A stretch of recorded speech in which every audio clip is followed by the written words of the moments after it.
What's going on? It's your boy H Money, Mr. The Zone. We in the building, bruh. You know what I mean? Arthur Jones the third, bruh. The next great fighter in the sport of boxing, bruh. Future pound for pound king, ready to dominate. You know what I mean? The man won all smoke. Shout out to Arthur Jones the third, man.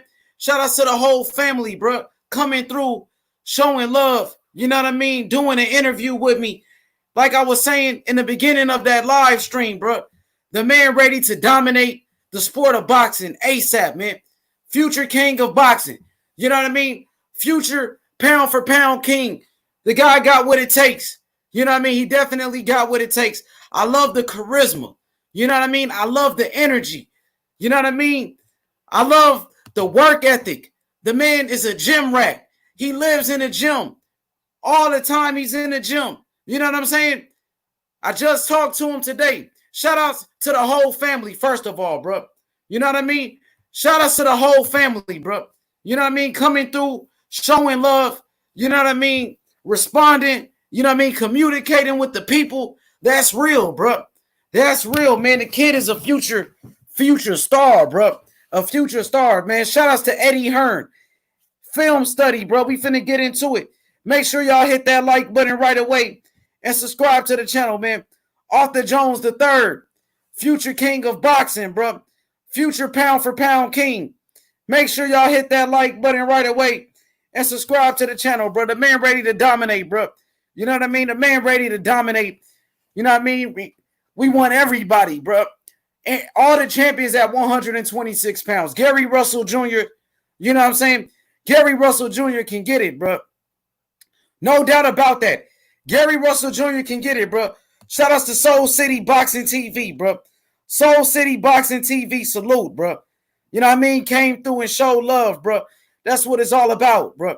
You know what I mean? That's what it's all about. The man ready to dominate the sport of boxing, bro. Anybody can get it, bro. OJ3, bro. Future champion of the world, bro. Ain't nobody wanted with him, Coco. Make sure y'all hit that like button ASAP. You know what I mean? If you haven't already. You know what I mean? The next Meldrick Taylor, bro. The next Meldrick Taylor, we finna get down to this film study, bro. You know what I mean? We want smoke with everybody, bro. Leo Santa Cruz, Gary Russell Jr., you know what I mean? Shakur Stevenson, Stephon Fulton, you know what I mean? Chris Colbert. Chris Colbert can get it. Every last one of them, bro. OJ3, bro, is the man. OJ3 is the man, bro.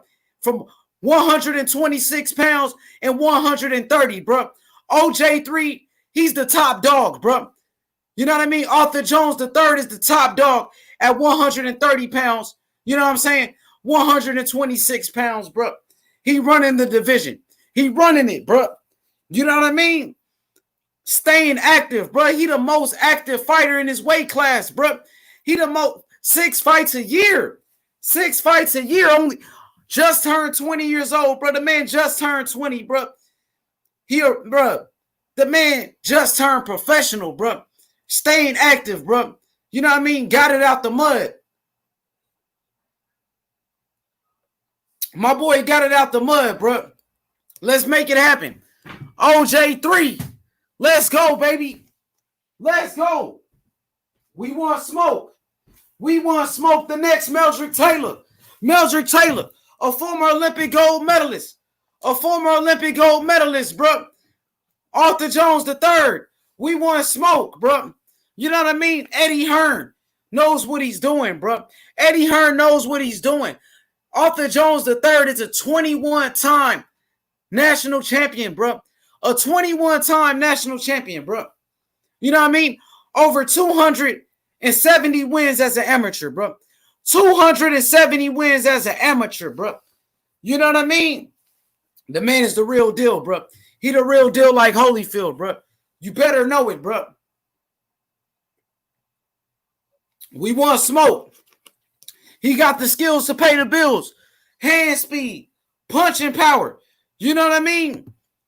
Great defense, athleticism, elusiveness. You know what I mean? Agility, elusiveness, hand speed, punching power, defense, He got it all, bro. 270 wins as an amateur. 270 wins as an amateur, bro. OJ3 want that smoke, bro. Let's get it popping, bro. Who won it with OJ3? You tell me, bro. Who won it with him? Anybody can get it, bro. Any last one of them can get it, bro. Anybody, bro, in the weight class. Anybody in the division, bro. We want smoke with everybody, bro. All the champions, man. You know what I mean? He's the most complete fighter at 126 pounds, bro. OJ3, Otha Jones III. He is the most complete fighter at 126 pounds. He's the most complete fighter at 130 pounds, bro. You know what I mean? He's the most talented fighter in his weight class, bro. Anybody can get it, man. Any last one of them, bro. You name them. You name it. You know what I mean? We want smoke. We want that smoke. Hit the like button. Subscribe to the channel. Coco the Don. We in here. OJ3, baby. OJ3, baby. Hit the like button, bro. Future champion. Pound for pound king. You talking about the most talented young fighter in boxing. Only 20 years old, bro. He's younger than Devin Haney, bro. You know what I mean? You talking about, when you talk about the best young fighters in boxing, you got to be talking about Devin Haney, OJ3, bro. Devin Haney and OJ3, bro. Point blank, period. We want smoke, bro. Hit that like button, bro. Anybody can get it. Anybody can get it, bro. Any last one of them. OJ3, bro. Otha Jones III. Future king of boxing, bro. Future king of boxing. You know what I'm saying? The next Meldrick Taylor. Meldrick Taylor, who was an Olympic gold medalist, bro. You know what I mean? Meldrick Taylor, who was an Olympic gold medalist, bro. Hit the like button right now. Subscribe to the channel, bro. Let's get it going. Let's get these likes up. OJ3, man, coming to the people. You know what I mean? Talking to the people. This is what I'm talking about, bro. That's love right there, bro. The people's champion. OJ3, the people's champion, bro. The people's champion. You know what I'm saying? We want smoke, bro. The man got what it takes to be the king of the sport, bro. He got what it takes. You know what I mean? Real talk, bro. He gonna be up there with the greats, bro. I'm telling you, I know greatness when I see it, bro. I knew greatness when I seen Devin Haney, bro. I knew Devin Haney was gonna be a great fighter, bro. You know what I mean? The same way Devin Haney's gonna be a great fighter. You know what I'm saying? Otha Jones III gonna do the same thing, bro. Let's go, bro. What a great interview, man. Shout out to the family, bro. Telling you, bro. I knew the man was gonna be a great, bro. I knew the man was gonna be a great, bro. When I first seen him, bro. When I first seen him. Come on, man. Pull up. JFL, pull up to your boy, bro. Hop on the panel, JFL. Incredible, bro. You know what I mean? I'm excited, bro. I'm excited about this kid, bro. I can't wait for his next fight. They said August. JFL, pull up, bro. They said I think, you know what I mean? He's going to be fighting in August, July or August. He's coming back very soon, bro. July, August. JFL heads in the building. JFL was good, bro. Hey, congratulations to H Money. Shout out to the OJ3 team. Let's keep up with the Joneses. Successful interview and definitely a great comparison, H Money. For sure, man. And even OJ3 trainer, he definitely co-signed their comparisons too, bro. So that was a good look. Yeah, for sure he did, man. That was his brother too. That's his brother and his trainer. Yo, what's up, Coco? How you feeling? Hey, yo, it's your boy, Coco the Don. What's up, H Money, Mr. The Zone, DSFG 38 and 0. JFL is undefeated. What's going on, everybody? Hey, Man, I am so happy to be here and do some. What up, Coco? Am I breaking up? No, you good. You good. Keep cooking. Yes, I'm so happy to be here, man. I'm so happy to do some film study. The interview went great. What a fantastic interview. H Money, you composed yourself like the professional that you are. Man, I love to see you shine. Man, take it away. Man, that was great, bro. You know what I mean? Our first interview, you know what I mean? I think man, that was the shining moment on this channel. That had to be the best moment on this channel so far, man. And I just gotta give a quick shout out to to you guys, man. Shout outs to all my supporters, of course. Shout outs to everybody in the chat, man. The whole MOB, what I'm saying, the whole mob. Shout outs to the J4B, of course. Shout outs to the LDBC, of course. Shout outs to the MXBC, man. You know what I mean? We really making it happen, bro. You know what I mean? Hard work and dedication. You know what I mean? That's what it's all about. Hard work and dedication. And shout outs to the, what I'm saying? Shout outs to Otha Jones the third. Shout outs to his brother, Ray Sean Jones. You know what I mean? Shout outs to Rashawn Jones. Shout outs to, his father, Big O. You know what I mean? And man, we shining right now, man. You know what I mean? I can't believe it, Coco. Like, you know what I mean? I'm just gonna let y'all know how it went, how it's all started. Like, you know what I mean? I had recently just started an Instagram page, and I've been reaching out to like all the fighters, not all the fighters, but like the prospects. I reached out to Devin Haney. I reached out to Jared Anderson. You know what I mean? The real big baby. I reached out to Arthur Jones the third. So I sent them a message, and he liked it. He liked it. You know what I mean? I sent them a message of my video. You know what I'm saying? Arthur Jones, the next Meldrick Taylor. So when I sent them the video, like a day after, I looked, man, it was a comment. You know what I mean? They liked the video. So I'm like, damn, that shit was crazy, Coco. I'm like, what? You know what I mean? You know me, I'm excited. You know what I mean? I really didn't know what to do at the time. Hit the like button. Stockton King in the building. You know what I mean? Shout out to the Stockton King. You know what I mean? So once he responded, I was like, damn, man, I'm about to call. Like, I didn't know he gonna pick up or not. I just called, like, you know what I mean, on the Instagram. That's my first time ever calling anybody on Instagram Live. So I called, he picked up. You know what I mean? He picked up, and they was in the gym. It was his brother, Ray Sean Jones. You know what I mean? He picked up the phone, and they was in the gym. He was like, yo, we working right now. We in the gym. So I'm like, man, you know how I get excited. I was like, man, Arthur Jones the third, bro. You know what I mean? He gonna be the next great fighter. And he put Arthur Jones on the phone, bro. And once he put him on the phone, Arthur Jones was like this, like he started flexing. You know what I mean? Like I always do. He was like this. He was like, what up, bro? He was, flexing and shit with his muscles. And man, you know what I mean? I did the same thing. You know what I mean? I'm over there like this, like, yeah, what up, bro? I'm like, OJ3, what up, bro? You know what I mean? Yeah. Personality, Coco. Like, dude got that personality, bro. He gonna be a star, bro. You know what I mean? He gonna be a superstar, bro. And we gonna break down the film, bro. I appreciate the whole family, bro. Like, that's real, man. They didn't know who I was. They didn't know anything about me, bro. And the dude, you know what I'm saying, he answered the phone. You know what I mean? He put OJ3 on the phone. Like, come on, bro. That's love for somebody like me. Somebody like me coming out the hood. You know what I mean? And they give me an opportunity like that. That means the world to me, bro. So, you know what I mean? I was already promoting them before. Look, I was already making that video about him before they responded to me. You know what I mean? I was already promoting them before they responded to me. Now, bro, we just gonna take it to the next level, bro. You know what I mean? So, yeah, man. Any comments on that from Coco? Any comments on that? How that whole situation went down? Man, just I gotta say, I've always believed in you, H. And I just know, man, I've always believed in you. I've always had your back since day one. And this is just the beginning, baby. This is just the beginning. And we're gonna ride the wave all the way to the top. You know what I mean? So, everybody better just hop on board the train because we moving. You know what I'm saying? And I'm proud of you, and I'm happy that you did that legwork and you weren't shy about it, and you reached out because that's what needs to happen.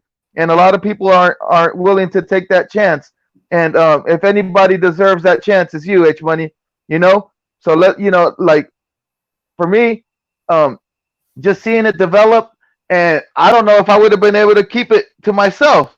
You know what I mean? Just knowing that information, like, oh man, I got an interview coming up. I gotta tell my boy DSG. I gotta tell my boy Coco. It would have been out already, but you did the right thing, and you let me know a little bit earlier before the show, which I was happy about because then I could hop on, and I told you I was gonna patrol the comment section for you, make sure it was on lockdown, make sure no goofiness happened, and man, it just went off smooth. Everything was the way it's supposed to happen. Things happen for a reason, H Money, and you know, just continue doing what you're doing, man. I see you doing great things. For sure, we finna turn up, bro. You know what I mean? Shout out to everybody. Yo, JFL, man. What's your thoughts on how that whole situation played out? You know what I mean? I mean, it happened. Everything transpired. So it's genuinely, man. You reached out, he reached back, and there goes your interview. For sure, man. Appreciate Exclusive it. interview. And much success to that. And looking forward to see more interviews. Build a relationship, and you can go from there. Respect your energy, respect your interview questions, and free smoke. For sure, bro. So we gonna get to this video, man. I'm still excited about what happened. Like, yo, that was real though, bro. You know what I mean? Like, this kid gonna be a great fighter, bro. I'm telling you, he gonna be a Hall of Famer, bro. You know what I'm saying? God willing, this kid gonna be the next great. Only 20 years old. Matter of fact, he just turned 20. You know what I mean? Shout out to everybody in the chat. Make sure y'all hit that like button. You know what I mean? The next Meldrick Taylor. And there's a lot of comparisons with him. You know what I mean? Some people say he like a Floyd Mayweather type. You know what I mean? That what his brother and his trainer said. He's like Floyd Mayweather. He said an Andre Ward type. You know what I mean? Even a Meldrick Taylor. Like me, I see a lot of fighters. I see a Floyd Mayweather, and I see he's similar to Meldrick Taylor, of course. He got a lot of similarities to a Meldrick Taylor when it comes to his hand speed, his ring IQ, his footwork, you know what I'm saying? And just his intelligence and his skills, of course. You know what I mean? His agility, you know what I mean? His elusiveness. And he can definitely adapt to anything in that ring, my brothers. And I just want y'all to know, you know what I'm saying? This kid right here is a 21-time national champion. 21-time national champion. And we was just talking about Lorenzo Truck Simpson, who was a 13-time national champion. And we was really high on him, really, really high on him for being a 13-time national champion.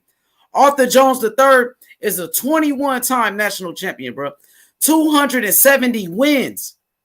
That's incredible. You know what I mean? So I want to hear your thoughts, Coco, on Arthur Jones being a 21-time national champion and having 270 wins. That is incredible. The first word that comes to my mind is wow. I can't imagine being in so many bouts and so many fights at such a young age. But you know what? He's probably been in a lot of tournaments and knocked a lot of people out, a lot of guys out. And that's just goes to show you the talent was there from the beginning. And as in the interview, his brother mentioned that he was a wrestler, and then he was just dominant in that. So I believe that OJ3 could be dominant in anything he puts his mind to, and he just decided to become a boxer, and he's becoming a great boxer, and he's already signed to the Zone, which is a great promotional company, and I think he's going to have a great opportunity to fight for titles and everything just being under that umbrella. So the future's looking bright, and I love that he stays in the gym and keeps sharpening his tools, and basically just I'm impressed just by the just how professional everybody just wanting that smoke, the hunger, and and being smart as well, because you don't want to throw a young fighter in with just anybody. So they're being selective, and man, I feel like his career is going in the right path. Hell yeah, hell yeah. JFL, what about you, man? What you think about his amateur record? 270 wins. a 21-time national champion, my brother. I want to say, uh, possibly, take certain robberies if they feel as though certain robberies happened during that stage of his career. Uh, I'll look at the real number. You said 270 something wins, but take those certain robberies into account. It might be more wins than that. You know what I mean? So just look at the actual number, and who knows later on in the future he can also redeem one of those situations later on in his boxing career, and reflect, learn from those close fights or those robbery fights, so it won't happen in the future. And then also you might can get that redemption back if one of those opponents, meet you later on in the pros. So look at your real number and start from there. You know what I mean? For sure, man. Like He can get JFL, that. He can man. get that run back like Meldrick Taylor wanted and got. Exactly. Exactly. I'm happy you mentioned Meldrick Taylor's name. Meldrick Taylor was a great champion, an Olympic gold medalist, incredible fighter. You know what I mean? Who I felt like was robbed from his shining moment, against Julio Cesar Chavez. And, this is when Julio Cesar Chavez was undefeated, considered the best fighter in the world. And Meldrick Taylor gave him a boxing lesson. You know what I mean? So, I want to know your thoughts, JFL. I know you are from Philadelphia, and Meldrick Taylor was a great champion from Philly, an Olympic gold medalist. What was your memories of Meldrick Taylor? You know what I'm saying? How great of a fighter was he? And talk about the legend from Philly if you can. Well, briefly, you know, I can't go all the way back on his career. You know what I mean? Because I was born in the 80s. You heard me?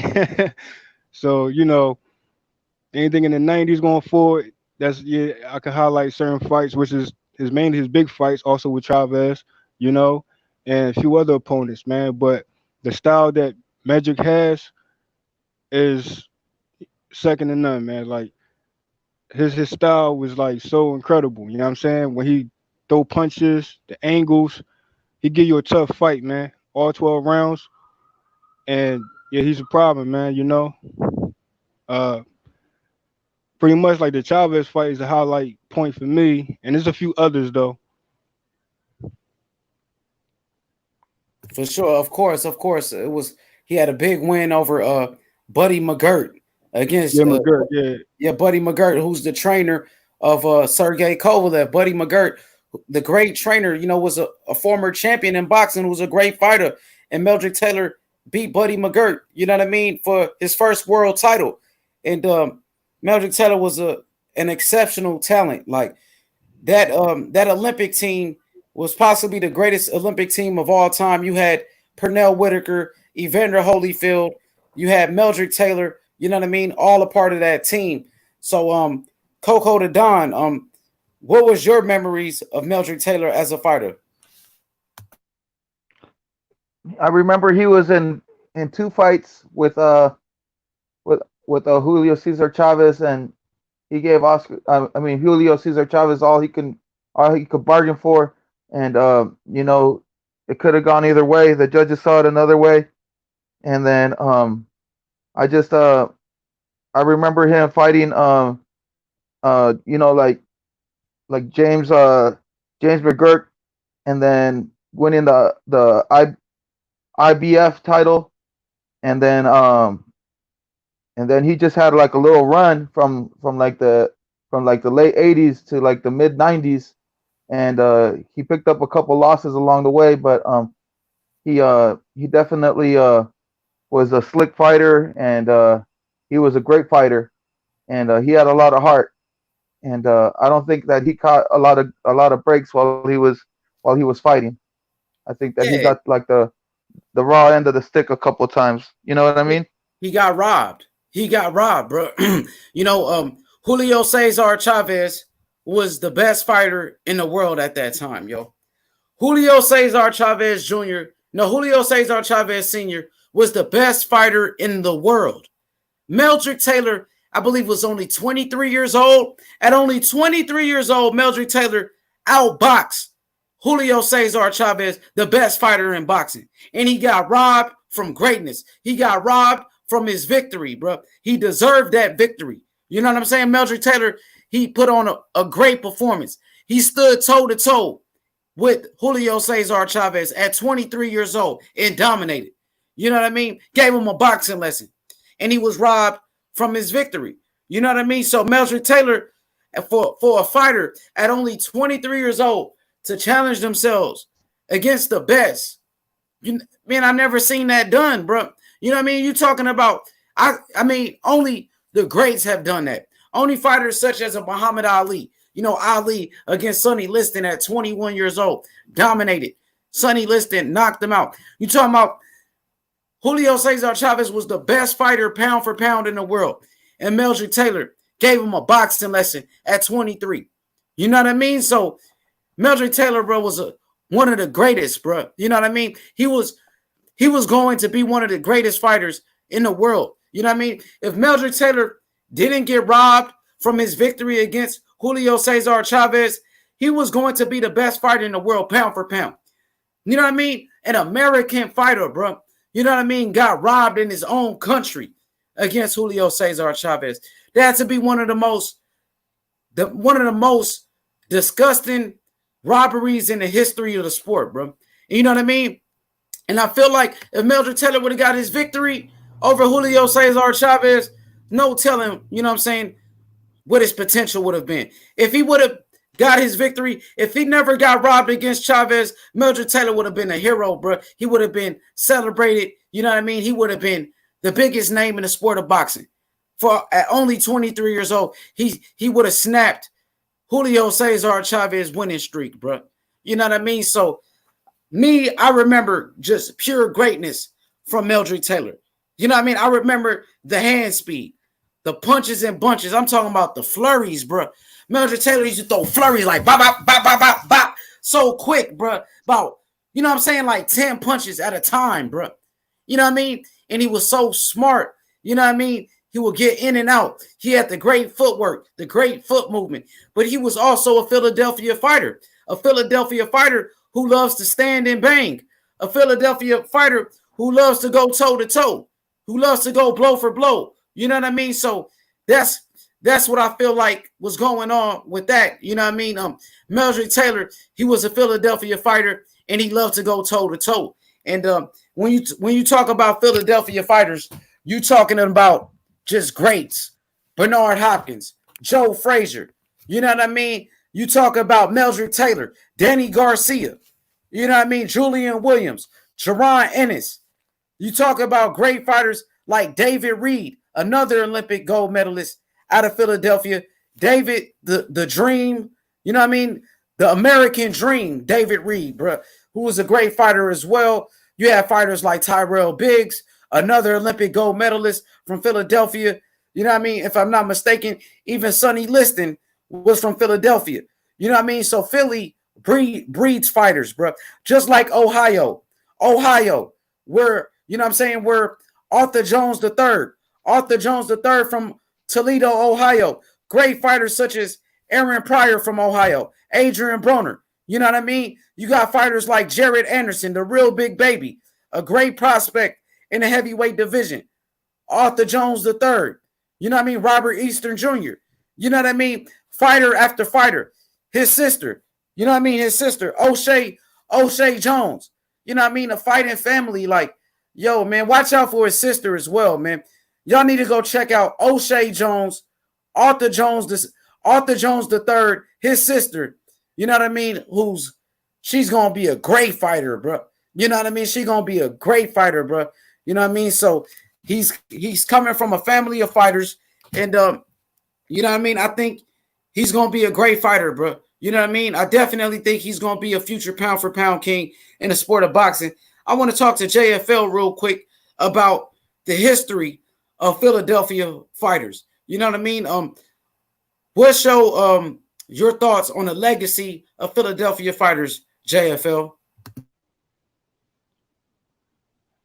When it comes to Philadelphia, like you said, we breed fighters, and we definitely come to fight, and we come for you know, belts, championship, legacy, and our boxers live up to their name and to their standards. You know what I'm saying? Of course, you're gonna have some setbacks, but it's all about redemption. And you know, Philly the type, we get robbed, we coming back and we try to redeem that. You know what I'm saying?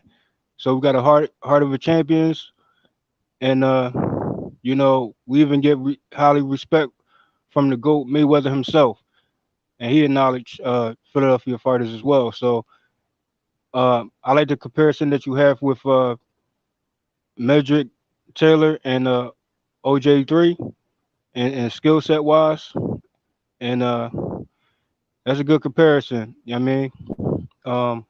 For Philadelphia fighters, Bernard Hopkins, Taylor, like you said, Danny, uh, and list goes on, man. If you know anything about boxing, Philly's on that list. Definitely, bro. Philly right up there. Like I think Philly might, produce the best fighters out of like just one city. Just one city. If you think about it, I mean New York does a great job, and Philly, I feel like really breeds these fighters. Cali too. You know what I mean? Cali got a lot of great fighters as well. You know what I mean? There's great fighters everywhere. Even Ohio. Ohio, you know what I Yeah, mean? definitely, definitely. Yeah, like, you know what I'm saying? Just like Be more Arthur too. Jones the third. Go ahead, my bad, yo. I was just saying, shout out to Be More, shout out to Ohio, shout out to New York, shout out to Jersey. You know what I mean? Facts, facts. Yo, Coco, so what's your thoughts on the Philadelphia fighters, Coco? You know what I mean? Like just the legacy and the tradition of Philadelphia fighters.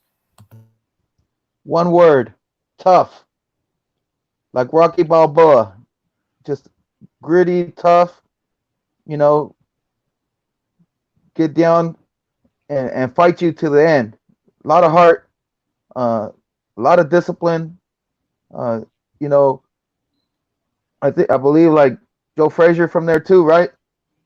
Yeah, actually, I met Joe Frazier in person in the gym, and I always wanted to be a boxer myself, but I got, my dreams was to be a boxer. I love boxing. I met Joe Frazier.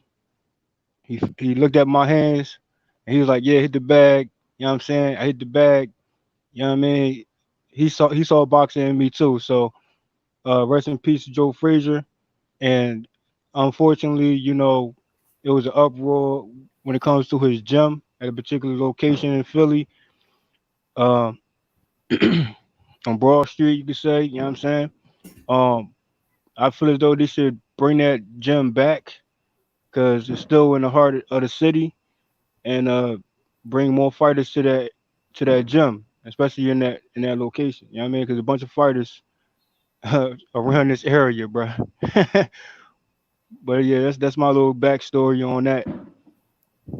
For sure, man. Appreciate the insight. Yo, I got a question real quick. No, not a question. Yeah, it is a question. What's y'all thoughts on, you know, the trainer of Arthur Jones the third, his brother Rayshawn Jones, he said that he called out everybody pretty much, you know what I mean? The Shakur Stevensons, and I believe JFL was talking about Arthur Jones the third versus Shakur Stevenson in the future. What was your thoughts about, the call outs from Gary Russell Jr., Shakur Stevenson, Leo Santa Cruz's, and all those guys, man. What y'all think about that?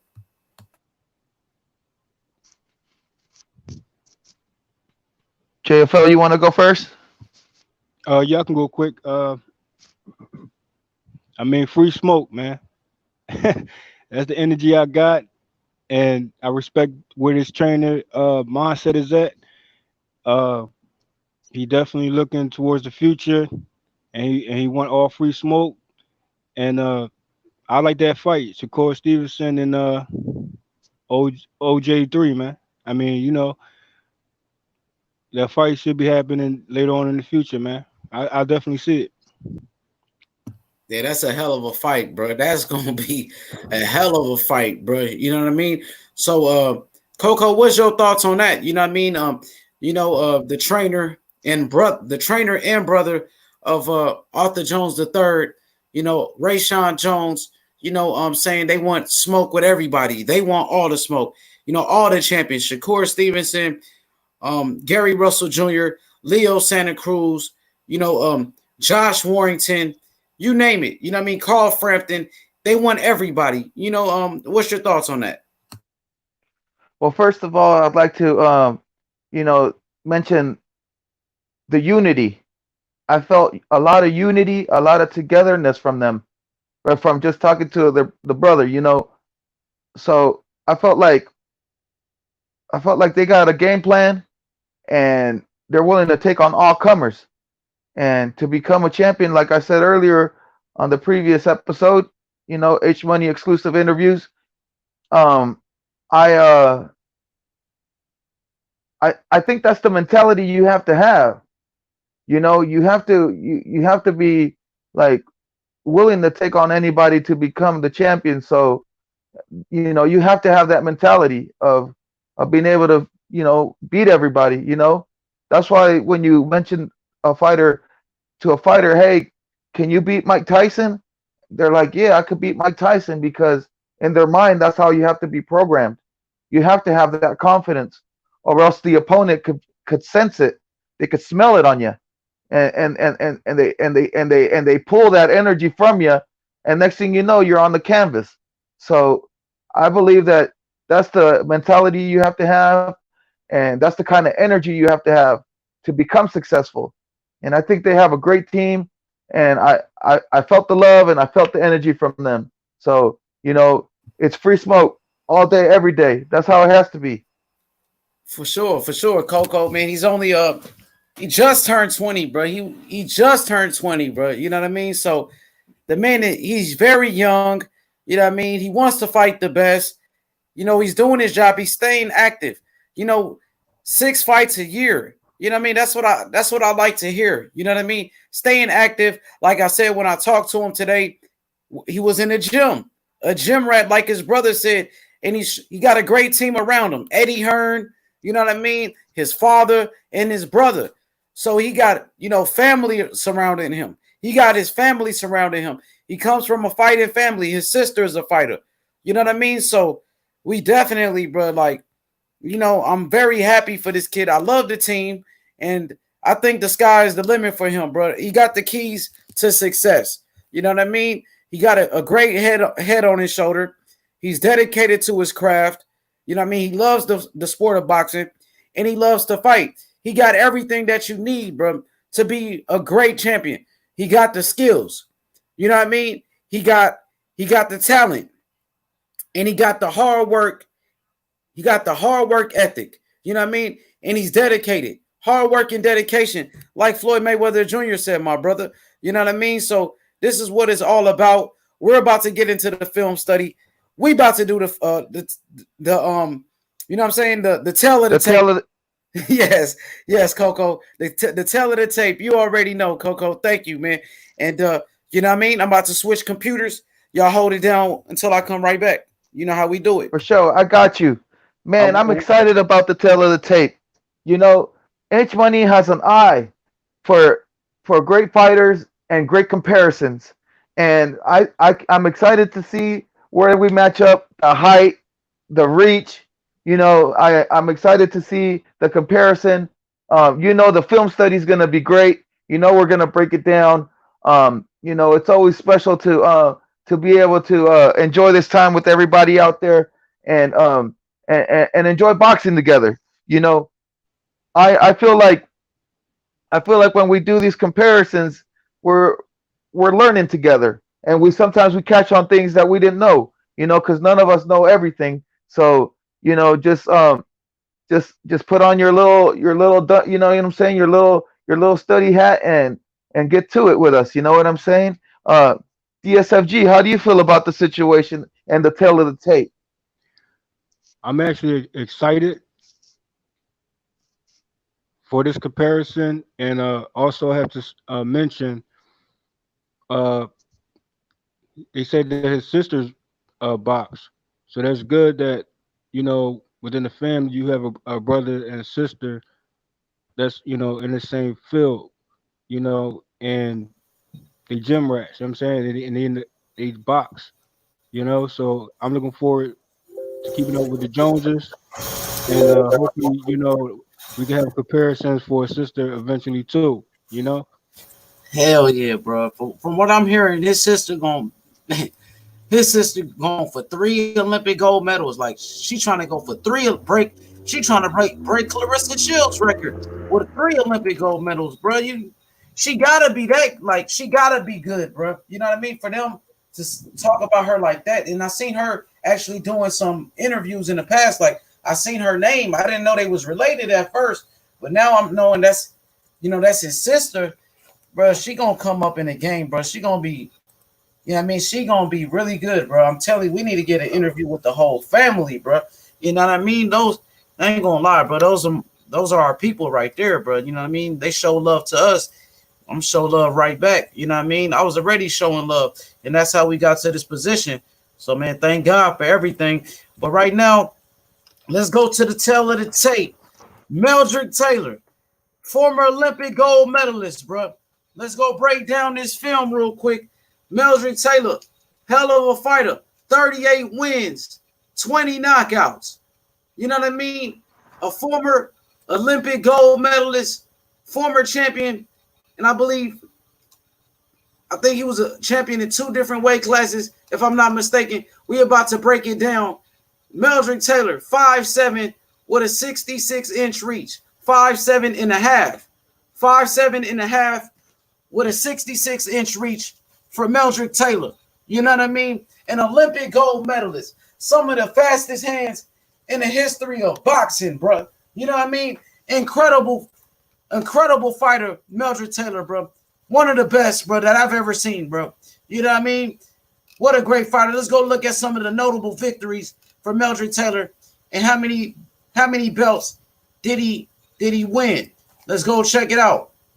Meldrick Taylor, first big win against James Buddy McGirt, the great trainer, James Buddy McGirt. Buddy McGirt, you know what I mean, who trained Arturo Gatti. He trained Antonio Tarver. James Buddy McGirt trained Sergey Kovalev. You know what I mean?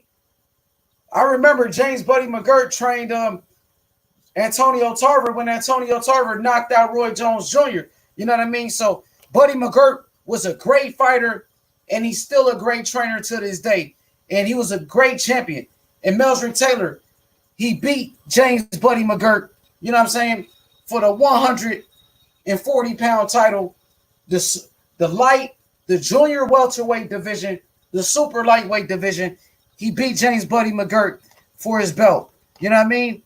Also, let's go look.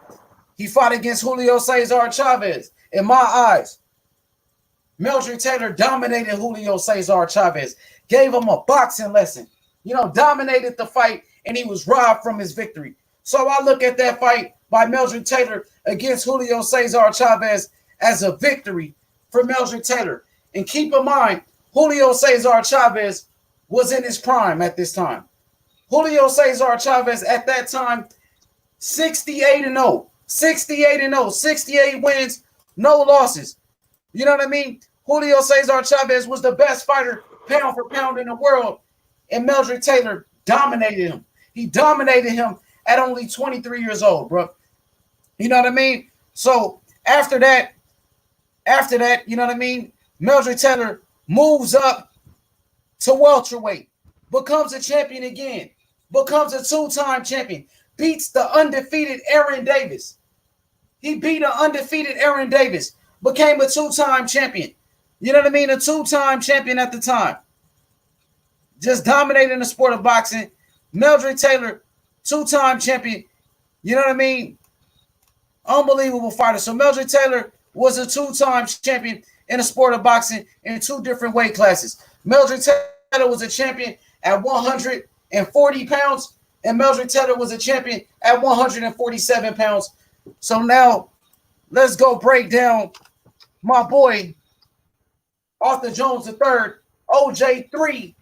Let's go look at him real quick on the box rec, bro. Arthur Jones the third, baby. Future pound for pound king in boxing. Just like Meldrick Taylor, after Meldrick Taylor had beat Julio Cesar Chavez and he got robbed from his victory, bro. You know what I mean? Let's go check it out. There you go right there. There you go. You know what I mean? Future king of boxing. Future pound for pound king. There he is. Arthur Jones the third. You know what I mean? Arthur Jones the third. Hold up, bro.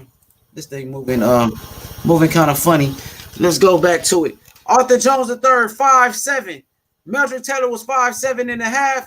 Arthur Jones the third standing in at 5'7". They don't show his reach for some reason, but as you guys can see, Arthur Jones the third just turned 20 years old. He just turned 20 years old. 5 wins, 2 knockouts. You know what I'm saying? Dominated, complete domination in 2019, bro. You know what I mean? Just signed a big time contract with Eddie Hearn, Matchroom Boxing in the zone. You know what I mean? The man is ready to take over the sport of boxing. You know what I mean? So now what I'm going to do, I'm about to break down some film. Let's go look at the legend. The legend, Meldrick Taylor. Ladies and gentlemen, make sure you hit that like button. Leave a comment, man. Don't be shy, bro. Leave a comment. Be a part of the conversation. You dig what I'm saying? Be a part of the conversation. Meldrick Taylor, bro. Matter of fact, let's go look at some highlights before we go into the film. Let's go look at some highlights of Meldrick TNT Taylor. You know what I mean? Meldrick Taylor, a former Olympic gold medalist, 2-time champion. You know what I mean? Fought the best at a young age. There you go, man. Look at the hand speed. Meldrick, a Philadelphia fighter out of Philadelphia. You know what I'm saying? Comes from a fighting town, Philadelphia, a tough city, man. Tough, hard-nosed city. That's Meldrick Taylor in the Olympics when he fought for the gold medal. That's Meldrick Taylor fighting for the gold medal, bro, at a very young age. Look how fast he is. Age money. Go ahead. My bad, yo. Go ahead. No, you good. I just want to highlight how, Meldrick Taylor, his career, was pretty much, to me, it should have been longer, but, his career had a subtle halt at 2002. But as you see, OJ3, he was born in 2002. Just put that comparison, too, on that. That's crazy. Say it one more time, my bad. I missed it. Say it one more time. I said Meldrick Taylor career finished 2002. And OJ3, he was born in 2002. Damn, that's crazy. Yeah, I like that, man. I like that. My boy JFL coming with that, that pressure, like how he always do it, bro. You know what I mean? Meldrick Taylor, let's go check out some of these highlights. I want y'all to pay attention to the hand speed of Meldrick Taylor, bro. You know what I mean? Out of Philadelphia, bro. Hard-nosed city, a grimy city. He was trained by the great Georgie Benton. You see a young Ronnie Shields in that corner, too. You see Ronnie Shields, he trained Charlo right now. Look at Ronnie Shields in the back right there, yo. Look at him right there in the back. You see Ronnie Shields in the back, yo? Look, there you go right there. He was young back then, bro. Ronnie Shields learned from Georgie Benton and Lou Duva. So that was his trainers back then. Lou Duva, Ronnie Shields, and Georgie Benton. Now, Georgie Benton was one of the greatest trainers of all time. You know what I mean? Georgie Benton trained with, he trained Evander Holyfield. Look at the hand speed, though. Meldrick, look at that. Blazing hand speed. Left hooks. Knock the dude's mouthpiece out. Look at the flurry, bro. That's what I'm talking about. That incredible hand speed, throwing about 10 punches at one time. Body shot. Look at that left hook to the body. Knocked out his opponent. Knocking people out. Got him in the corner. You know what I mean? Letting the hands go. That's against Yo, it's funny. We got a correction. OJ the third, he was born in 2000. Shout out to the chat. We got Soul Boxing TV in the chat. Thank you for the correction. Oh, he was born in 2000. Okay, he was born in 2000. See, Meldrick Taylor. Shout out to Soul Boxing, man. Let me give him a wrench. Go ahead, my bad, JFL. Go ahead. I stand corrected. I thought his box red showed something else. Okay, yeah, boxer. Yeah, probably. I think JFL's right. BoxRec be wrong. BoxRec sometimes they be wrong. Look at that left hook, Meldrick. Look at the flurry, bro. The hand speed. Look at Meldrick on his toes. Combinations, body punching. Meldrick Taylor in his prime, bro. The man was fighting the best. Pernell Whitaker and Meldrick Taylor, they came out of that same Olympics together. Pernell Whitaker was an Olympic gold medalist. Meldrick Taylor was an Olympic gold medalist. They both came out of that same Olympics. Meldrick Taylor was younger. He was younger than Pernell Whitaker, and he fought against Julio Cesar Chavez, bro, right away, bro. He was younger than Whitaker, and he fought Julio Cesar Chavez first, bro. You know what I mean? And they was good friends. Meldrick Taylor and Pernell Whitaker was great friends. Look at the hand speed. Punches and bunches, bro. And I'm telling you, OJ3 letting them hands go just like that, bro. He letting his hands go. That's against Chavez, the best fighter in the world. Meldrick Taylor beat the brakes off of Chavez, bro. He made Chavez look silly. And guess what? Meldrick Taylor got robbed against Julio Cesar Chavez, bro. And Pernell Whitaker got robbed against Julio Cesar Chavez. You know what I mean? Look at him. Making Chavez look silly. Punches and bunches, flurries. Look at the flurry combinations. He was a great fighter, bro. This is Meldrick in his prime, bro. At 23 years old, fighting the best. The best fighter in the world, Julio Cesar Chavez. Woo. At the time. You see him double up on those hooks? Dang. Man, that hand speed was incredible. He was too fast for Julio. Even inside the phone booth, Julio couldn't do nothing. Oh, man, couldn't nobody do nothing with him, bro. Appreciate that. Hey, my boy, Soul City Boxing TV, man. We do this boxing stuff, bro. Since I was a kid, man. My daddy, man, put me on this, bro. My daddy put me on this, man. Let's go. Look at Chavez backing up. Meldrick Taylor went toe-to-toe, but he beat him every way you can beat a fighter. He beat him every possible way you can beat a man. He stood toe-to-toe with him and outfought Chavez. You know what I mean? He outboxed him. He outfought him. Look at the legendary hand speed of Meldrick Taylor. Let's go look at some more film of Meldrick Taylor, and then we're gonna go into the then we're gonna check out some more highlights of Meldrick Taylor, and then I'm going to the exclusive footage. Shout out to my brother Soul City. Soul City, you already know, bro. We live this boxing stuff. Shout outs to my brother, you know what I mean? OJ3, you know what I mean? Otha Jones the third. Otha Jones the third, future pound for pound king. Shout outs to Rayshawn Jones. You know what I'm saying? Shout outs to Big O. Shout outs to the whole team. Shout outs to O'Shea Jones, man. And man, this family about to take over boxing, bro. They might be the new Mayweathers, bro, taking over the sport of boxing for real, bro. Whole family, bro. This is what they do, bro. Let's go check out some more highlights of Meldrick Taylor, bro. A Meldrick Taylor in his prime, couldn't nobody mess with him. Even Julio Cesar Chavez couldn't handle him. Look at Chavez, couldn't handle him. Look at that, bro. You know what I mean? Look at the hand speed, flurries. Incredible hand speed. And I'm telling you, Otha Jones III got that same type of hand speed as a Meldrick Taylor. Look at Meldrick Taylor moving up to welterweight. Meldrick Taylor against James Buddy McGirt. Left hooks to the body. Man, he loved to let his hands go, bro. He loved to let his hands go. You know the thing about it? Meldrick Taylor was a great fighter, bro. I feel like Otha Jones III can be better. He can be better than Meldrick Taylor. Learn from some of the mistakes that Meldrick Taylor made. You know what I mean? Meldrick Taylor, he used to love to stand and bang. Meldrick Taylor could have outboxed people all day if he wanted to. You know what I mean? Meldrick Taylor could have outboxed you for 12 rounds and stayed away. But he was a Philadelphia fighter, and he loved to trade, bro. He loved to stand in the pocket, stand and bang with bigger guys. You know what I mean? So we want Otha Jones III to learn from the mistakes that Meldrick Taylor made. You don't have to stand and bang. You know what I mean? The less punishment you take, the longer you will last in the sport of boxing, like Floyd Mayweather said. And as we can see, Meldrick Taylor, you know what I'm saying, has some of the fastest hands in the history of boxing. And that's where I see that comparison with Otha Jones III. Because Otha Jones III got blazing hand speed, bro. You know what I mean? The man got blazing hand speed, bro.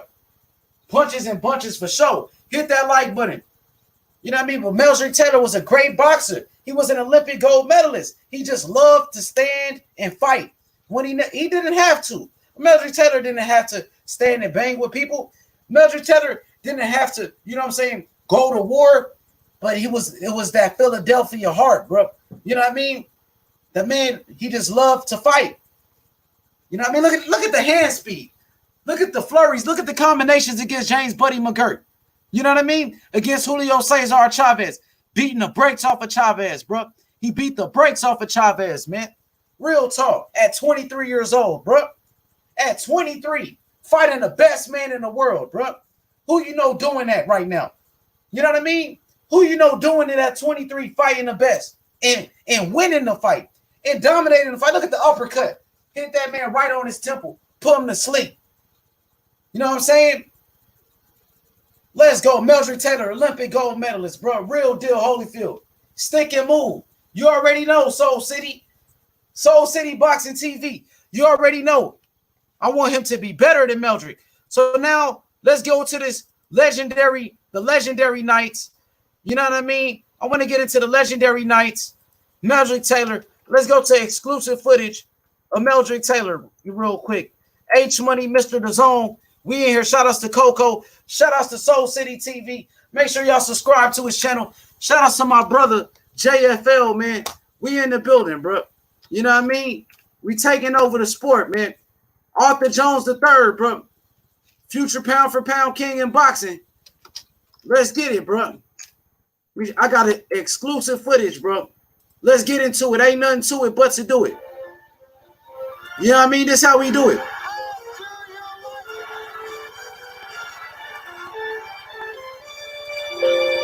You know how we do it.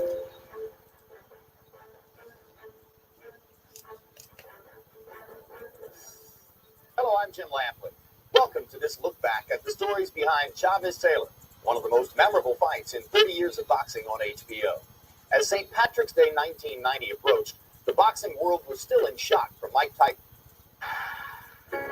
On the final day of competition of the 1984 Olympics in Los Angeles, a teenager from Philadelphia climbed into the ring, ready for his final bout in the 125-pound weight class.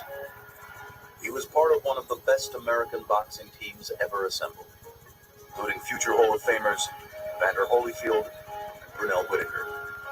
Their take would be 8 gold medals. Meldrick Taylor was trying to make it 9. When he got to the Olympic Games, he was 17 years old. He was sort of the baby of that team and a vastly talented fighter. But you had much bigger names on that team, much older guys. The winner in the red corner, Meldrick Taylor of the United States of America. Once he became a pro, he quickly became the class of that class. Meldrick became the star of it. Taylor with a good left again. Meldrick goes down. He developed faster. Good stuff from Meldrick Taylor. He was flashier. Meldrick's speed certainly has to be respected.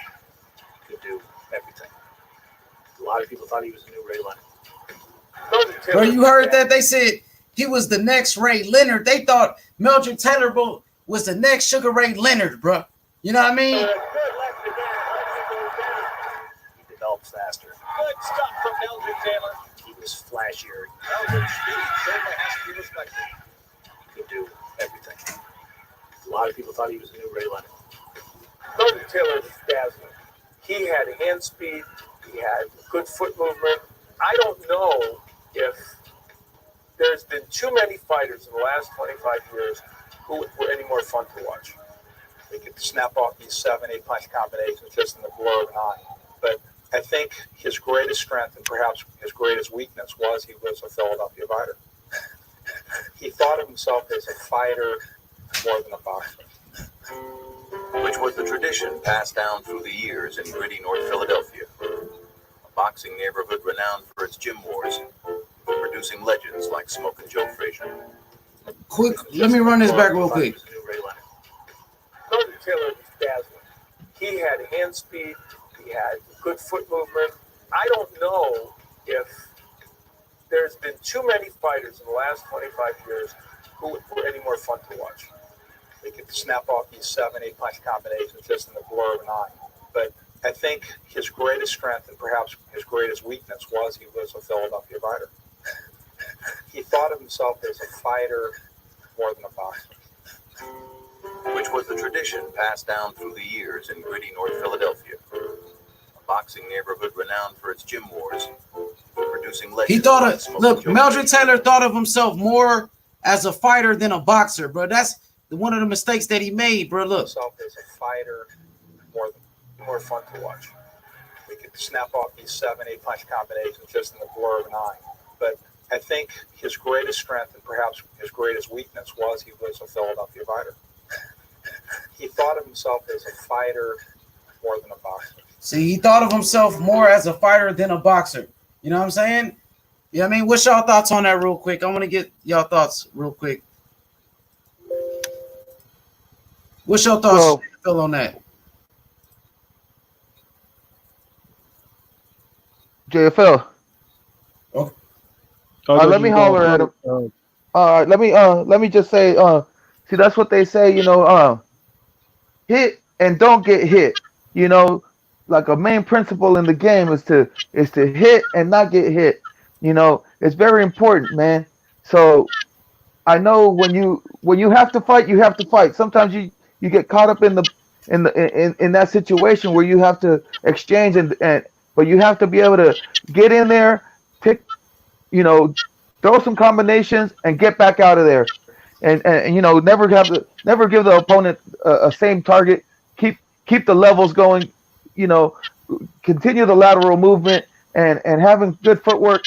And if you have the talent to be able to fight and be evasive, then you got the whole package. And you know, I know like a lot of fighters, they get carried away wanting to do the spectacular knockout, but you know, at the same time, you know, you could also knock them out if you have the power. You know, it's all about just the timing and getting the right shot off. So you know, I always believe in boxing. You know, I don't like that a fighter takes so much punishment just to get 2 shots off. You know, that to me that doesn't make sense. So, you know, I always look for a fighter to be in and out, you know, working the jab. You know, I just like a slick fighter. So I guess that was his mistake. You know, he liked to get in the phone booth and duke it out, even though he was good enough to not do that. So, you know, maybe he took a couple of years off and you know, maybe he took some punishment he didn't have to. Facts, Coco. Facts. The JFL, I want you to chime in on that, and then I'm gonna come in after you. Well, honestly, I believe he was a fighter and a boxer, especially in that era. You know what I mean? So he comes to basically brawl, and he definitely displayed, you know, in and out in certain fights. You know, but he goes right back into the mix. You know, he's been consistent like that in every fight. That's his style of fighting, and he good with both hands. He a combination puncher, and you're a combination puncher. You're a boxer in my book, you know. And he had footwork. He's one of those boxers that's hard to keep up with. So he was well, you know, all around fighter, especially in the pocket. You know, uh, he could have possibly. He reminded me like a little bit of Riddick Bowe type approach. You know what I mean? Let the hands go, combinations, and just brawl. You know what I'm saying? So he's a fighter and a boxer to me, even though he could have been more on the back foot. Yeah. See, look, the thing is, Meldrick Taylor, bro, he had the skills to just outbox you. You know what I mean? And fight you from the outside and win like that. You know what I mean? Just outbox his opponent and give him a boxing lesson. He can do that as well. But one thing about Meldrick Taylor, he loved to mix it up. You know what I'm saying? He loved to get in that phone booth. You know what I mean? And like JFL said, made a perfect example. Like Riddick Bowe, you know what I mean? He loved to slug it out. He loved to, you know, mix it up, like I said. And, you know, the common thing about it is Both of those fighters, Meldrick Taylor and Riddick Bowe, ended up with brain damage, bro, at the end of their careers. You know what I mean? And boxing is the sweet science, bro. You know what I mean? Boxing is the sweet science. Hit and not be hit. And Meldrick Taylor, he could have outboxed people the whole time, bro, but he just loved to mix it up. And that was that Philadelphia in him, bro. That Philadelphia style, like a, you know what I mean? He wanted to be like a Joe Frazier. You know what I mean? He wanted to go in there and go to toe when he didn't have to. Meldrick Taylor was an Olympic gold medalist, bro. He could have outboxed. He could have outboxed you and stayed away, but he loved to mix it up. So let's get back to the footage real quick. But remind you though, they compared him to Sugar Ray, right? Yeah, because of that hand speed, because he had the skills. But you know, Sugar Ray mixed it up in that first Roberto Duran fight. Remember Roberto Duran versus Sugar Ray Leonard Part 1? He went toe to toe with Roberto Duran and he lost. Second fight, the rematch, Sugar Ray Leonard made his adjustments. He stayed away from Roberto Duran, outboxed him. You know what I mean? And Roberto Duran quit and said no mas. So go ahead, my bad. Go ahead. No, I ain't gonna cut you off. So Meldrick Taylor, he could apply more of a Sugar Ray strategy to his already phenomenal boxing skills, fighting skills, you know, and maybe his career would have went further, you know, and later on in the 2000s, you know what I mean? And yeah, he has all the skills, man. Yeah, for sure. He had all the skills, bro. No, yeah, that's what I'm saying. Like he could have outboxed people and it took less punishment. You know what I mean? That's the name of the game. And I wish he would have, you know what I mean, just took less punishment. But he loved to go toe to toe, and that was that Philadelphia in him, bro. You know what I mean? Love to fight. He loved to go toe to toe and mixing it up when he didn't have to. All I'm saying is he didn't have to, bro. You had all the skills in the world to just outbox people. You know what I mean? Boxing is the sweet science. You know what I mean? Hit and not be hit. I believe certain key fights, he should apply that approach. You know what I mean? A Sugar Ray approach. You know what I'm saying? Outbox him on the back foot.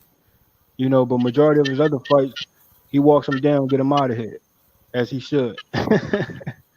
For sure, man. You know. Hey, but you know, go ahead, Coco. I'm sorry. Go ahead. Let me get this in. I just want to mention that, you know, Taylor did have an 18-year career. You know, that's a long boxing career, and you're talking about a different era. He stepped up really young, and he was in a lot of fights and in a lot of wars. So let's give the man his credit. You know, he did fight for a long time. You know. For sure, he was a hell of a fighter, bro. Meldrick Taylor in his prime, bro, was something special. Let's get back to this video, though. Hey, H Money, I gotta dip out. DSFG and everybody in the chat, you know, one love. I love you guys, and keep doing your thing. I'm a holler at y'all. I apologize. Holler at me in the chat if you can. All right, Coco. One love, bro. Good insight too, bro. Neighborhood renowned for its gym wars, producing legends like Smoking Joe Frazier. As a kid growing up in North Philly, Meldrick Taylor wrote a promise to himself in black magic marker, passed down through the years in gritty North Philadelphia. A boxing neighborhood renowned for its gym wars.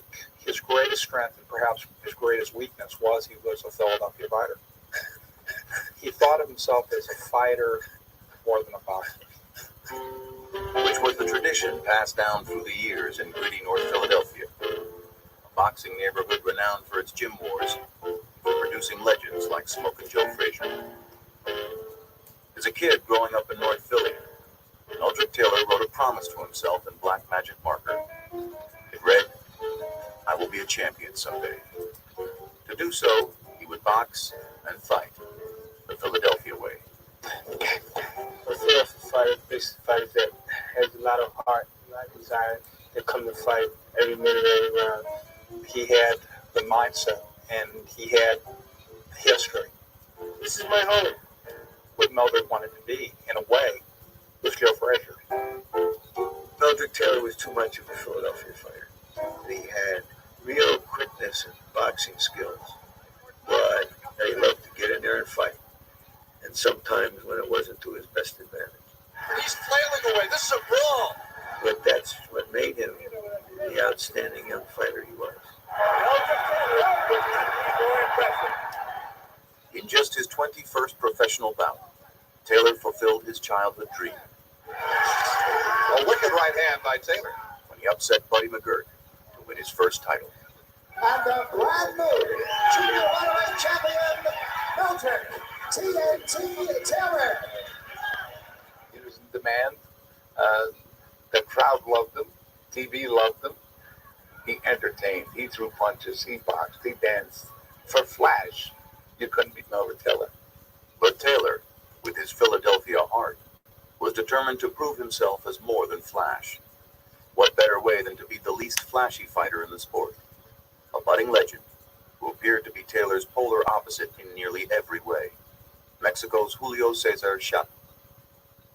It was one of those fights that ringside people, boxing insiders, were hungry to see it. It's our great pleasure at HBO Sports to bring you what we call and what other experts have called the greatest little fight money can buy. A bout between two extraordinarily talented, undefeated champions whose styles seem to be perfect foils for one another. Whoever won this fight was going to be at that moment the spotlight of everything below the heavyweight division in boxing. It was in the ballroom at the Las Vegas Hilton. That building held 9,200 people. And I would say about 7,000 were people from the Culiacan neighborhood. So in the past 50 years, no professional boxer has begun a career and sustained unbeaten success for as long as has Julio Cesar Chavez. Meldrick Taylor is really up for the fight. The familiar Lou Duva and his lieutenants will lead their charge, Meldrick Taylor, out of his dressing room. We all thought that he would win the fight because he just threw too many punches. Good evening, ladies and gentlemen. Well, I was really thrilled to be selected for this fight. and your referee is Richard Steele. I know that Julio Cesar Chavez has never fought a fighter like Meldrick Taylor. Chavez's eyes are focused on the midriff of Meldrick Taylor. He is thinking body from the outset. Taylor was unintimidated by the pressure. Chavez was just a target, moving into his range. Taylor lands a vicious right hand. Look at the speed of Meldrick Taylor's flurry. Brilliant stuff from Meldrick Taylor. The drama in this fight early on was that Taylor was dominating, terrific fighter. Taylor still trading 4 blows to 1 for Chavez. Nobody expected that to happen.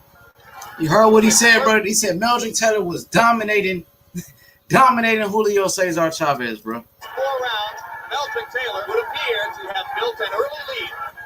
Boxing. Moving. Punches and bunches. His fluid hand speed and combinations. Clearly reminiscent of Ray Leonard at his best. Whoa! Trading punches inside, and Chavez again seems to wobble slightly as Taylor lands at will. The hand speed of Meldrick Taylor was superior, totally superior, and nullified the offense of Chavez. He's been doing what he needs to do. Just boxing, use your speed. Taylor went ahead. And as round 5 comes to a close, Meldrick Taylor throws his gloves skyward in celebration of his performance so far. He was winning the fight. Now you're boxing beauty. There's no doubt in anybody's mind. This is why we try to hold him up a little bit, slow him down. Now just settle down. Don't let the guy carry you too fast. Because we saw the fight maybe going into the 12th round, and we wanted to hold him back a little bit so he had enough to turn it on in case he needed it. But through the middle rounds, Taylor showed no signs of slowing down. Hard to imagine Taylor being more effective. Hard to imagine him doing a better job of rising to the biggest occasion of his career. Even Chavez's staunchest supporters were in shock. The Meldrick Taylor was dominating Chavez for 9-10 rounds. Even the Chavez corner said, come on, do it for your family, for your sons, for everybody, for your country. You're losing the fight. For your family, Julio. They know how desperate the situation is. Here was an unbeaten young champion fighter, fighting the fight of his life against one of the greatest fighters in the sport, and I thought that he won the first 9 rounds of the fight. You're in the middle of the 9th round of a classic performance by a young fighter on the threshold of greatness. Taylor may well have won every round. Yeah, I thought that Taylor was decisively winning the fight. I thought he was really giving Chavez a boxing lesson. It was clear to almost everyone that Taylor was giving a virtuoso performance. But it was clear to one man that something else was happening. I knew that Meldrick Taylor was winning the fights because he was landing 2-1. But at the same time, I saw Julio Cesar Chavez landing these hard punches, hard shots, shots that would break bones. Most of the audience didn't know how much of a beating that this young man was taking. It's incumbent on Taylor not to give Chavez an unnecessary chance to get back into this. We started to see very gradually that there was a shift. Taylor was landing punches, but Chavez was starting to land more hurtful ones. There is swelling around both of Meldrick Taylor's eyes. You were giving him round after round, and then you looked up and said, what happened to this guy? It looked like he'd been hit by a windmill. Taylor beginning to look more the worse for wear than the action of the bout would have led you to believe, though. I think Julio was turning the tide. I still don't think he was winning rounds, but he was punishing Meldrick physically from the middle rounds of the fight on, and that ultimately was going to tell the tale. Chavez finally seizing the initiative for the first time in round 10, and for the first time, there's a mild air of danger for Meldrick Taylor. He knew he was losing the fight, but he also knew that he was extracting cost from Meldrick Taylor to win each one of those rounds. Blood again from the mouth and the nostril. The issue became, can I get him before they say the fight's over? As round 11 comes toward a close. Look, hey, Chavez was dirty as hell. He hitting dude after the end of the round and everything. Chavez was a dirty fighter. He was hitting Meldrick Taylor after the round was over. After the bell, every time, you know what I mean? He would hit him. And Richard still didn't take not 1 point. Richard still didn't give him no warnings. Chavez was a dirty fighter, bro. And Meldrick Taylor still beat him, bro. Woozy and almost went to the wrong corner. Finally get down to the 12th round. He was winning the fight. Sure, he got hit some shots, but he was in condition. And Robbery, bro. In the corner. Look, this is the last round. No, this is the last round. The whole fight. But the advice Lou Duva remembers offering, what was actually said in the corner, differed just a bit. Move, move, move. Dance, dance, dance, you know? I mean, make believe you're Muhammad Ali out there. Have a little fun out there. But don't fight. You're winning the fight. You don't have to fight the 12th round. No, the fight is hanging on this round here, Mel. This is what champ. This is the last and final round. Now, you want to be champ of the world? His corner was telling him, it's close. You got to go out there and fight. The fight is hanging on this round here, Mel. This is what It wasn't even close. I don't know what fight the corner was watching. Meldrick Taylor was not going to back down from Chavez. He was not going to give Chavez the satisfaction of making him fight in a manner not befitting the Philadelphia fighter. Let's go. If you're a fight fan, get ready for 3 minutes of high drama now. As a desperate and determined Julio Cesar Chavez tries to take out a fading and battered Meldrick Taylor, who has completely dominated him through most of the fight. Early in round 12, the only question on everybody's mind was, can Taylor finish the fight on his feet? If he does, he wins. 2 minutes to go. Maybe 2 minutes left in Julio Cesar Chavez's historic unbeaten streak. It was like watching someone leading the Boston Marathon 25 miles and they're falling apart. That is a tired Meldrick Taylor slipping to the canvas. And this guy just get to the finish line. Both of Taylor's eyes are closing. The blood continues to flow from his nose and his mouth. But if he stands up, he wins. I do remember feeling that the sand was running out of Taylor's hourglass. So I'm watching, and I'm thinking, is this kid going to be able to finish? But there it was. 25 seconds left in the round. You know who was winning the fight. And all of a sudden,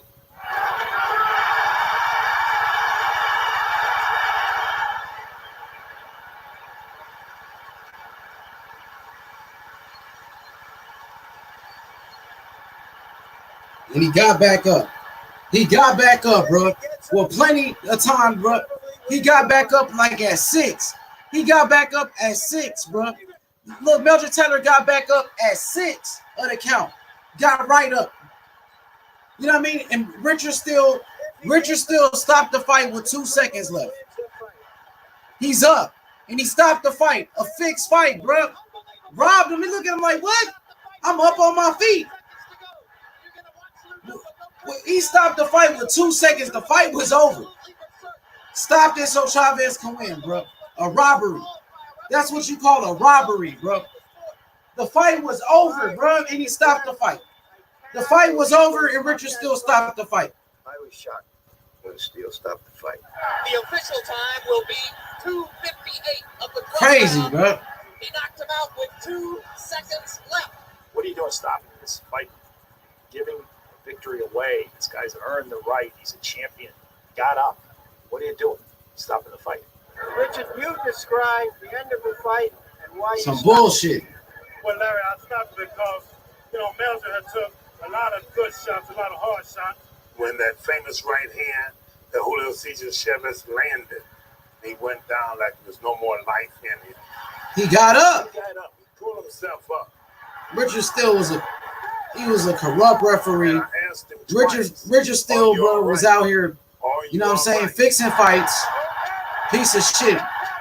Richard still was a piece of shit, bro. Robbed that man from his victory, bro. Robbed Meldrick Taylor from his victory, bro. You know what I mean? So JFL, bro, what you think about that whole thing, bro? Listen to this. Hold on, listen to Meldrick. Meldrick Taylor, what he had to say about the stoppage. Got a hurt fighter in front of me. I don't want him to get hit anymore. Bullshit. I don't believe that there. He got up. He started to pick up the count. At 6, he got up. I thought we had that job. This fight should have been wrong. This should have been in the basket. Didn't know the scorecards. And it was premature. And Richard still would do something like this. Some bullshit, bro. That was some bullshit, bro. That was complete bullshit, bro. Yo, what up, Coco? Yeah, man. Sorry about that, H Money. JFL, I apologize to everybody out there. I'm back, though. Yeah, Coco, man, what you thought about that? Starting with JFL. JFL, what you thought about that stoppage by Richard still in that fight, bro? That's a factual robbery. And, when I recapped that fight, I saw it how you saw it. And then, the dilemma was, Meldrick Taylor was taking hard shots. But that was still, he was taking hard shots, bro. So, I mean, both fighters was taking, like, punishment. You know what I mean? And they both was, like, of course, Taylor had all the rounds. Even without a knockdown, he still outboxed Chavez. But Chavez, he's shown, like, willpower just like Taylor, and it's just unfortunate that that ref in that particular time, decided to, wave it off. Like, he got up at 6, which you noticed, and also Taylor corner noticed, and that fight should have went to the bell, to the final decision. It could have been Taylor win for sure. Because I can't see, not being a draw. But even though that's probably, I'd rather for a draw than an outright robbery, or just get the factual win to a Taylor. But that ref, man. You know what? I'm sorry, but the judges had the fight for Meldrick Taylor. So all the way, yeah. When it went to the scorecards, the judges had the fight for Meldrick Taylor, bro. Right. Even if, that's what I'm saying, like, even he took punishment, hard shots. And, that knockdown would have just been, a knockdown, but it wasn't an official KO. You know what I mean? So the referee should have, let it, he should have never waved it off, though. Now I see why that's, that's a controversial. Hey, yo, what's going on, bruh? What's up, hey, what up, LFA? Not much, bro. LFA. Just chilling here, bro. What's going on, Coco? Sipping on a little something, man. Man, sipping on a little something, listening right here to H Money, just following the game, bro, respecting the game, showing love to the game, bro. Appreciate that, Hefe. Hefe, man, we just did an interview with Arthur Jones III, his trainer, you know what I mean? His trainer and his brother, you know what I mean? Rayshawn Jones. That was my first interview, man. Arthur Jones III is a great up and coming fighter in the sport of boxing, bro. Only 20 years old. He's a 21 time national champion, 270 wins as an amateur. And he fights on the zone. He fights for Eddie Hearn and Matchroom Boxing. And, man, I think he's going to be one of the best fighters in the world, man. We just did an interview with his brother. And I was actually talking to Arthur Jones III earlier. You know what I mean? So shout outs to him and his whole family, man. And we comparing him to a young Meldrick Taylor. You know what I mean? Meldrick Taylor, who was in that great fight with Julio Cesar Chavez. And I felt like Meldrick Taylor, he won that fight. And he deserved that victory. You know what I mean? He was robbed from greatness. And I think Arthur Jones III will be the next Meldrick Taylor or even better. So, Coco, I see you had something to say about that stoppage. What was your thoughts about the stoppage, Coco? Man, how do you stop the fight with just 2 seconds left? I mean, they've been battling all night. They've been fighting, and let it go to the judges. Let it go to the let's see what the cards say. How are you gonna even okay, let's say he lets the fight go on. Julio Cesar Chavez has to come from all the way from across from the opposite corner. He ain't gonna reach him. You feel me? He's not gonna get there to do any damage. So let the man have a chance and see what it do. I mean, obviously he got knocked down, but I mean, come on, you're gonna call it off with 2 seconds left? I think that was poor judgment. Of course. I'm gonna say 2 words, bro. 2 words that are the reason why that happened, bro. Don King, bro. Don King, bro. He's been in the business, bro, a boxing, man, during those times, bro, where a lot of things were corrupt. They had refs in their pockets, bro. They had judges in their pockets, bro. So I think Don King had to be involved somehow, bro.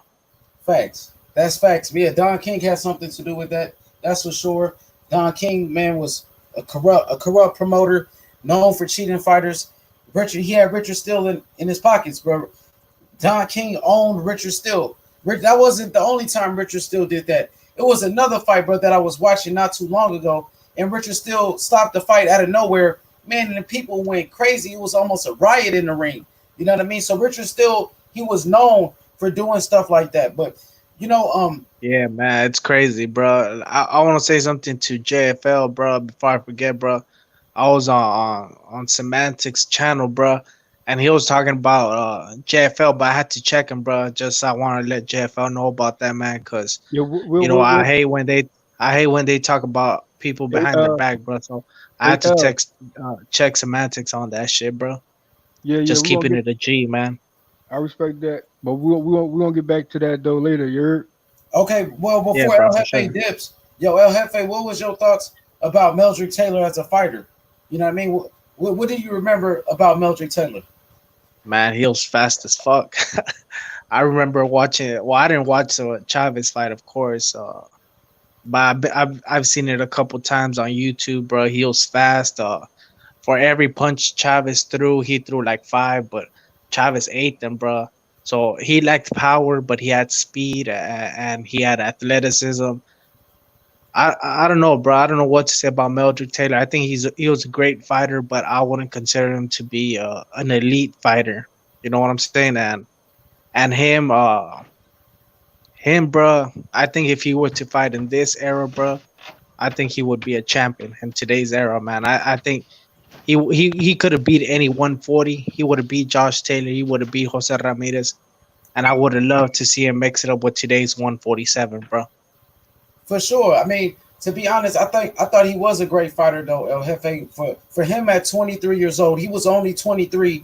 He was an Olympic gold medalist first, and he dominated Julio Cesar Chavez. And in that fight, he buckled Chavez a couple of times. He wasn't able to knock out Chavez, but he buckled him, and he dominated that fight. So for him at 23 years old to outbox Chavez, I feel like he had to be a great fighter because Chavez was the best fighter in the But world at that you time. think he's elite, bro? You think Yes, like yes, he like he's yes, like a Pernell Whitaker or yes, Mayweather, yes. bro?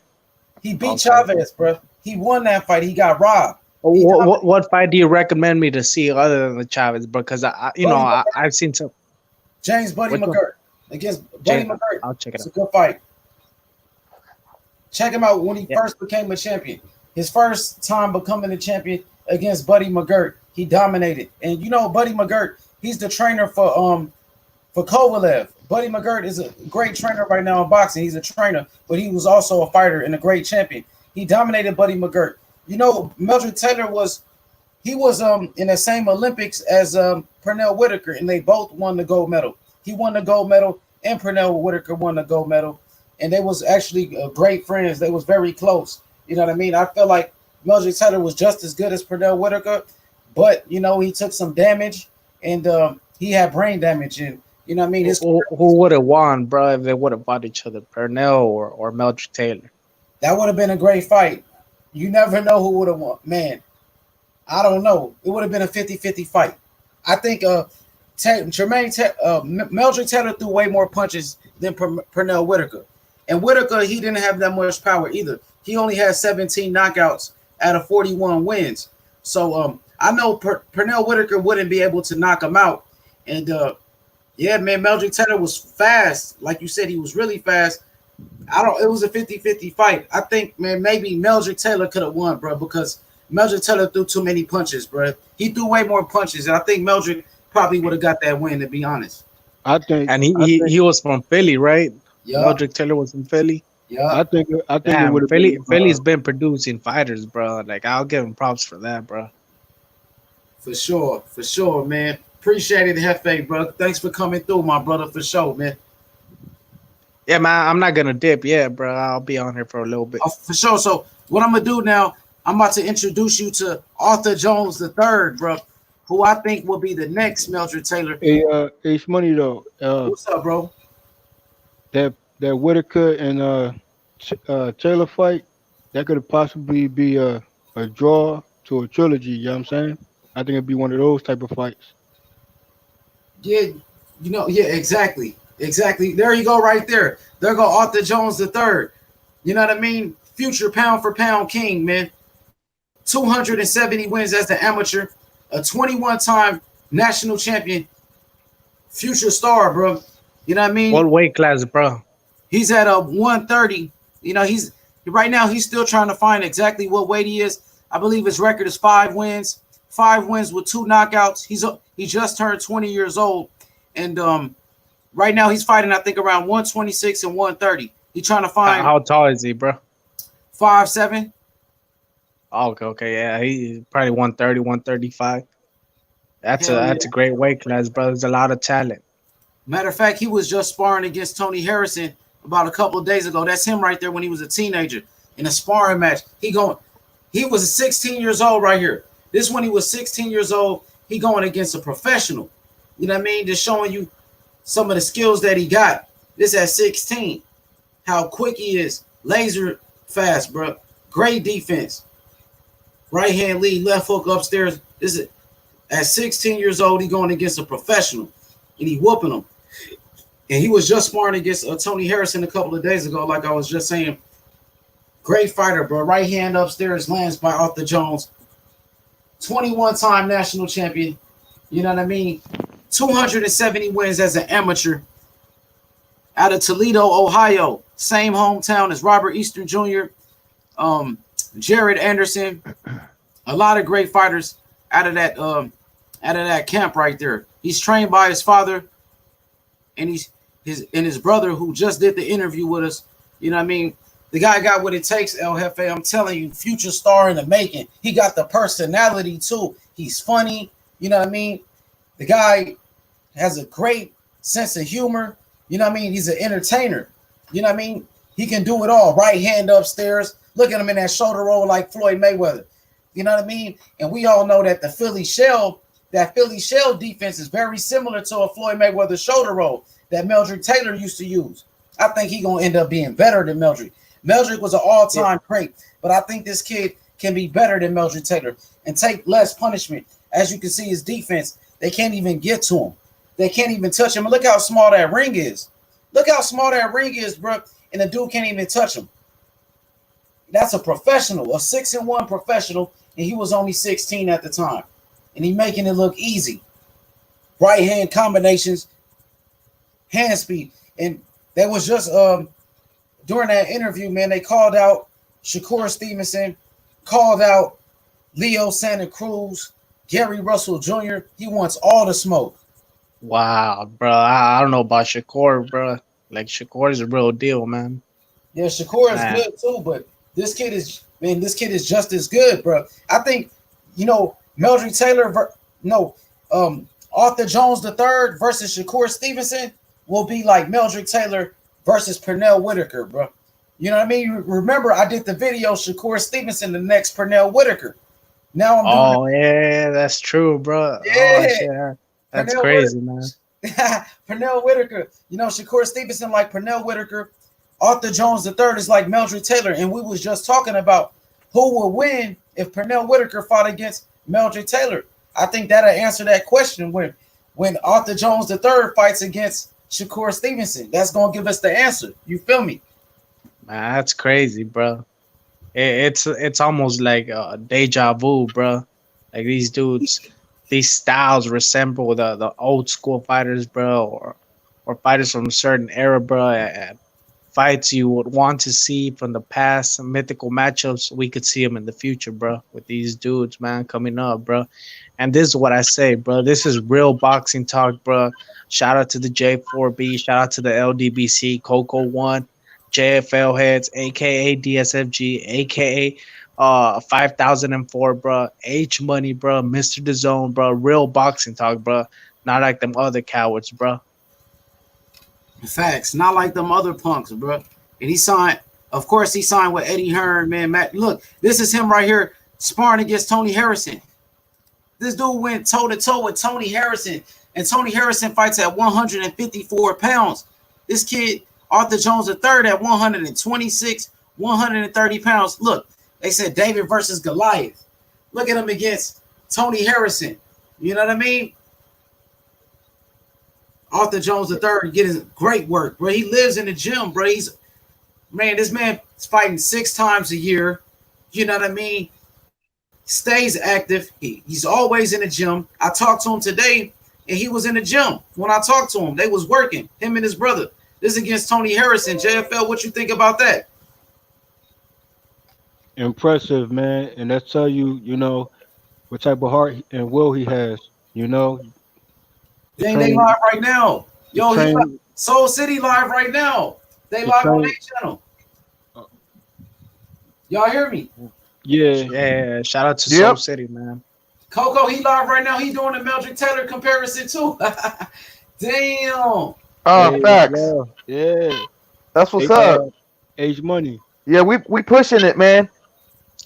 Man, it's crazy, bro. Cause H Money, bro. Like H Money's a trendsetter, bro. Like nobody's talking about like this comparison, giving young fighters a shine, bro. Like H Money's doing, bro.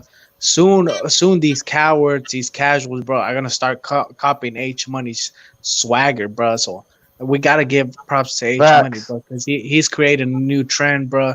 The LDBC, the J4B, bro. It's a new movement, bro. And we ain't bitch made, bro. We want all the smoke, bro. Free smoke. Yep.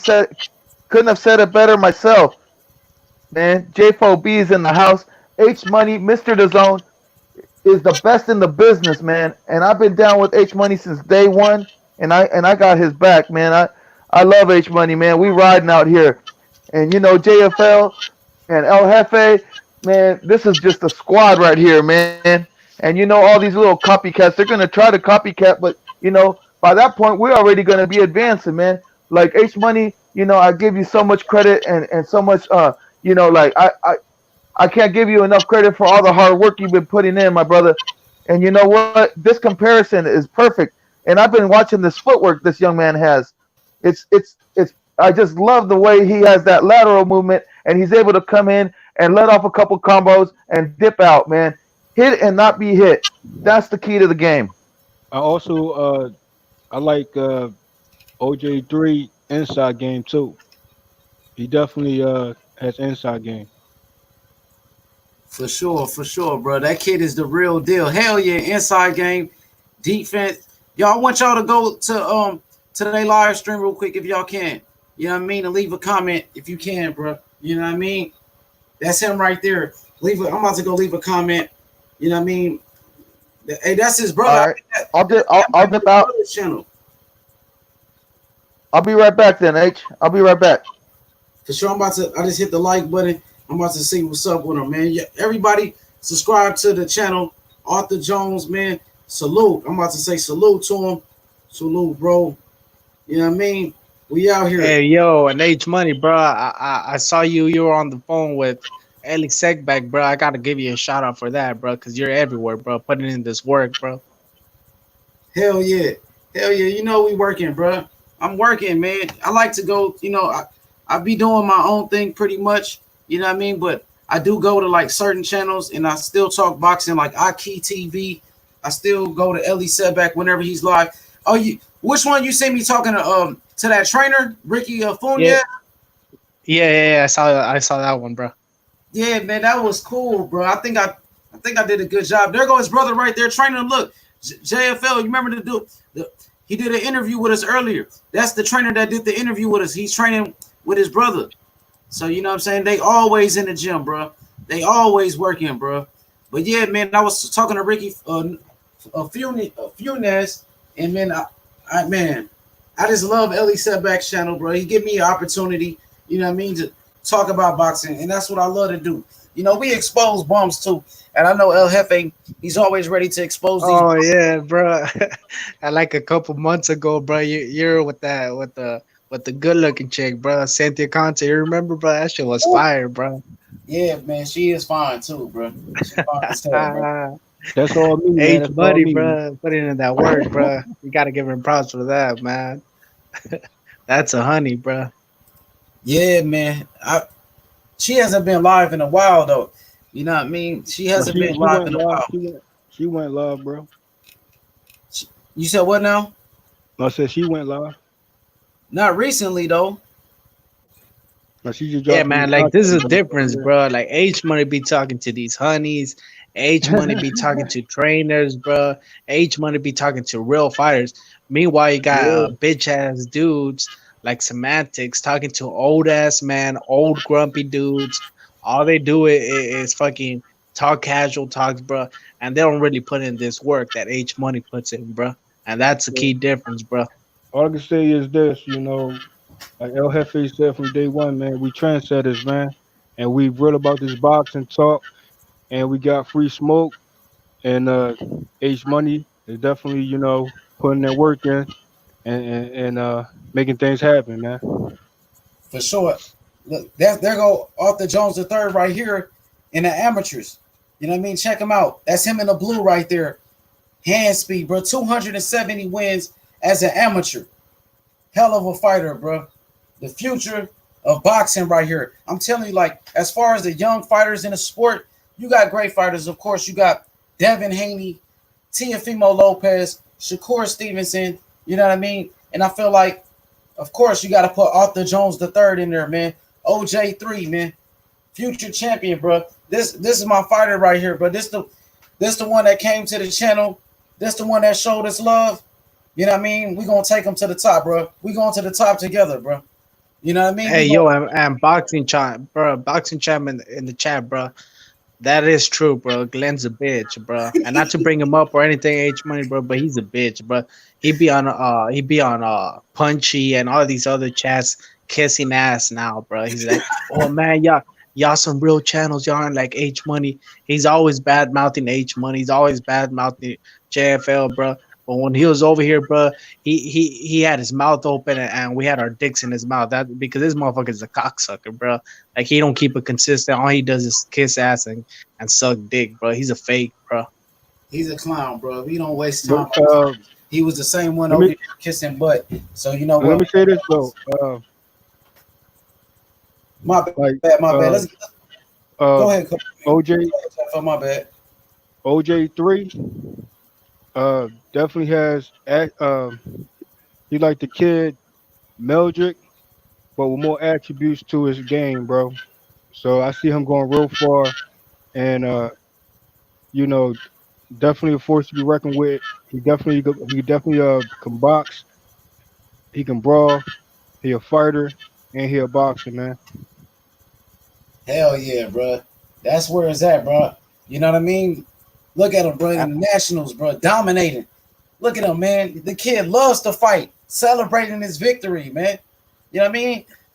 I want to hear El Jefe's thoughts on the skills that he's displaying, man. Tell me what you see on the screen. What you like from him? What do you see from this kid? You know what I mean? Talk to me. he got solid. He got solid footwork, bro. He's a fast reflex fighter, so he's quick, bro. So he looks like he got solid power because he's hurting them dudes, bro. He got solid foot inside work. He's a complete fighter, bro. It's just gonna take time for him to develop experience and mature as a man. But he's a world champion for sure. The main question is how many divisions is he gonna conquer, bro? Is it gonna be one, two, or three? Because I could see him moving all the way up to welterweight, bro. That's how good he is. Yeah, I can see him doing the same thing. I can see him going possibly to start off at 126, 130, 135, 140, and 147. So that's 5 weight divisions, bro. You know what I mean? Possibly even 6. Go to 154, super welterweight. You know what I mean? I could see that happen. He got the skills to do it, bro. Skills wins fights, man. You know what I mean? Facts. He's so smart in But that ring. He's very intelligent. but Look, these are things that other channels won't tell you that we're telling you, bro. So y'all hit the like button, bro. Drop a super chat, bro, and sub to the channel, bro. Because there's a new movement, man. This is the new H money. Well, he's been the same H money, bro, but this is a new trend we're sending, bro. We got the dream team on here, bro. We had Coco One, bro. We had JFL. We still got JFL heads, DSFG, and we got H money on here, bro. So y'all got like the Avengers on here, bro. This shit's insane, bro. facts. Coco, my bad, man. I was watching the video. I seen you up in this chat, bro, showing love, man. Appreciate Soul City for sure. Hey, hey, yo, it's your boy. You know what I'm saying? Coco the Don is back in the building, man. We had to go show support, man. You know, because that's what we do. You know, we're Facts. extending we're extending our the olive branch. They extended it to us. It's a family, man. We're growing. You know, this is what we do, man. We're taking over. You know, ain't no thing but a chicken wing because we doing this damn thing. Okay, so you know we staying focused over here. Is nothing but boxing. You know, ain't no chit chatter. You know what I'm saying? Because over here we staying focused. You know, we trying to stay focused on mind over matter. You know what I mean? So whenever you go over to the other channels and you want to hear about this and that, no big deal. Go ahead. If you want to come and learn and do some film study and listen to some wonderful interviews and you know and be part of the movement, J4B, man, come on, ride with us. For sure. Welcome, Yo, this is when welcome to the mob. I'm sorry, but this Uh, is when Eddie Hearn signed him right here, guys. Let's play it real quick. See what Eddie Hearn had to say about him. From the debut to the WBA World Championships, the Ring Magazine title, to carry a fight to When Eddie Hearn signed him, bro. Eddie Hearn knows his fighters. in the USA. And we're off to a great start. We've got world champions, we've got unified world champions, we've got undisputed world champions. But it's all about building for the future. And it's all about trying to develop these young fighters in a great market like America. We've done it in the UK with the likes of Anthony Joshua taking him from the professional debut to the Unified Heavyweight World Championship, to Callum Smith from the debut to the WBA World Championships, the Ring Magazine title, to carry a fight to the WBA Super Flyweight Championship, to Charlie Edwards to the WBC Flyweight Championship. It's been done very often by us. We feel like we've got a great formula, which is really to make sure that we give these young fighters plenty of fights, a great platform, and the opportunity to grow inside and outside the ring. We've signed some great amateurs, but this gentleman to my right is undoubtedly one of the elite of the amateur setup. Over 300 amateur Wait, fights. hold on, bro. Pause real quick, bro, because I want to break down what Oh, what's that noise, bro? Someone got like some background noise, bro. And That that must shit's be my. insane, bro. It must be the video I was playing. My bad. That shit. Yeah, man. Eddie Hearn, bro. He's a real promoter, bro. I love how he's signing young fighters, bro. He's giving them the proper money, the proper training, bro. Eddie Hearn's a game changer, bro. I don't understand why people be hating on Eddie Hearn, man. I really don't, bro. The same reason you just said right there, Jefe. He's a game changer. You know, people hate on things they don't understand. You know, they're Facts. caught up in the past. You know, the zone is the application that you could watch a fight going right down the street with your friends. You know what I'm saying? So Yeah, you know man. the That's future is true. They don't understand it, bro. Because that's some real shit. Not to cut you off, Coco, but to tell you the truth, bro, most people on YouTube, bro, that be talking this boxing, they be like 40-year-old virgins, bro. I ain't gonna lie, bro. These motherfuckers be old as fuck, bro. Talking boxing, and they always want to talk about the old school, how the old school, but it's all about the new school, bro. It's all about changing the game up. How you're saying that they don't understand the zone and all that situation, bro. That's some real shit, bro. Hey, can I say this one thing? facts. I couldn't have said it. Yeah, man. Go ahead, JFL. Um, I would say we can get to the chat smoke, but I was gonna say the referee, you know, in that Magic Taylor fight with Chavez, that was a bad call. He should have known the time on the clock.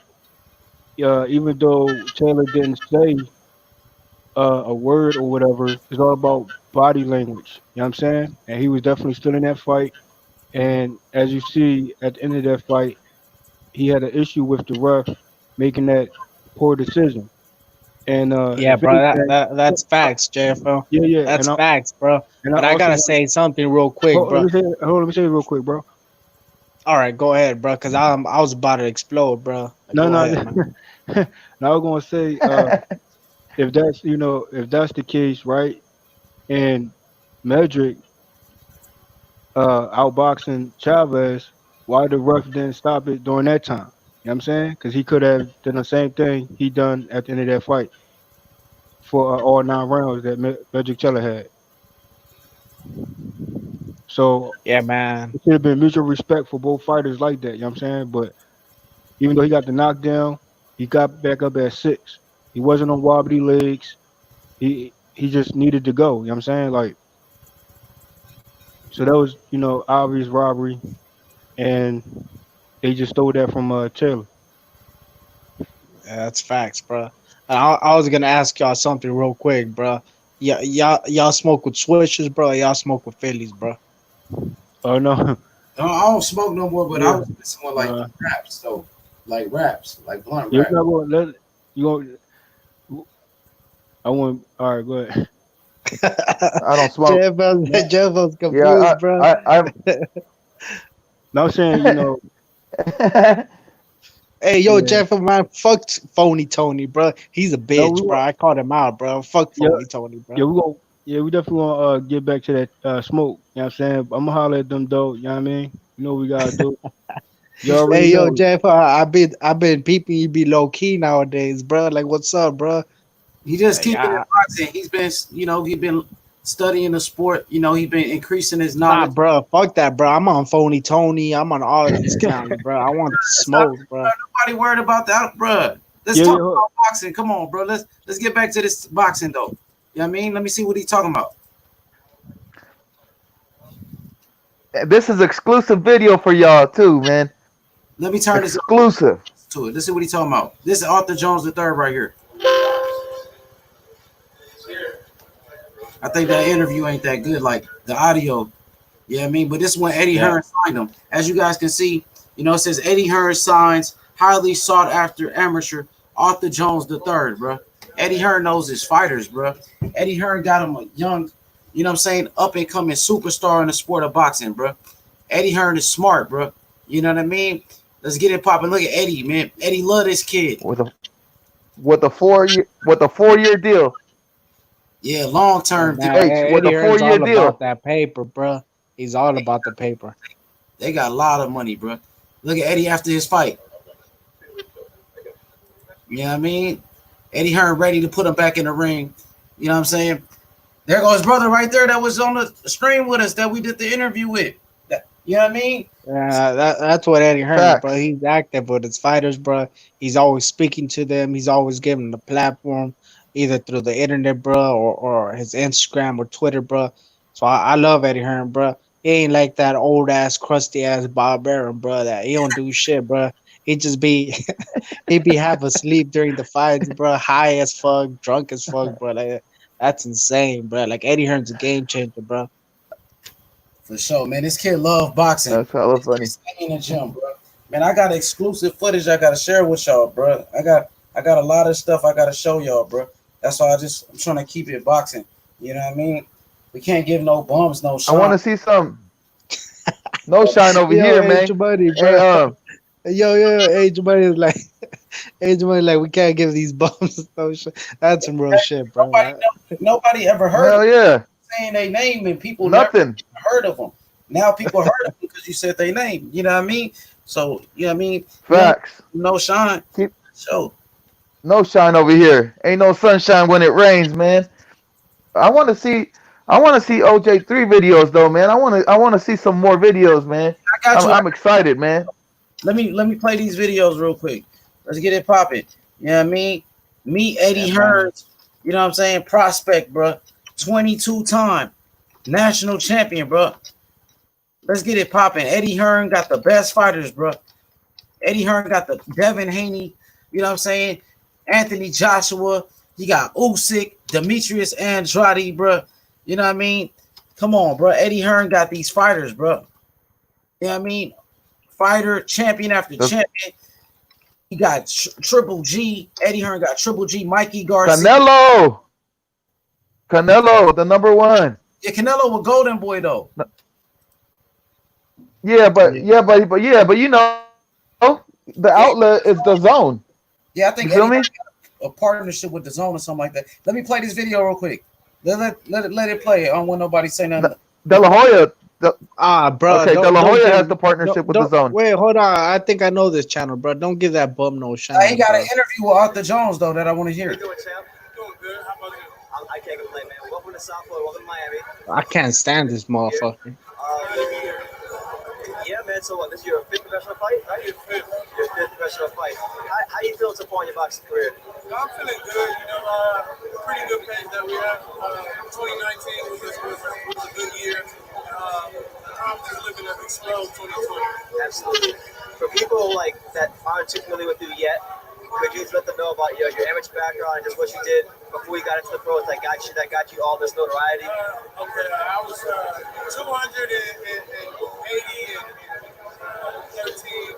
280 and 13, bro. You just heard it from 280 wins, only 13 losses, bro. And most of those losses was robberies. Check him out. Could you let them know about your amateur background and just what you did before you got into the pros that got you all this notoriety? Okay, I was 280 and 13. I won 22 titles. Yeah, and I was number one for like 2 or 3 years in my weight class. Yeah. Well, was there anybody notable that you fought in the amateurs that people out there would know about?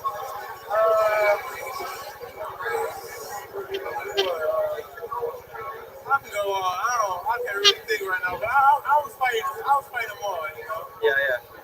Okay. So far, like your boxing style, how would you classify it from somebody who's never seen you fight? Say, yo, this is how Otha Jones fights. How would you describe yourself? Pretty slick boxer that uses angles. Yeah.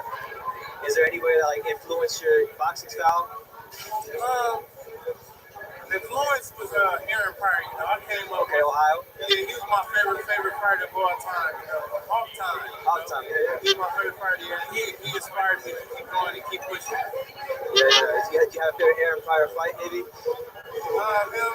Lex Sarkwell. Okay. Those are classics.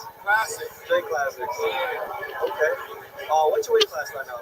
I'm 130, 135. I'm really trying to, see where I feel better. You're still trying to figure it out. Yeah, still trying to figure it out. Okay.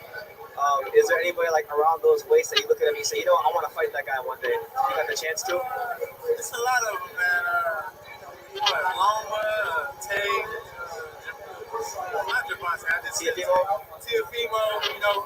same company split too. Yeah, Tampa Farmer, there's a lot of that out there, but I'm just scouting right now. You're scouting. Either that guy to your left. Yeah, that's my man. Yeah, that's my man. We can stay good. Okay. You're from Ohio, and I know like one thing is Ohio seems to produce like a lot of not just good fighters, but like tough fighters. You guys are tough guys in Ohio. Yeah, tough, good boxing, champions. Yeah. There's a lot of champions, tough fighters, good slick boxing. Ohio run boxing. Ohio, yeah, that's the page. In my perspective, Ohio runs boxing. You think so? Yeah. Some of the greatest fighters of all time came from Ohio.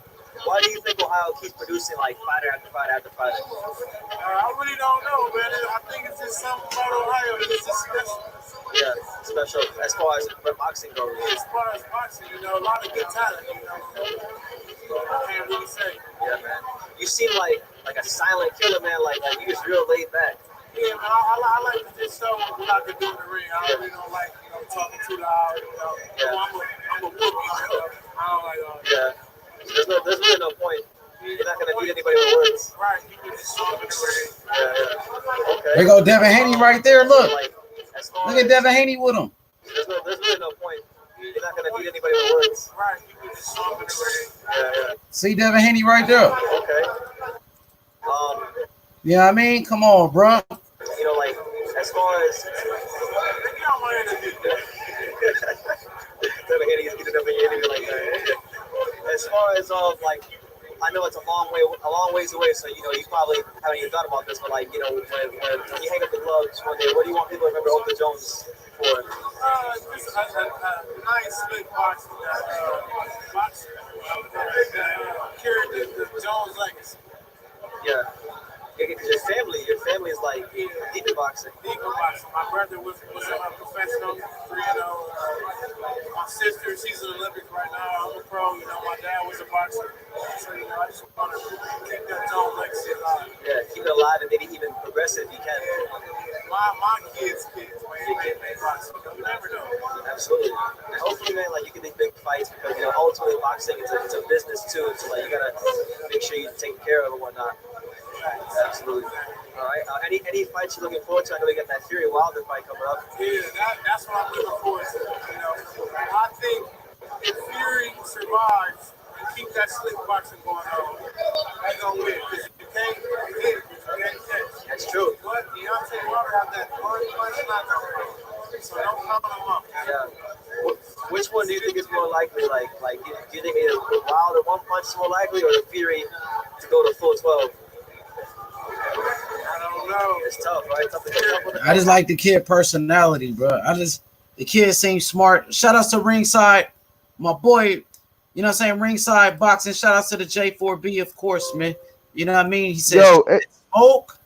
Yeah, man. Shout out to the J4B, bro. The realest click on the blog, bro.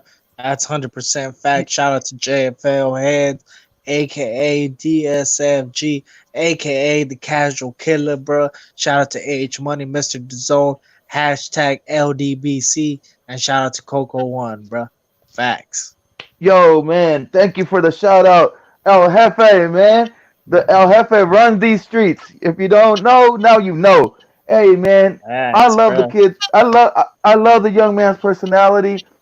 And one thing that I took away from that interview right there, that little segment that we just saw there, is his composure and how well and how eloquent he was speaking. And the one thing that I heard was he said, I dominated my weight class for 2 to 3 years. Think about that.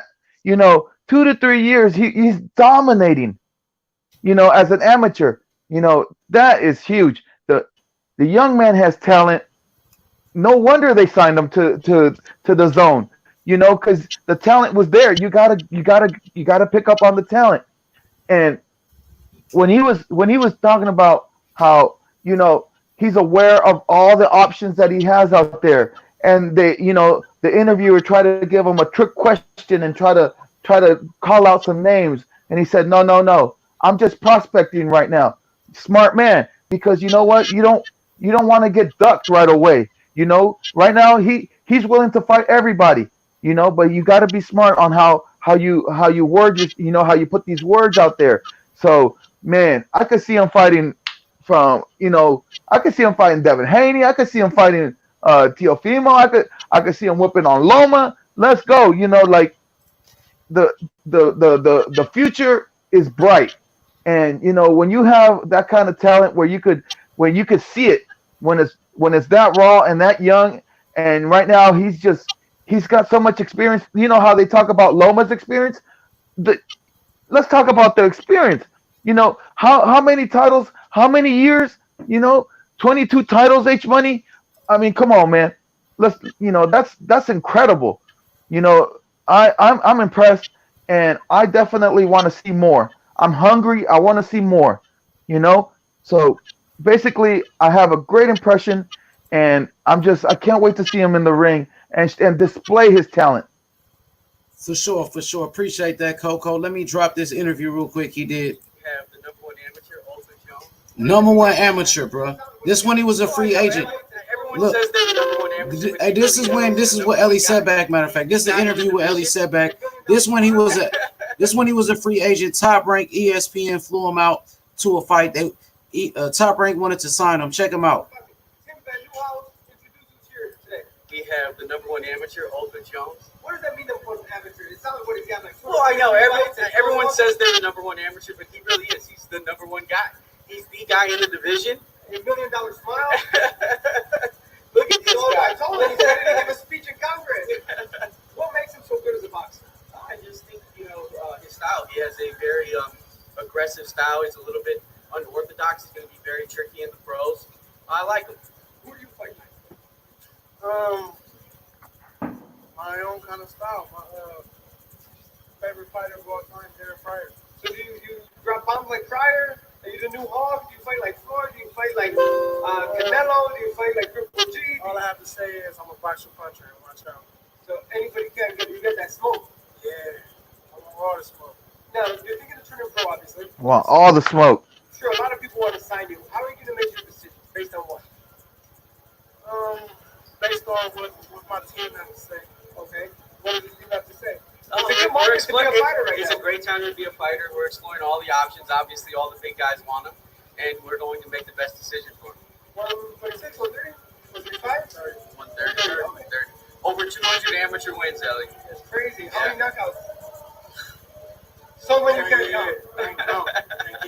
What got you into boxing? What was the reason you said this sport is good, not basketball, soccer, chess, ping pong? Well, my best friend, Pretty Boy Member, YouTube sensation. I seen him in the oh, Dad, I want to try. I gave it a try, hit the gym, and in love with it ever since. You have a great chin? Of course. I'm young. Have you ever been down? No. Never been down. I should know that, right? Let me look at your stare at death. You really look at a photo show. That's it. That's enough to scare everyone. Ellie's a damn fool, bro. The mean mug. Even though you're number one. Yeah. How does that work? Because 141 and 132 had got squashed. Oh, and okay. it's now one. Got it. Okay. So There's still possibilities there, though. It's a lot of politics. So he's got a lot of. All right, let's switch it up, man. So let's do some boxing talk with everybody on the panel. Since everybody's here, people want to hear what El Jefe got to say. People want to hear, what I'm saying, conversations. So let's start it off, man. So just talking about the young prospects in the sport of boxing. Who do you guys like? I'm gonna name some fighters, and I'm gonna get y'all thoughts. You got fighters such as Virgil Ortiz, who's only 21 years old, I believe. 15 wins, 15 knockouts in the welterweight division, who's ranked number 2 in the WBO. You got Virgil Ortiz. You got fighters like Jerome Boots Ennis, you know what I mean, who's 25 wins, 23 knockouts in the welterweight division. Also, you have Devin the Dream Haney, who's a hell of a fighter, the youngest champion in boxing, you know what I'm saying, the WBC lightweight champion of the world. You got Shakur Stevenson, who's a great young fighter. He's actually just had his first fight at featherweight. His first fight was at featherweight, a couple of weeks ago. So you had at 130. It was at 130, I believe, super featherweight. So that was his first fight at super featherweight. He won by knockout. He looked impressive. And you have fighters like Arthur Jones III, who looked really good. You know, in 2019, he was dominating, 5 wins, two knockouts. And also you got Gabriel Flores Jr., who we seen last night, and he looked excellent last night. Gabriel Flores Jr., bro, 18 wins now with 6 knockouts. So starting off with El Jefe, who is your favorite prospect coming up in the sport? Man, I got a lot of prospects, bro. I'm keeping an eye on a lot of fighters, bro. But my main one is Virgil Ortiz, bro. He's one of my favorite fighters, bro. He's from around my hood, man. Oak Cliff. Shout out to Oak Cliff, Texas, man. 214, the DFW, Texas, man. Shout out to y'all, bro. He's it's just a little extra, bro, because he's from my neck of woods, bro. I love Shakur, but I wouldn't consider Shakur a prospect since he's a champion, nor Devin Haney since he's a champion already. So I'm keeping an eye on Daniel Du Bois, bro. I think he's gonna be the next heavyweight champ. He got the size, the skills, the power, the speed, bro. I'm gonna keep an eye on Oda Jones, bro. I like what I see. He got the size to be a multiple division champ. uh, Lorenzo Truck Simpson, who you guys did a video on. I think that kid's gonna be a pound for pound champ, bro. Like, he reminds me a lot of a Tank Davis, a big Tank Davis. He's southpaw. He comes forward. He goes great to the body. He has great power. Like, this he's like a mixture of Tank Davis and Spence. If you Yo, understand what I'm saying, bro. So I'm there's a sorry. lot of the I what? have to say this. I'm sorry, El Jefe, but dang, Arthur Jones the third, they live on their Instagram right now, and they sharing the video. He playing the video of the interview we did on his I Instagram. told you, H. I told you that. That's why I was telling you to shut it down because if you would have carried the, hold on, H. If hold on, if you would have carried the video for too long, you would have had all these different channels and all these different video clips that would have shut your interview down. So the reason that you shut it down the way you did, now that's all your content and it's getting shared, my brother. You know what I'm saying? And it can't get taken down ever. Man, Coco, you a G for that, bro. Because I was gonna keep going. Let's go, bro. He's sharing the video on Instagram right now. Y'all go follow him on Instagram. You know what I mean? Go to his Instagram page. Matter of fact, I could go to it right here. Let me go to it on my joint right here, and we could go check them out what they doing, bro. Man, shout, bro. Coco, I'm happy that I listened, man. Sorry, El Jefe. Keep on going, bro. I'm sorry, bro. Go ahead. Yeah, bro. Shout out to Oda Jones, man. Shout out to H Money. That's a new connection, bro. H Money, Mr. DAZN, he's like the plug out here, bro. Plugging everybody up, bro. So shout out to y'all, man. But yeah, bro, there's a lot of great prospects out there, man. Forgot my train of thought, but I'll let JFL, man. Go ahead, JFL. Speak to them, bro. Yeah, man. Like I said, man, successful interview. Treats his fighters, man. I just want to show y'all a quick look on his Instagram page. What's going on, bro? Our interview. Money, you going viral, baby.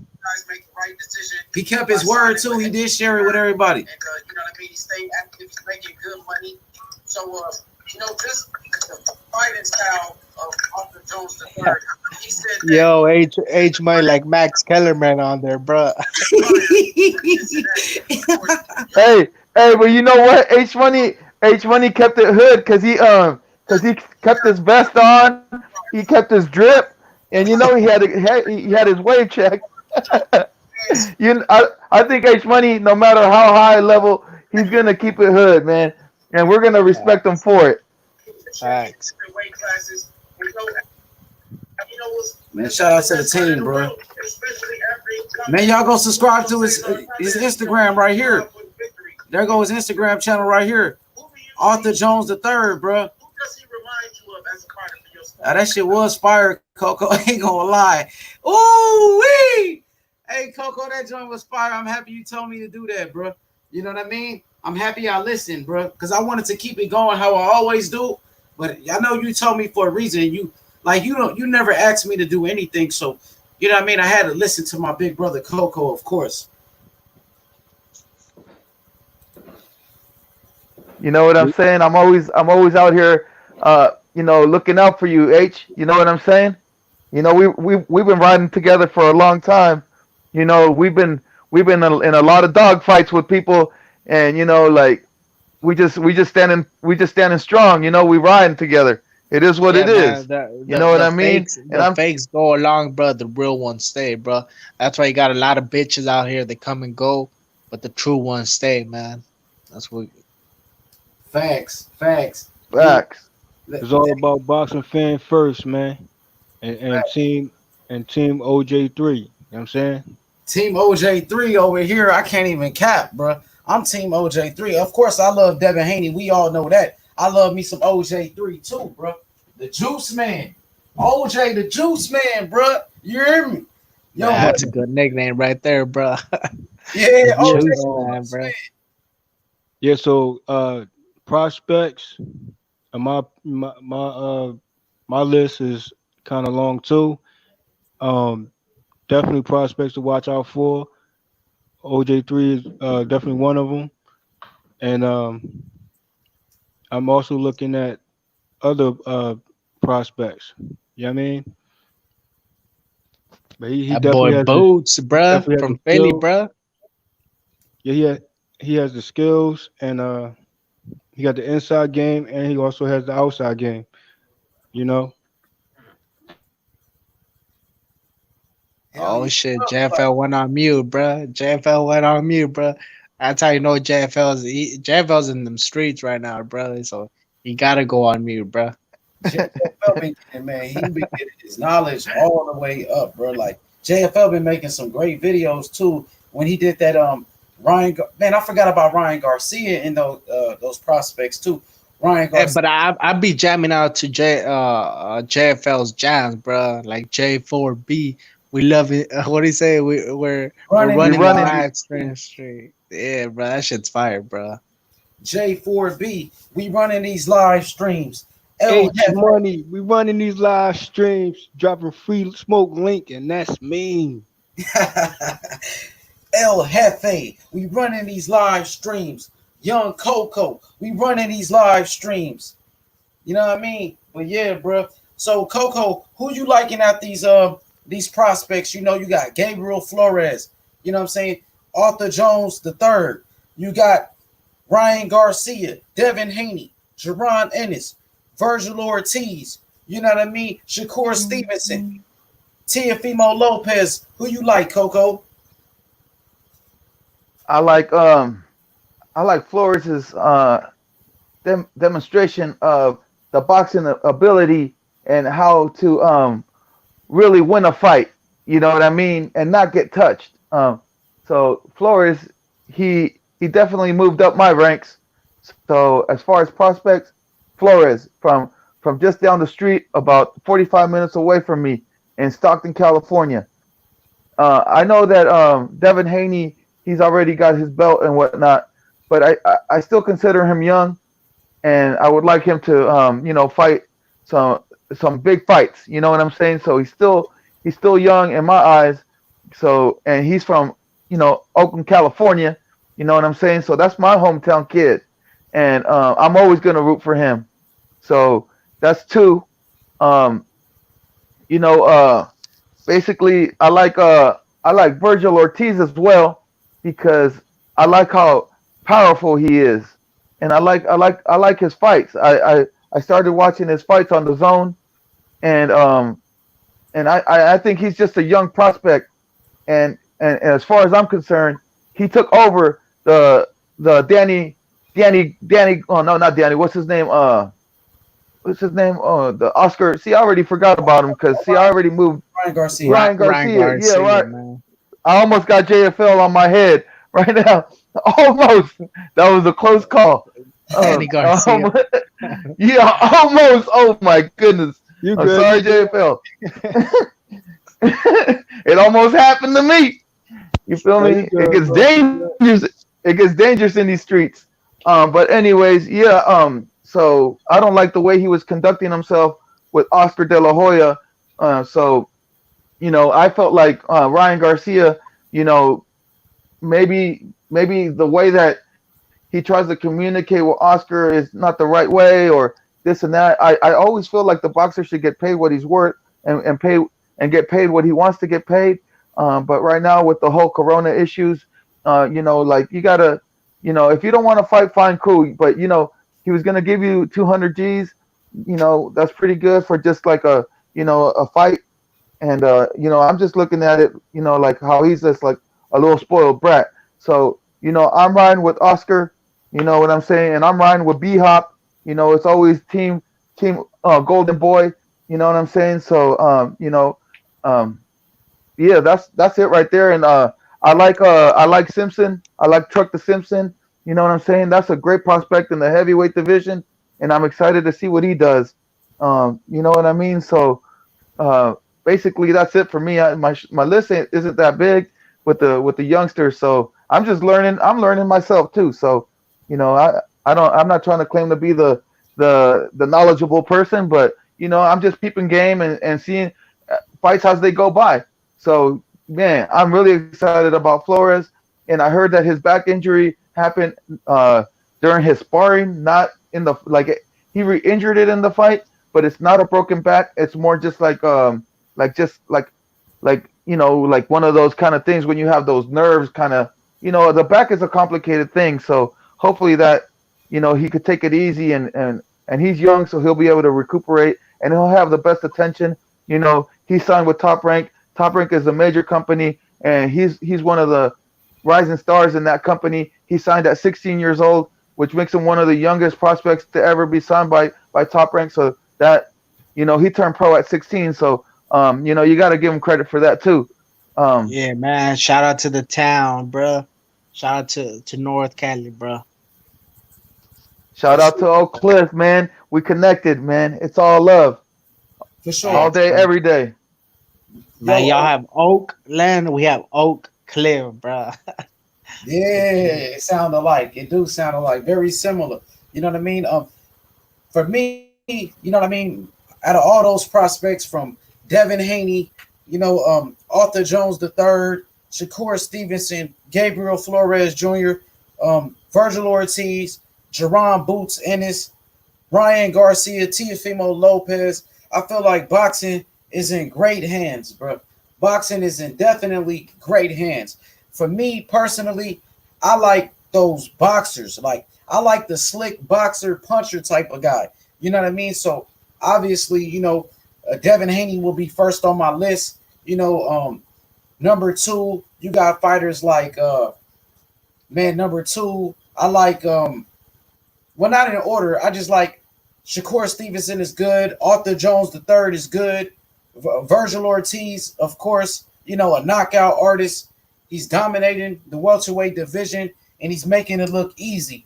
Jerron Ennis has a lot of skills, a lot of ability, a lot of talent. You know what I mean?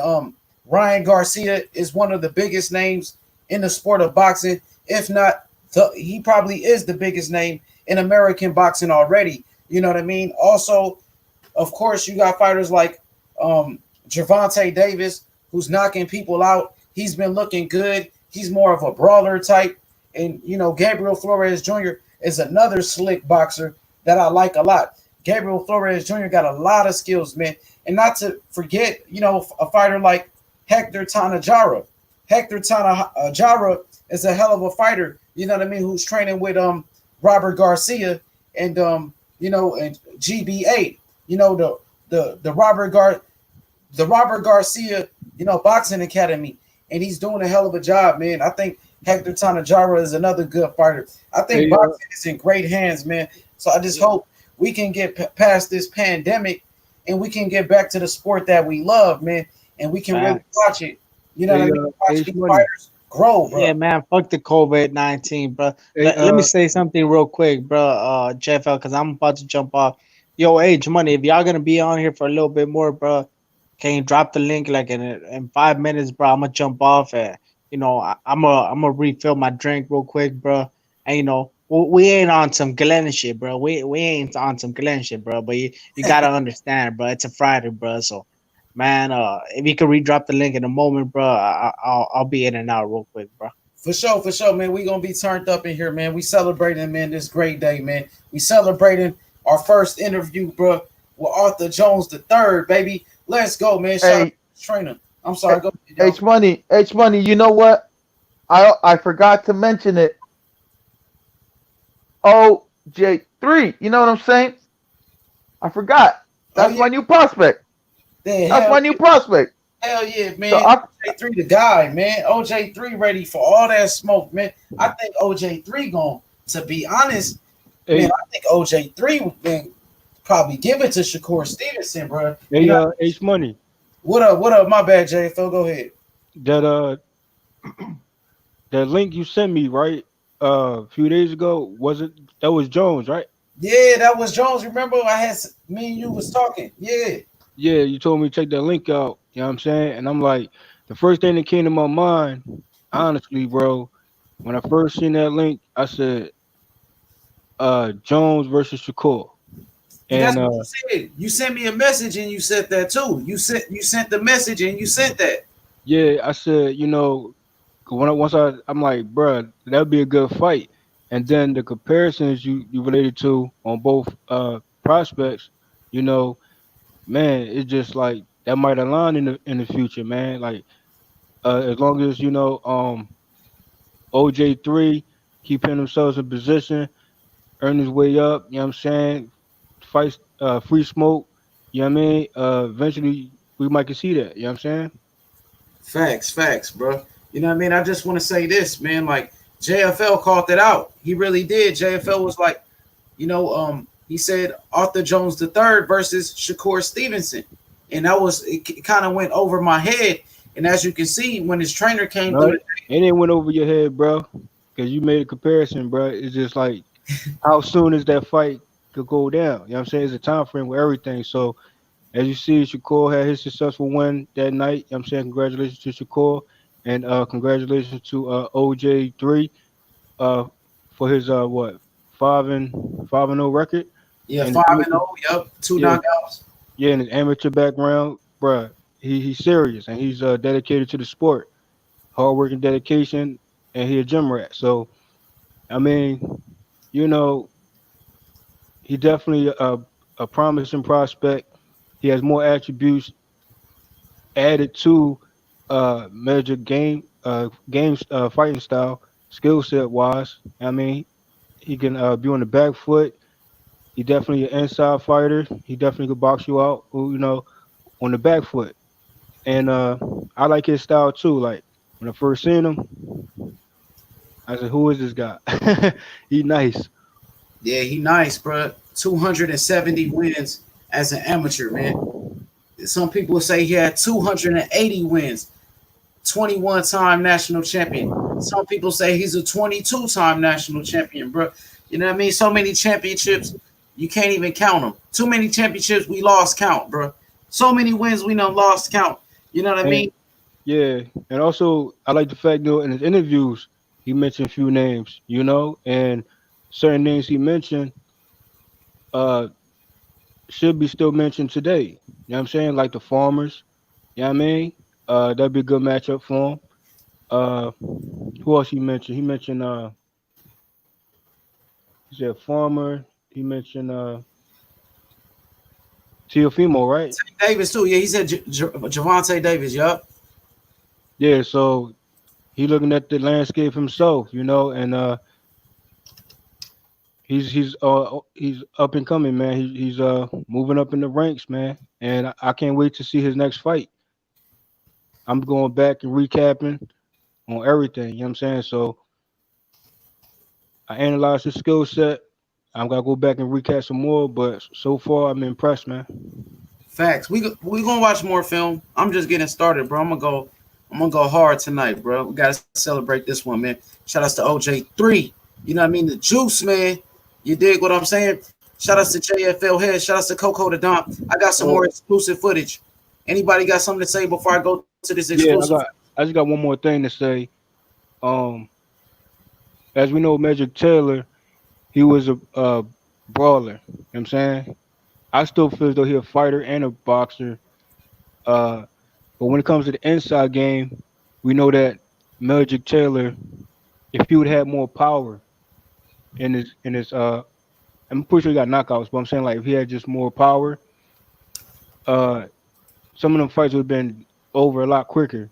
So I mean, if you're going to do the inside game, it's best to like, you know, combinations off, but definitely, strengthen up on the power skill set because you go to inside, you want to, get him out of here. You know what I mean? And that's my take on that. For sure. Let's play some film real quick. Meldrick Taylor film, bro. You know what I mean? Everybody hit the like button. You know what I mean? Arthur Jones the third, the next. Meldrick Taylor, bro. Let's get into it. H Money, Mr. The Zone, with JFL heads and Coco the Don. You know how we rocking, bro. We are the livest, bro. You know what I mean? Shout out to the LDBC.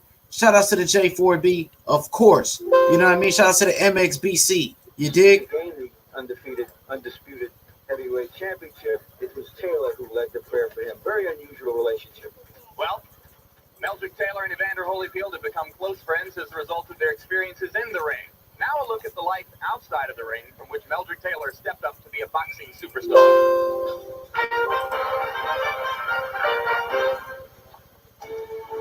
It's called the City of Brotherly Love, and its name is synonymous with history. Home of the Liberty Bell, seat of independence. But in the boxing world, Philadelphia means tough streets and tougher fighters, like Matthew Franklin, Gypsy Joe Harris, George Benton, and now a former champion certain to make his mark in the 90s, Meldrick Taylor. This is the old neighborhood that I used to live in. I grew up on, it's called Nice Town. It's not really nice, but that's what they call it. And, back in the 70s when I was growing up here, there was a lot of gang warring and fighting and all that. That was exciting. That made the neighborhood so exciting. They knew every day something new was going to happen. Some type of discrepancy somewhere in the neighborhood. It's my roots, man. This is my roots. How you doing? They know it's the roots. We come from. That's right. Good to be back in the neighborhood. Like many fighters before him, Meldrick got his introduction to boxing at the local boys' club. He was only 8 years old when he got his first boxing lesson from his older brother Myron. In 1979, Meldrick moved on to serious gyms like Joe Frazier. I always stayed with boxing because that was my first love. And, people used to tell me that stick with it and keep working hard. You're going to be somebody, you're going to be successful one day. And so always, take their advice and just kept working hard. The red corner, a gold medalist in the '84 Olympics, an IBF junior welterweight champion as a pro, all within 4 years. Meldrick attributes his success and his strength to family and God. I live my life by faith, and I believe in God. All the things that I was able to do up to this point in my life, it was from God. You got to give me the strength to do that. Together, what's the U word? United, okay? So when we come together, it gives us what, Meldrick? Unity, right? Unity, okay? The other force in Meldrick's life is his 4-year-old daughter, Melody. The relationship has changed his outlook and given him a reason to look to the future. That's my best friend I have. And she's proud for me to be our father. I'm proud for her to be my daughter. Even when she grew up to be a mom one day, get married, have kids, but she can tell her kids that I'm the best daddy in the world. Meldrick didn't realize how much he'd need that religious and family strength until March 17 of last year. It helped him get over the devastating loss to Julio Cesar Chavez.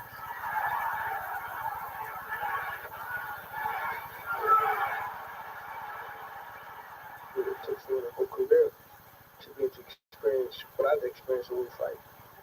I'm sure there's a lot of great fighters out there that have great fights. But for me to be as young as I am and to experience that type of drama, I believe that it should be a plus on my side. But the rest of the boxing community wondered just how much physical and mental damage Chavez had done to Taylor. 5 months passed before Taylor climbed back into the ring to face Primo Ramos.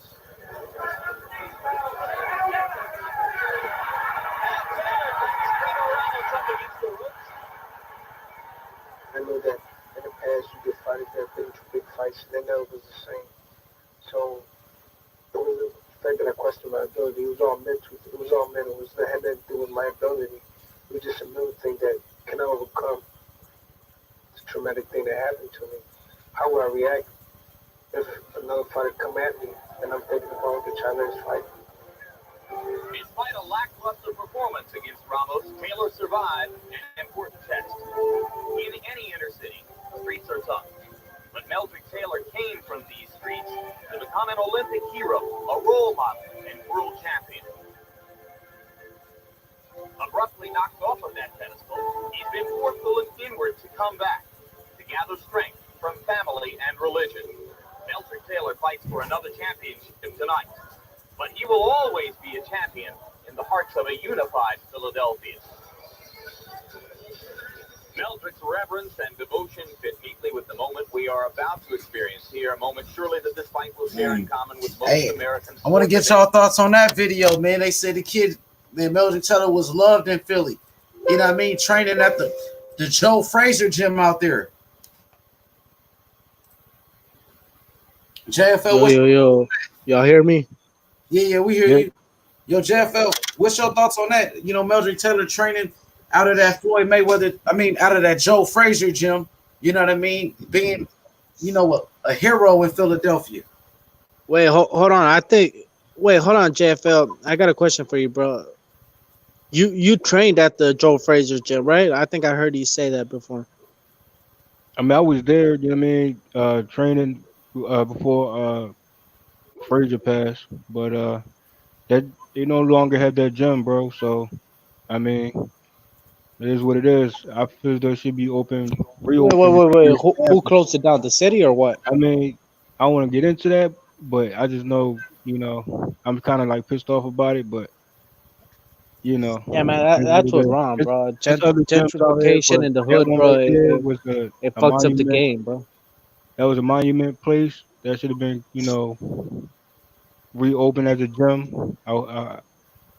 Somebody got to make that happen. I mean, I thought Bernard was going to do it, but I mean, that's a whole nother topic. Yeah, bro, but that kind of fucks it up, bro. Because Joe Frazier was a legendary fighter, so was Meldrick Taylor. All these dudes, bro. There's so many memories, bro. Of these Philly great fighters, bro. Right. And Meldrick was you know, in his era, and he was like the sweet pea, you know what I'm saying, in his city, you know what I'm saying? Like, you got love, man, and Philly brotherly love, man. You know what I'm saying? And we bought free smoke, so The land of the cheesesteaks, bro.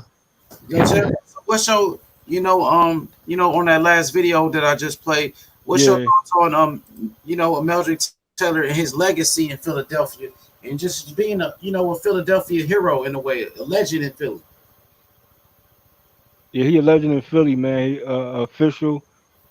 Uh, it's too bad that that fight in particular happened the way it happened. He would have been even more. Even he still loved no matter what. You know what I'm saying? Because anyone who pick up a glove in Philly is going to know about Meldrick Taylor, along with Bernard Hopkins and others. You know what I'm saying? So And Danny Garcia. Don't forget Danny Garcia, bro. yeah, facts. And Danny Garcia. They just look on the ring and they know what it is. But 38-0, bro. facts. And shout out to El Jefe. But Meldrick Taylor, man, like he reason why Philly fighters put on gloves, and it's just that city, man. And yeah, man. What more can I say? Like that's Meldrick Taylor, man. For sure, I got more videos for you real quick. Let's let this video play out. Meldrick Taylor, bro, in his prime time Meldrick, bro, legend. I think the audio might be better in this one. It's scratchy. It's a bit. It's a bit low, bro. In public, so it might be speaking better. And it's basically being an all-around person. It's still making him a good. Yeah, the audio's kind of choppy, bro. I can't really hear it. I got a different video. My bad. I could go to a different one. I got plenty of footage on this dude, bro. Legend, bro. Yeah, man, but it's crazy, bro.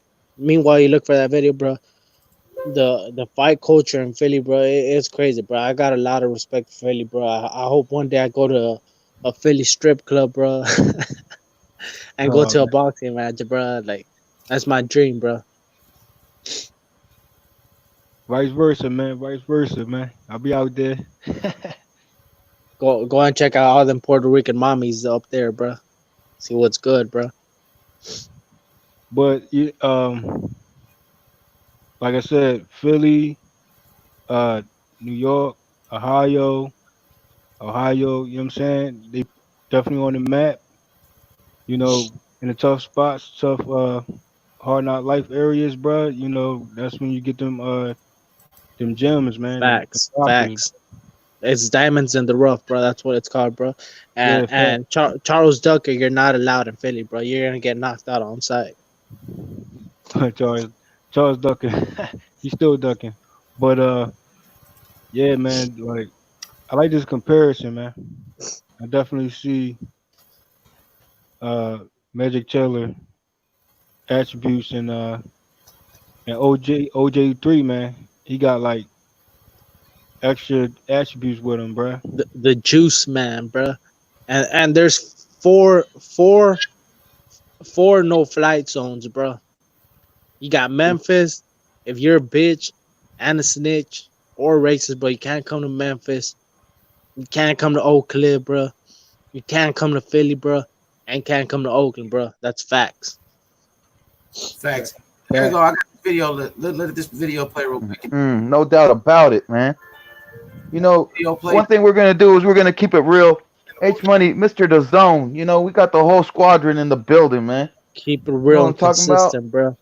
For sure. That's what it's all about, man. H Money created this movement, bro. All we gotta do is keep it consistent. For sure. Let this video play and we're going to come back with our take on it. So pay attention to this video and then we're going to break it down when it's done. Just fine, thank you very much. And this quest to be recognized not only as the champion of the world, but as the very best in the world.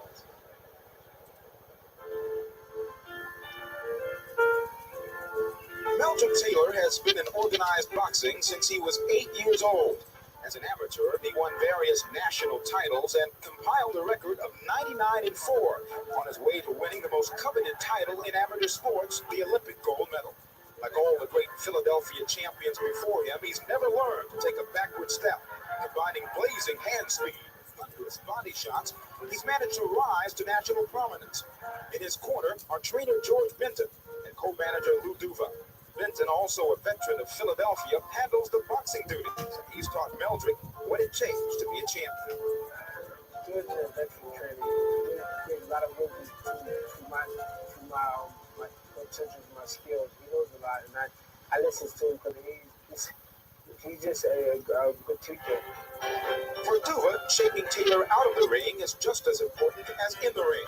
He looks to Duva for the guidance he'll need to lead a productive life after his fighting days are over. Duva is like a grandfather figure to me. He always talks to me with a lot of advice about business, about life in general. That helps me. That helps me as a fighter, as a person.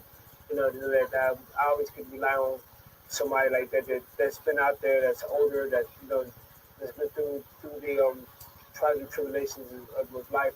So anytime I have a problem, anytime I need to ask him a favor of him, he's always there. So then helping him. In only his 21st professional fight, they figured it was time to go to the top in search of the IBF junior welterweight title held by Buddy McGirt. After 12 grueling rounds, McGirt's corner finally called it quits, and Taylor held his first professional belt. It was very gratifying for me to win my first championship, and this will prove a lot of people wrong.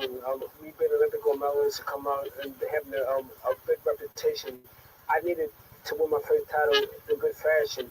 And doing it against a good fighter like Buddy McGirt was a great achievement for me. After 4 successful title defenses, 3 by knockout, he ended the toughest fight of his career against Julio Cesar Chavez. Well ahead on 2 of 3 scorecards, the fight seemed to be his. Then came one of the most controversial calls in the history of boxing. With 2 seconds to go, Richard Steele stopped the fight.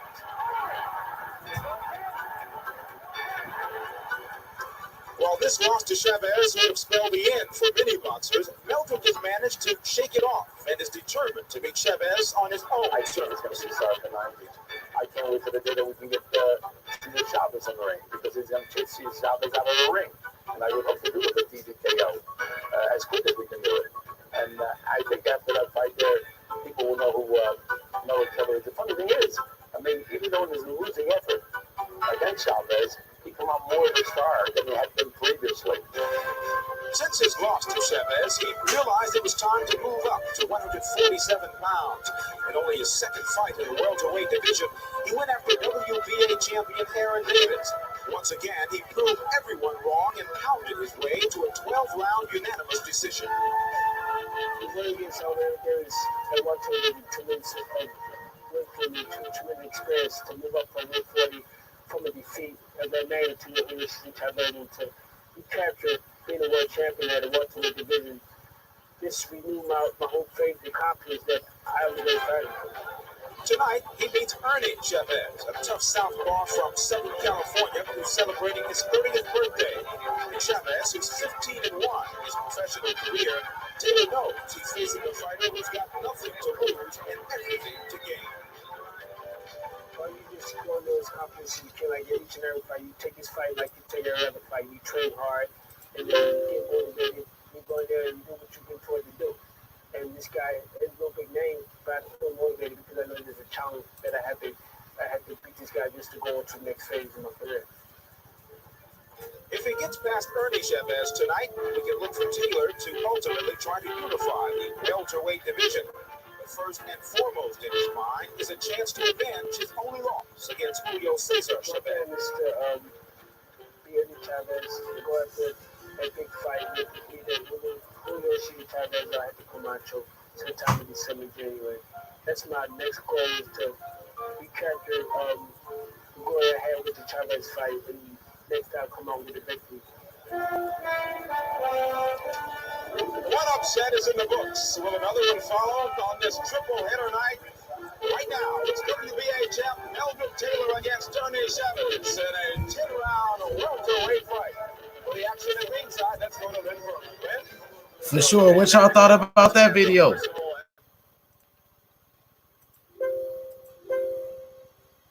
For sure, man. Meldrick Taylor was a hell of a champion. 2 different weight classes, Olympic gold medalist. And Meldrick Taylor was also a great amateur.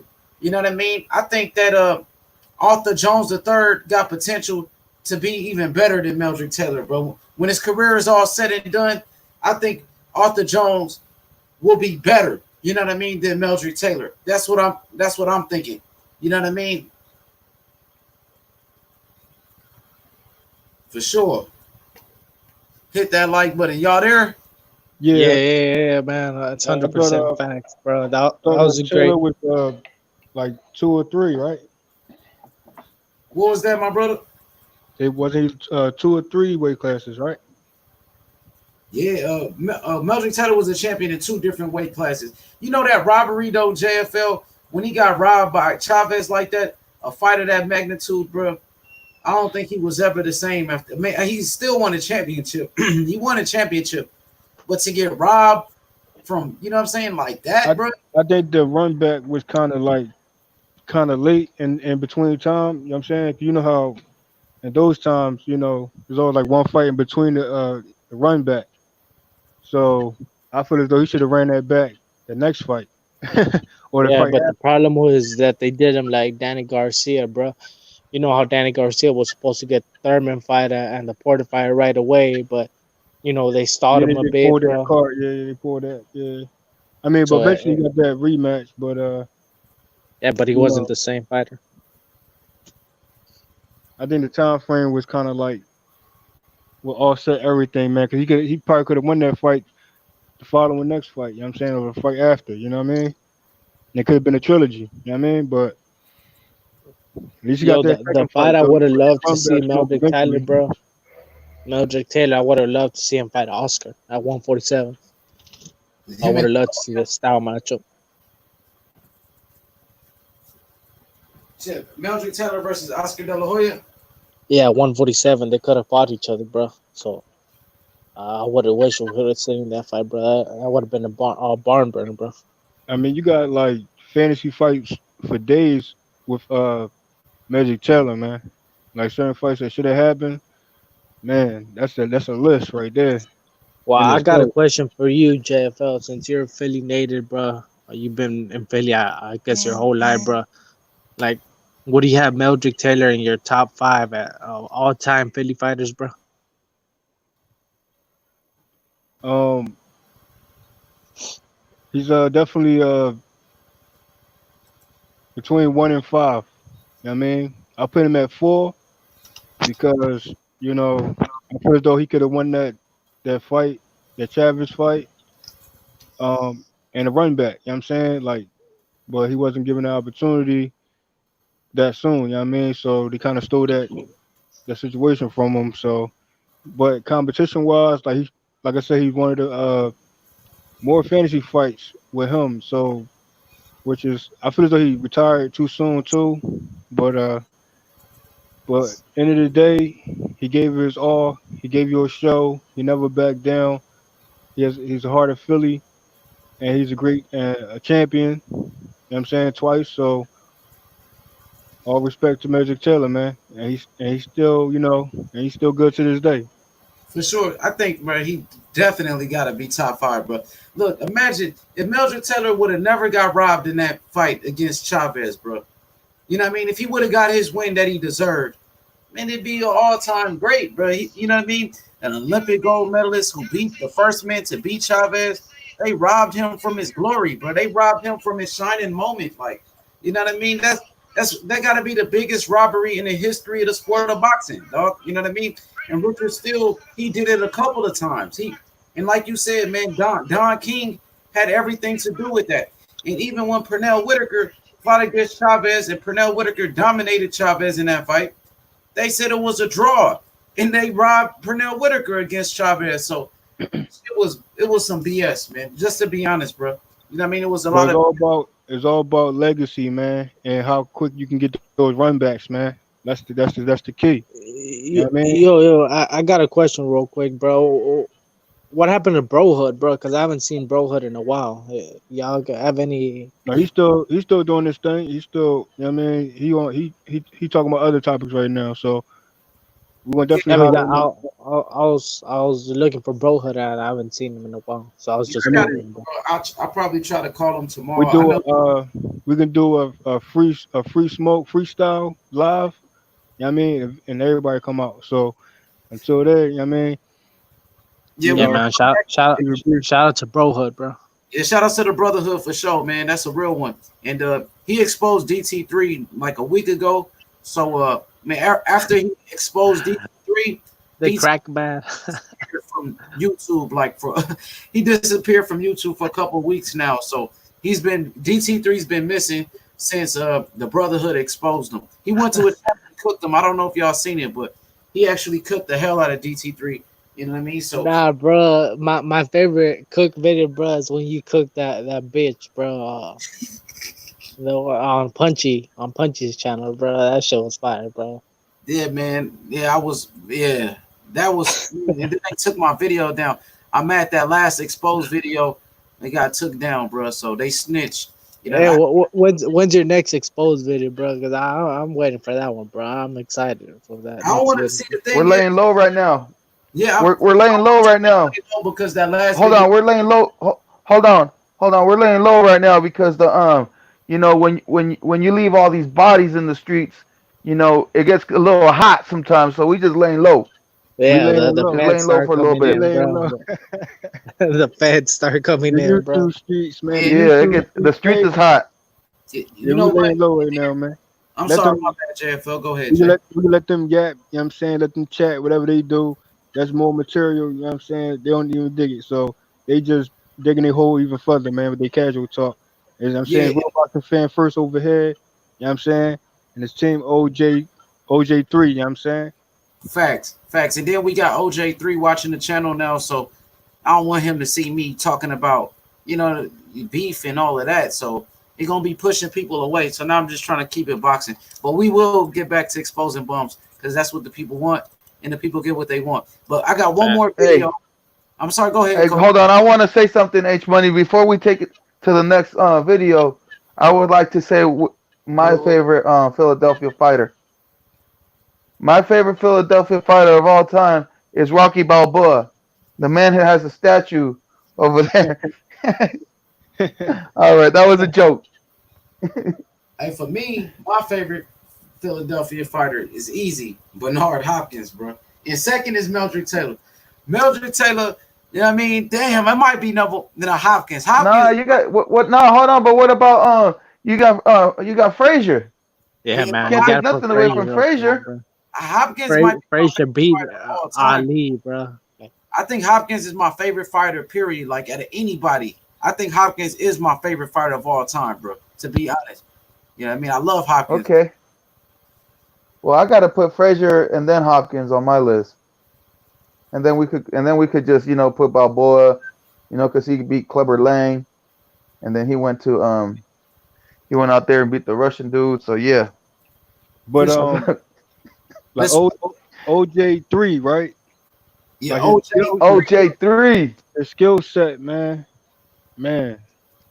something to watch, man. I Like got you. Look, this one I'm gonna play this last Meldrick Taylor video, and then we're gonna go to OJ3 video. So let's check out this Meldrick Taylor, and then we're gonna go back to OJ3. This last Meldrick Taylor, man.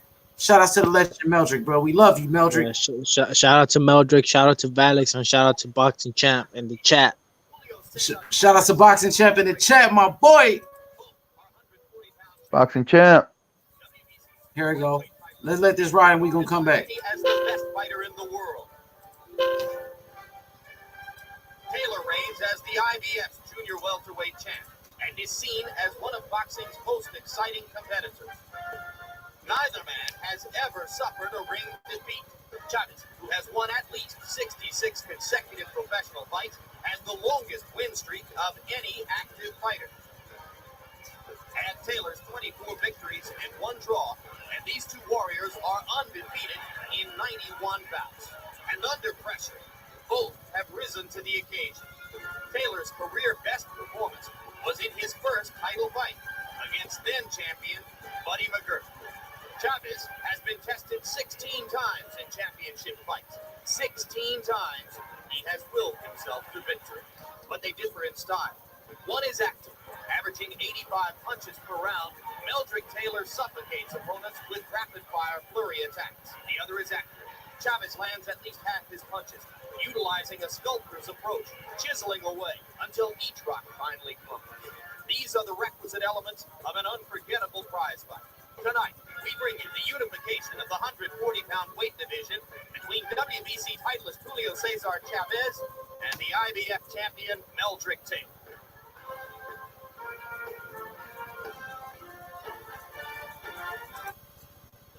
And defeat him will help me achieve my goals. Meldrick Taylor. The first matchup between Alexis Arguello and Aaron Fryer. Here now, a closer look at the two undefeated champions and this great matchup.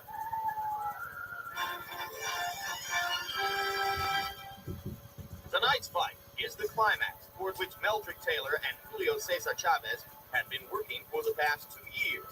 One of them will keep rising toward the pinnacle of the sport. Though he's won 3 titles and 66 consecutive fights, Chavez remains an aspiring hey, H Money.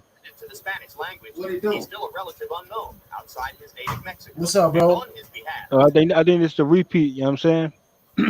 You trying to show some more highlights of OJ3 real quick? Cause I like to show some inside fighting that he did. I got you. I think this is different. Hold up, real quick. Let me get to this Meldrick Taylor joint, and we're gonna go to OJ3. I have the quick hand speed, good lateral movement, good mobility. I see Chavez as a great pressure. Freeland and Big. But Taylor See how he has doubled up on those hooks? noticed his march. Facts. I got you, Jeff. Let this one ride, and I got you. In order to achieve worldwide recognition, and to fight a champion like Meldrick Taylor and defeat him will help me achieve my goal. Meldrick Taylor was one of the less heralded Olympic boxing champions of 1984. Fewer fans noticed his march to a gold medal than, for instance, the exploits of Freeland and Big. But Taylor has since become the most successful of the 84 Olympians. The Philadelphia native won the junior welterweight title in only his 21st pro fight. this is a good opportunity for Got me fast hands, man. that I'm the best fighter out there at 23 pound for pound in the world. In a sport where contrasting styles make great fights, these two champions are perfect for it. Chavez likes to fight inside, where he combines body punching with excellent defense to wear down his opponents and break their will. Meldrick Taylor relies on lightning speed and classic footwork to get off ahead of his opponents.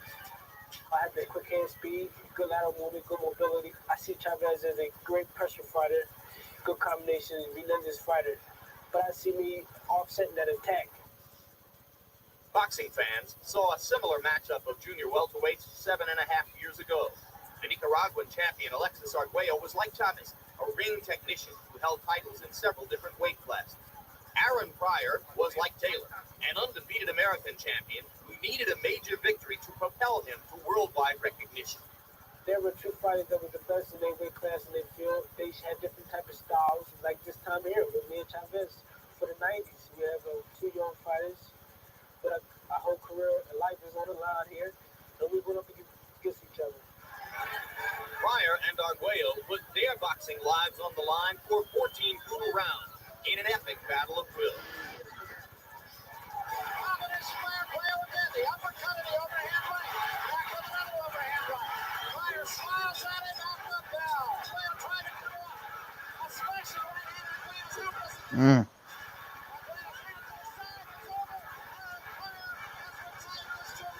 Pryor had those combos, baby. We support the fight because we love the sport and we like the challenge.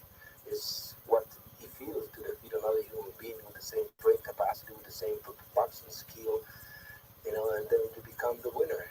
That's the great thing. Desperate determination is what made Pryor Arguello 1 a ring classic, and what may make this fight a carbon copy, especially since Chavez has come so far without ever tasting defeat. I've always had in my mind that in the ring, every opponent is a champion, and I am a human being like anyone else, and one is always exposed to defeat. Fortunately, I've always prepared myself consciously 100%, as each one of my fights leads to bigger and more important fights, and I think that's why I have remained undefeated. Meldrick Taylor has also benefited from a champion's desire. My will probably prevail in this fight. Chavez is a great champion. He's determined. He has a lot of pride also. But I just think that actually able to will just to do anything it takes to win and just bring out the best. See, I'm a fighter that rises to the occasion. If I have a challenge out there and somebody said I can't do it, I just got doubts about me, I'm going to do it. No doubt about it. I'm going to do it. If Chavez and Taylor's confrontation is anywhere near as pulse-quickening as the 1982 Pryor Arguello epic, fans will Man, that shit make me mad, bro. When I think about it, bro, I'm gonna go to OJ3, bro. That make me mad how he got robbed in that fight, though, bro. Hey, I want to say this one thing though. Go ahead, bro. I got you. These fighters of the old era, they trademarked their style, man. You know what I'm saying? I understand that they say Travis Meldrick, you should, be more on the back foot. But you gotta understand, like, people had unique fighting styles, you know what I'm saying? And you know, they're more mobile and they have more attributes than they actually displayed. But the fact that they have a trademark style, that's what set them apart, you know what I'm saying? And that's why we begin to love, you know, fighters, you know what I'm saying? Like we know Ali for his style, Frazier for his style, Magic for his style, you know what I'm saying? Uh so I'm saying like certain styles would just be trademarked, you know what I'm saying? And I like the fact that OJ3 he has some attributes of Meldrick, great comparison, but also he has more attributes to his skill set. He's a back foot fighter as well, and he could brawl and he could box. So you know, you also trademark the style, and also could be known for his style. So like Mayweather, he's diverse, but we also know Mayweather for his style. So I'm just pointing that out. You know what I'm saying? He said he could dance too. Look at him. He coming to the ring walk, doing his dance with it. You know what I mean? I told you, man, this kid is entertaining, bro. You know what I mean? He's going to be more than a boxer. Like, There go Broner. Look, he fought against Adrian Broner's fighter in the amateurs. Look at Broner right there. This is Arthur Jones III against Duke Regan. Duke Reagan. My bad. Duke Reagan, Adrian Broner's fighter. He beat up Adrian Broner's fighter, bro. Check it out. You know what I mean? He going against the best, bro. Even Adrian Broner know what's up with him. You know what I mean? I'm surprised Adrian. I ain't gonna say. I was gonna say, you know, how Adrian Broner like signing people. He's about to throw him. JFL. He's about to get in there. You know how Adrian Broner be like. He about to sign him or something. You know how he do. He found. No, he looked like he was. He looked like he was chilling in there, JFL. I don't think he was. I know, but I'm just saying, like, you know. That's OJ3 in the blue. OJ3 in the blue right there, y'all. Okay. He on him too. He trying to show out in front of Broner. He want to show how good he is. You know what I mean? Broner knew what he was though, man. He was already like 11-time champion back here. He got that good shoulder roll defense too, Philly shell type of defense. I think he gonna, you know, he got a lot of similarities to Meldrick Taylor. I just think that he's smarter than Meldrick. You know what I mean? Meldrick loved to brawl too much. Meldrick loved to, you know what I'm saying, go toe to toe and mix it up when he didn't have to. And OJ3, bro, he gonna learn from those mistakes of Meldrick Taylor, bro, and be smarter. You know what I mean? And then, like you said, his favorite fighter is Pryor. You know what I'm saying? And that's a good mix. If you have a Meldrick Taylor and a Pryor, you feel me? That's a combination in itself. And he's only in his 20s, bruh. He's 20. He only 20 years old. He just turned 20. But look at this clip right here. Look at this clip. How he moves in. He sets up his shots and then he backs out again and he gets out of range and then he starts working his lateral movement. Right. I like Look, right there. Cool. He's smart, bro. He really smart. But he does like to mix it up too a lot, like Meldrick Taylor. I noticed that. Look at his counter right. Bam. Boom. That's a Mayweather. That's a Mayweather move right there. That was a Mayweather move. You're right, like a Roy Jones / Mayweather move right there. Mayweather did take a lot of Roy Jones moves too, though. I mean, you gotta learn from all the greats, man, and apply your own style, and you know, apply greatness to your style. You know what I mean? Definitely learn their flaws. You know what I mean? That's why film study is important. You know what I'm saying? All the great ones have gone through film study. You know, Mike Tyson, and you know, he used to go into the attic, studies, and he watched all the old greats. You know, just on reel. You know, not film, but like film reels. You know what I'm saying? And just the other day, we were watching James Toney, Lights Out Tony, doing his film. You know what I'm saying? So it's an essential practice to become great. Right.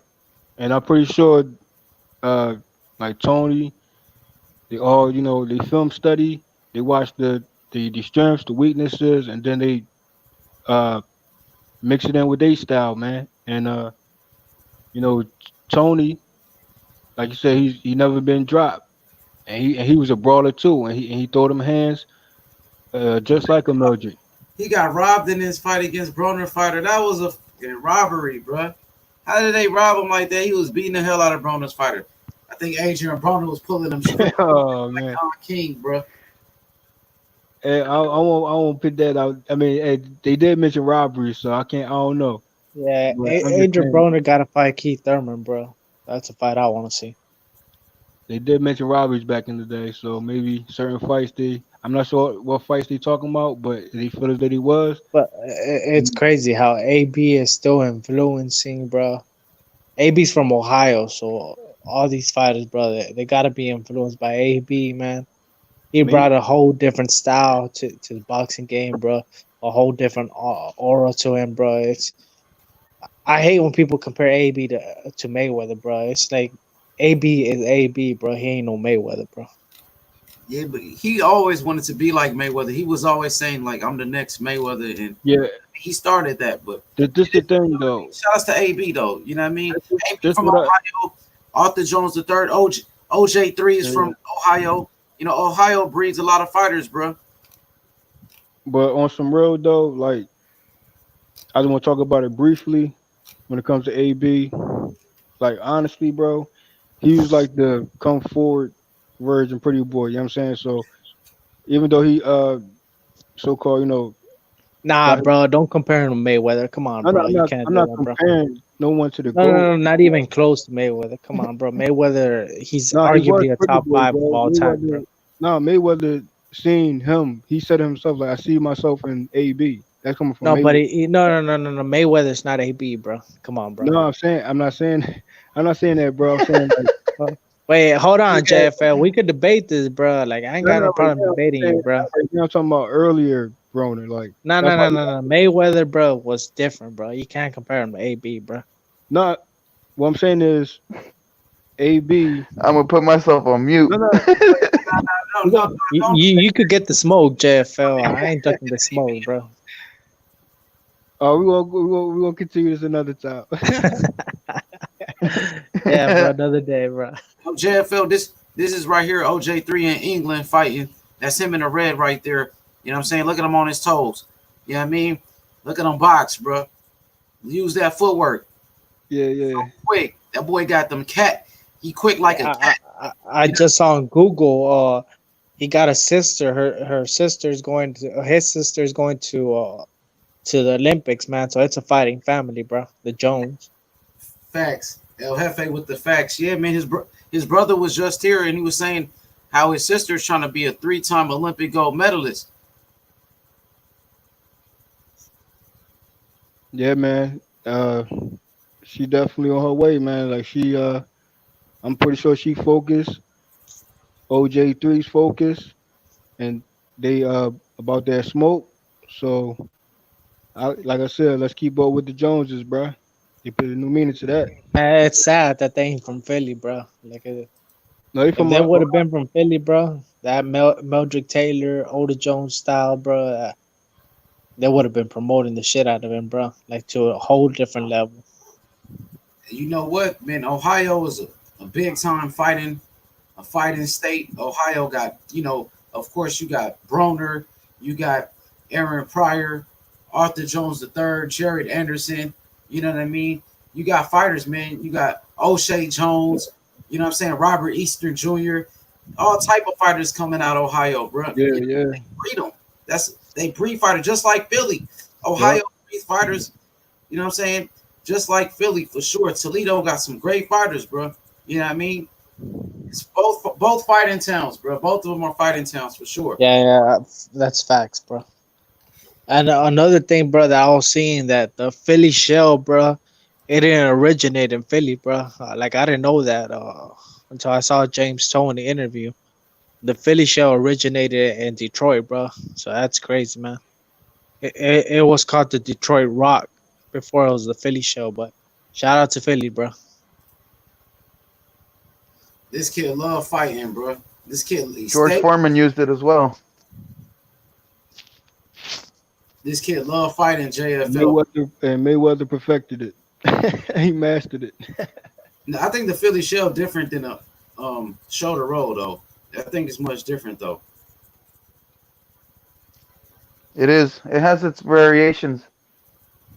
Yeah, man. Like the show style of James Tony, bro. I don't know if y'all seen James Tony interviews, bro. James Tony he be talking without filters, bro. So he be going in on the Philly shell, bro. Y'all got to see the interviews, bro. I'm speaking of, bro. James Tony be going in. Sometimes he be going in a little bit too much because I remember after one fight he gave Emmanuel Stewart a shout out, and then I seen him in another interview. He roasted Emmanuel Stewart. I'm like, which one is it? You like him or you don't? Well, first you gave him a shout out, then you roasted him. Hey, that's Tony, man. Free smoke Tony, man. Lights out, man. So, and I mess with him. Hey yo, but H Money, bro. I'm have to bounce, bro. Appreciate for having you all, having El Jefe man on the stream, the J4B Click, JFL, H Money, Coco One, Young Coco. We got a lot of Cocos, bro. We got Coco One, bro, and we got Young Coco on here also, bro. Coco Tyler funny, bro. He just made a video exposing somebody, bro. He loves to expose people. It's free smoke on this side, bro. But shout out to y'all, man. Y'all have a good night, bro. Light up them blunts, bro, and y'all have a good weekend, man. I'm out, bro. Peace. Shout out to El Peace, Jefe, El man. Jefe. Peace out, Suave Mental. bro. You hear me? Let's get it popping, bro. Hey, Coco and JF, I want y'all to take over the panel real quick because I gotta do something. Give me about 5 to 7, 5 to 10 minutes. I'll be But right hey, can you put on the one of those fights though real quick? back. Which fight you want me to put on? The OJ3, like one of his matchups. All right, I'm gonna Like try. another one besides that Bruno one. I'm Then me and Coco can elaborate off of that. gonna try to put a long one. Let's see. I want to put a good one where you can get some good visuals in. What about the one you sent me with the link? The link one you sent. That was on the zone though, bro. They're gonna flag. Oh, okay. Yeah, that was a the zone one. See a longer one. Which one kind of long? Let's see. Shout outs to OJ3. Shout outs to, you know what I'm saying? His brother and his trainer, his father. Shout outs to his sister. Shout outs to the whole family, bro. We keeping up with the Joneses. Like Yeah. JFL said, we keeping up with the Joneses, baby. You know what I mean? Try to find a good fight for them. And they got a lot of videos, bro. We gonna keep up with them for sure. I think this one right here is kind of long too. I hope they don't flag me, amateurs. Let's see. I think this one's pretty good. I'll let you know. If you just let me see it. I'll let you know if we can go back ride to with what it. you showed before. It's all good. Yeah, I mean, let's And just put your fair use sign up real quick, H. Oh yeah, you're right. That was not even on. I don't even have it on the screen. I got you. Let me see. Fair use, you dig? Shout out to the squad. Fair use. Where is that? There you go. Shout outs to OJ3, future pound for pound king, the Juice Man. Shout outs to Juice. Man, congratulations on that interview, man. You definitely went viral today, H Money. You know, doing big things, man. Love to see you shine. Man, we grinding, Let me bro. see this video, man. This one right here, we can do it. Yeah, they got headgear on. Running for the top. There we go, right there, coming to the ring, bro. All right, I'll be right back, y'all. Let me put myself on mute. See. Can you tell us who he's fighting? Because it's hard to read a little bit for me. I was watching the skill set right now. You heard me? Yeah. He fighting a dude from definitely. Pakistan. Dude from Pakistan. His name is Talgat Shaikin. Talgat Okay. Shaikin. So we gotta give his opponent credit too. I'll be right back. We never know. You know, we worldwide. You know, he might see this in Pakistan. You know, he'd be like, damn, they don't even shout me out. That's why you got the eye for it, man. You shout him out, bruh. Facts. You know what I'm saying? Got to respect all fighters. Respect all fighters, you right?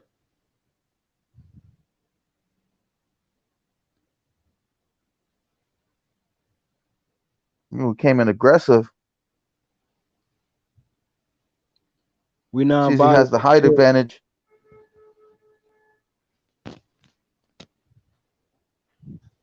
And he's trying to bully him. Trying to bully our boy.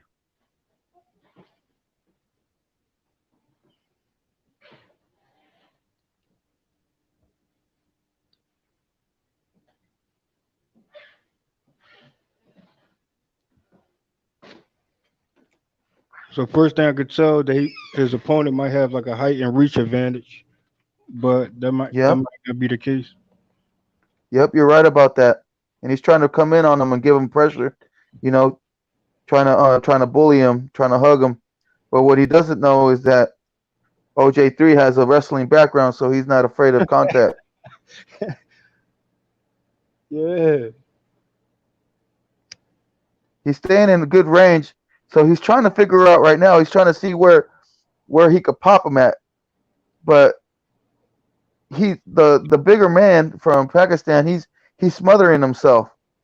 So he's just coming in, and he's already automatically coming into to clinch because he's coming in with his arms out. We got a clincher. We got a clincher.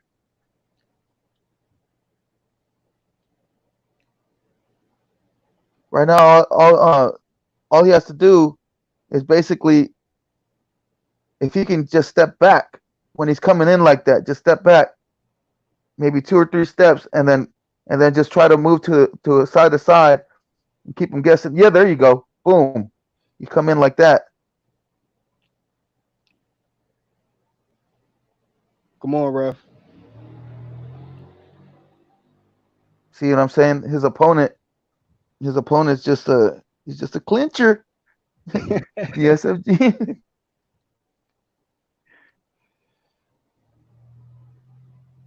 See, he's trying to bully him, trying to frustrate him. But I see the Pakistani guy doing the foul, to be honest with you. Ooh, he caught him right there. You see that left? Say it again. Did you see that left? From who? OJ3. Oh, okay, yeah. He caught him with a left and then tried to slip out. I just saw his opponent clinch, though. I'm just saying. Yeah, man, he's a clincher. DSFG voice. Let's see what's going on here. 1-2, 1-2. His opponent is wild, man. Yeah, that's the kind of opponent. Look at that. He tripped him. He fouled him right there. Oh, he's dirty. See what I'm saying? Dirty. I know his strategy already. Man. Bogus strategy. So how do you feel about that first round there? I mean, I gotta see the next one. Okay. Well, I just to see how you felt about that. I saw a couple of good things. Saw a couple of 1-2 combinations that OJ3 was able to come in with, and then I also saw that one time his opponent was going to say, definitely get some training with some Madonna-ish type of opponents. So you gotta get used to this style. Yeah, I mean, so if you get some sparring matches, that type of style, then you know how to yeah. You see what I'm saying, Coco? I know exactly what you're saying because it's messy in there. You got to be ready for anything. We caught him with that one. You caught him with that one though, JFL. You see that? We see that OJ3 more accurate. He's starting to catch him. Dude, another foul. Another foul. Oh man. This referee, man, starting to make me mad. He be on the wrong side too. You notice that? Yep. There, look, teach him a little bit of medicine, you know? Almost took him down. That referee slow on his feet, bro. He's not even at the right angles to see if what they're doing. He's at the back of the fighters. He's supposed to be in the middle of them. And then look at those pot shots. This is a frustration type of fight. Most definitely. This is a tough fight for the young man. Ooh. Came in with the right. He's trying to get him winded. See, every time he comes forward, he's trying to like get him to get winded and tired. So he's trying to like bend him over. I'm saying not bend him over, but like make him. He's a Tyson Fury of the amateurs. I wasn't gonna say it, but bruh, you have some Tyson Fury out here. You right my mind right now, bruh. I mean, I see what I see. You know what I'm saying? I see what I see. Oh. You see that? Oh. He ain't But giving I no only see the warning. ref. But the referee. That's what I'm saying. The referee, he might be bought out too. Well, let's not say this. I mean, you know, they got headgear on, so let me just keep it brief on that. But we noticing what we noticing. We can call it out though. Man, You know what I'm saying? But you see you see how his look again.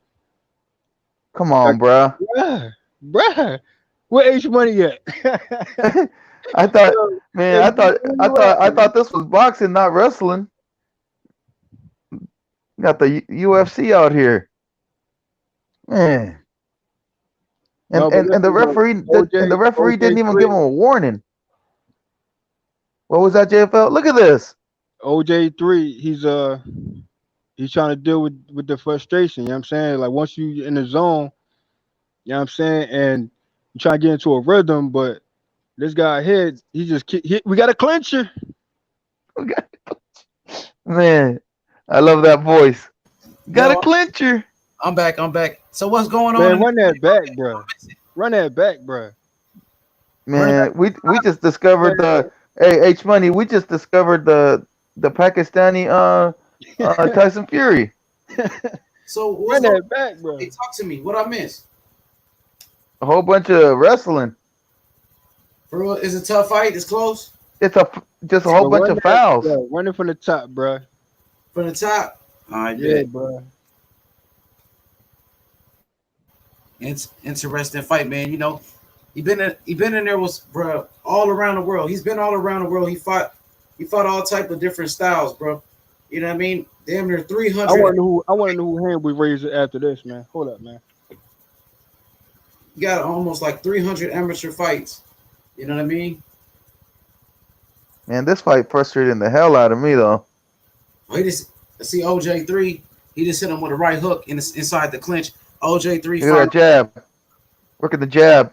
Dude is way bigger than him too. That dude is way bigger than him. It look like. He's at least like 4 inches taller than him, and every time they clinch, he tries to put his weight on him, and then he tries to drop him on the ground. I mean, it's just a Man, foul after a he foul. kind of like a Madonna-ish to me, bro. You on that Madonna time?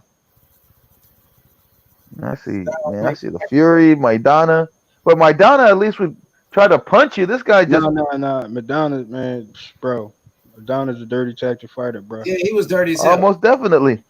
Oh, OJ3 is. I like what I'm saying though, because OJ3 is showing me that dog in him. Because this guy trying to get dirty with OJ3, and OJ3 showing me that, you know what I'm saying, he's tough. How tough he is on the inside, and he got that high guard peekaboo defense to go with his shoulder roll. OJ, he could have unloaded on dude. I want to see that dog in him. Body shot OJ3. Dude tying him up. Yeah, he trying to be like on some Tyson Fury on the inside. He trying to. Well, Thank you. Bro. Oh, right hand upstairs, OJ3, and he banged him to the body with a left hook. Oh, I think they clashed heads. Hey, Coco, we want to let H Money finish out the commentary on this. All right, For sure, I got you, man. I'm gonna stand back. Yeah, I'm gonna stand back too. So I'm gonna tell y'all what I see. I see they on the inside, they in the clinch. Yeah, he trying to pretty much rough up OJ3, but OJ3 is so tough on that inside, bro. Dude is trying to rough him up, but he's failing. You know what I mean? He's failing. OJ3 is a dog, bro. He's showing that dog in him. He's showing he got that dog. You know what I mean? And very physical fight for what I'm seeing. Physical, bro. And OJ3 standing right on the inside with the bigger man, banging him to the body. You see those left hooks on the inside, touching him up, staying active, bro. The kid is smart as hell, bro. OJ3 really good, bro. Look on the inside, banging him to the body, landing body shots. I like that inside fighting, bro. That kind of that Andre Ward, like his brother said, he got a little bit of Andre Ward to his game on that inside too. He rough. And this fight right here shows you. My bad, go ahead. No, you're cooking. Yo, keep going though. But after this, hey Coco, you're peep what I peep, bro. You already peep, bro. Yeah. But we're gonna let y'all. You're cooking, H. Okay, yeah, if y'all got something to say it though. You know what I mean? I'm gonna say it afterwards. All right, well, round number one, OJ now he's using that footwork, and he showed us that he could switch here too, because he switched to southpaw every now and then. Right hand lead upstairs, clocked him. OJ, dude trying to get rough with OJ3, but he's failing, bro. He's trying real hard because he can't beat him with skills. He can't beat him with his natural given ability. So now he's trying to take it to the alleyway fights, like Tyson Fury, like y'all said. But OJ3's tough, bro. I got OJ3 winning that round. I want to hear what y'all got to say about it. No, keep going, H. Keep going, H. No, but it's a break during the round. I want to hear what y'all got to say. It's cool. Keep going, bro. Well, round number 1. Oh, look at that right hand, OJ3. And he avoided the punch. Let me rewind that real quick.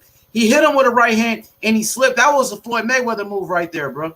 He got a lot of Floyd Mayweather to his game. I can't even cap. You know what I mean? Looking at shoulder roll right there like Floyd. Jab upstairs, right hand, and he avoids the punch. Right hand avoids the punch. In and out. In and out. You right, Coco. In and out, bro. Like the burger stand. In and out, bro. Hey, Coco, y'all got In and Out there in Oakland? Yep. It's good, bro. I miss it. That's one thing I do miss. Like In and Out, bro. They ain't got it in Memphis. Well, I'll just say real quick on that one that he showed a different, more attributes than Meldrick Taylor. The In and Out. Yeah, hey, JFL, Meldrick Taylor could do it, but he just loved the brawl so much. He liked to mix it up. He could mix it up. And right here, I see OJ3 mixing. Ooh, they going toe to toe. Big exchange. OJ buckled him. It looked like he buckled him. Damn, that was a crazy exchange right there. Hold on, let me run that back. That was wild, bro. I like that. He got that dog. And see, he got that Meldrick Taylor in him when he want to mix it up too, though. I'm seeing it. Look right here. Round number 2. Dude coming out trying to bully him. OJ like, you ain't going to bully me. Let me go toe to toe with him. Let me show him. OJ tagging him up. I love it, bro. He got dog in him. That kid got dog in him, bro. That's real dog. Peekaboo, not even backing up. High guard, peekaboo defense, shoulder roll. He got a lot of Floyd Mayweather to him, bro. I ain't going to even cap. Oh, dang, dude try to tackle him. It's a physical matchup, though. I like that he's going against all these styles, though. Coco and JFL. I like the fact that he's going against, like, this awkward style right here. So when he gets to the professional level, he's seen this style already. And you know what I'm saying? He got experience. All those amateur fights, bro, he got experience. One thing about Wilder, I don't think Wilder was an amateur for too long, bro. Wilder was an amateur for a little bit. And Wilder, you know what I'm saying, he went to the pros. So Wilder is a puppy in the game. OJ3 is the total opposite. OJ3, bro, over 300 amateur fights. Dude trying to get physical now, number 2. Round number 2, he's trying to get physical. Oh, he landed some shots to the side of the head. OJ3. See, OJ3, bro, in this fight I'm seeing, he want to go dog. He just want to go dog. He want to stand on the inside and, go toe-to-toe with the dude. He could easily outbox him, be on some Floyd Mayweather stuff, but I'm saying that he really want to mix it up right here, bro. His plan right here, like, yo, I'm going to go toe-to-toe with this big dude, and I'm going to show him. You know what I mean? You know that old saying, sometimes you got to bully the bully? Yes, you're right. Like how Andre Ward did Kovalev, bullied the bully in a way. But what I'm saying, I'm seeing what his brother said, you know what I mean? His brother, his trainer, when he said he got an Andre Ward to his game. Dude try to hit him in the clinch. He try to get dirty. OJ a dog, bro. I like that, bro. I like that, bro. And I'm happy I watched this fight right here. Oh, dude hit him with a shot right there. But OJ got to use that footwork, bro. OJ just cracked him with a right hand on the inside. I want to see OJ use that ring general shit, bro. You ain't got to go toe-to-toe with this dude. You know what I mean? Be on your right hand counter. Yeah, slip. Come on.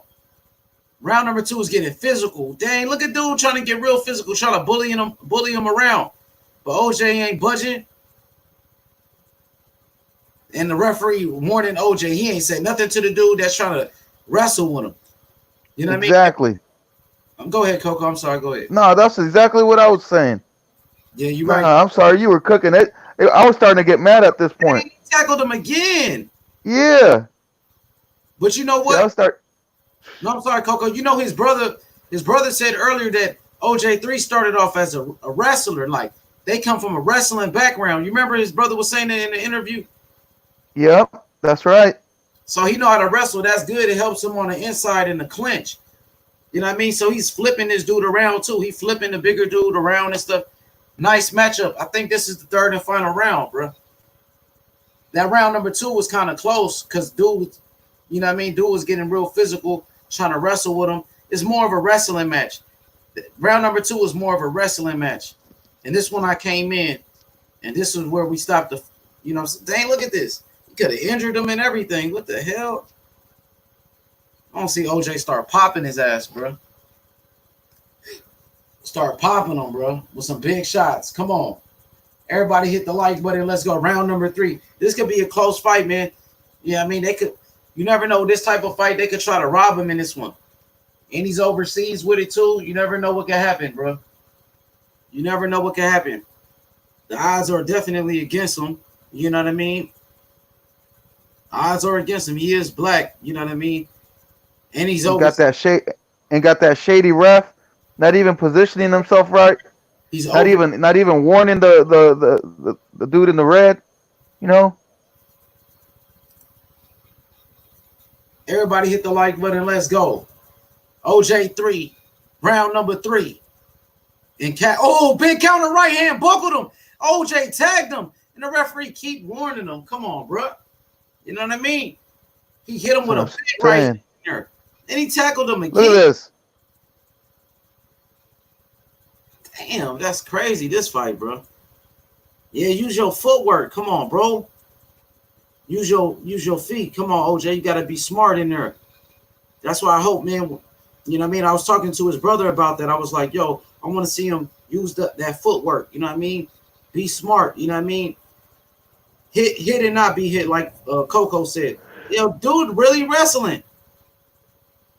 He got a nice clinch, though. I like how OJ can clinch on the inside. This is a physical matchup. Quick combination by OJ 3. Wild right hand by OJ 3 on the inside. OJ 3 mixing. Man, you know what he needs to do, H? When this fighter, when his opponent is coming he caught him on that one. He caught him with a left. But when he's coming in like that, all he's got to do is take like 3 steps back and just, and use his own momentum against him and just pop him with one of those swift rights. You know what I'm saying? Dang, it's going to be interesting to see how the judges score this one. It's going to be interesting. That's a real physical match. But I'm happy he went through these styles, bro. Like, you know what I mean? So when he becomes a professional, what happened? The hell did he just do, the ref? Referee's bogus, bro. Yeah, I want to see what he just did. What he scored. What is that about? That wasn't even a punch he landed. That's weird. Grabbed his neck. Let's see. It happens right here. Grabbed OJ's neck. This where it happens at right here. Let's see. Nothing. He said, take the corner. What's that, a count? What is he doing? Weird, bro. Fight's over? Yeah, the round's over. I want to know who won this fight. This was a weird-ass fight. Weird-ass fight. Amateur game is crazy. Yeah, that's probably one. Amateurs. Let's see who wins. You never know, but this is a weird fight, bro. Come on, give it to my boy OJ. Come on, give it to Juice, bro. Juice got that. Juice for the win. Come on. Juice. I mean, come on, for real. Like, he was doing the boxing, not the wrestling. Oh! I knew it. That is weak. He's saying, look. Nah, he ain't gonna. Hold up, man. Hold up, man. Go back. Go back when his hand was raised, bro. I knew it, bro. Robbery. That ref, man. Everything was wrong about that fight. Listen. Hold on. You see? Now look. Now look at the ref face, bro. No, go back before that. Cheaters, man. Run it back. Now look how the ref look at my boy. Look at Jim. You saw that? Let me run it back one more time. Let's see. Look at the ref facial expressions, bro.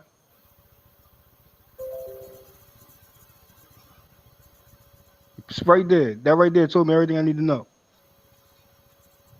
Robbery, bro. Yeah, Phil, you got an eye because I didn't see anything. Yeah, Run it back. What did you see? Robbery, Tell me what Run you it saw back. in his face because I didn't even see nothing. Run it back. Look like What did you see? Just tell me what you saw because I don't have that You got to run it back, bro. You got to run it back. I ran it back. Here you go. Watch the ref facial expressions and how he dismissed. Like he just knew. You know what I'm saying? Look at this. Look, as soon as he turned his head to the left. Watch. Right there? Like your hand ain't getting raised, buddy. Like, nah. I'm gonna give it to this kid robber boy right here who's holding you, clenching you, wrestling you, not even boxing you. Man, that is the weakest decision ever. Robbery, bro. Nah, he ain't gonna shake his hand, bro. That was some whole stuff, bro. Robbery, bro. Shake your hand after that robbery. Robbery. Look, he's shaking the ref hand. He make sure he shake that ref hand. Nah, man. Yes, we're gonna see him in the pros, bro. Hopefully we can catch him in the pros, dog. Robbery, that bro. dude ain't going pro. That dude ain't going pro like that. With that style. On record, we witnessed OJ3 getting officially robbed. Yeah, he got robbed. Broner fighter too, though. He got robbed against that Broner fighter too, bro. For real. I mean, That's what I'm saying. Like he need to definitely get into the ring and spar some of these few Madonnas and these cheating style Furies, man. Because you can't afford to have another situation like that in the pros. You know what I'm saying? Facts. And handle yourself, you know what I mean, way better than this fight. Because like the guy, he was just from opening bell, clinching, wrestling, choking, try to headbutt on some Madonna stuff, bro. You know what I'm saying? And who really had successful punches landed was OJ3, bro. Yeah, they robbed him. Look, let me show you this interview when he was young, when he was a kid, bro. I got a lot of stuff I want to show y'all. Check. They playing some music though. Let's get into this joint. Straight up robbery, bro. He living. They robbed Meldrick, bro. They robbed. Here, go check him out. I got 180 fights. I like his charisma. Listen to him speak. I'm 15 years old. I got 180 fights.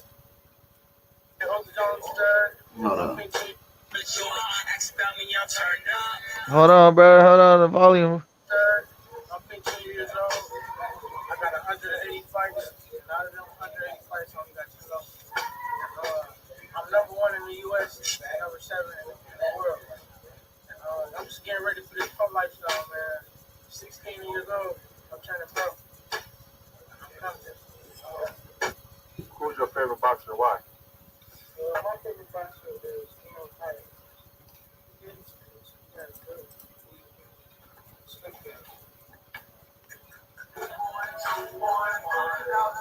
Look, he got all the moves too. He got the dance moves to go with it, bro.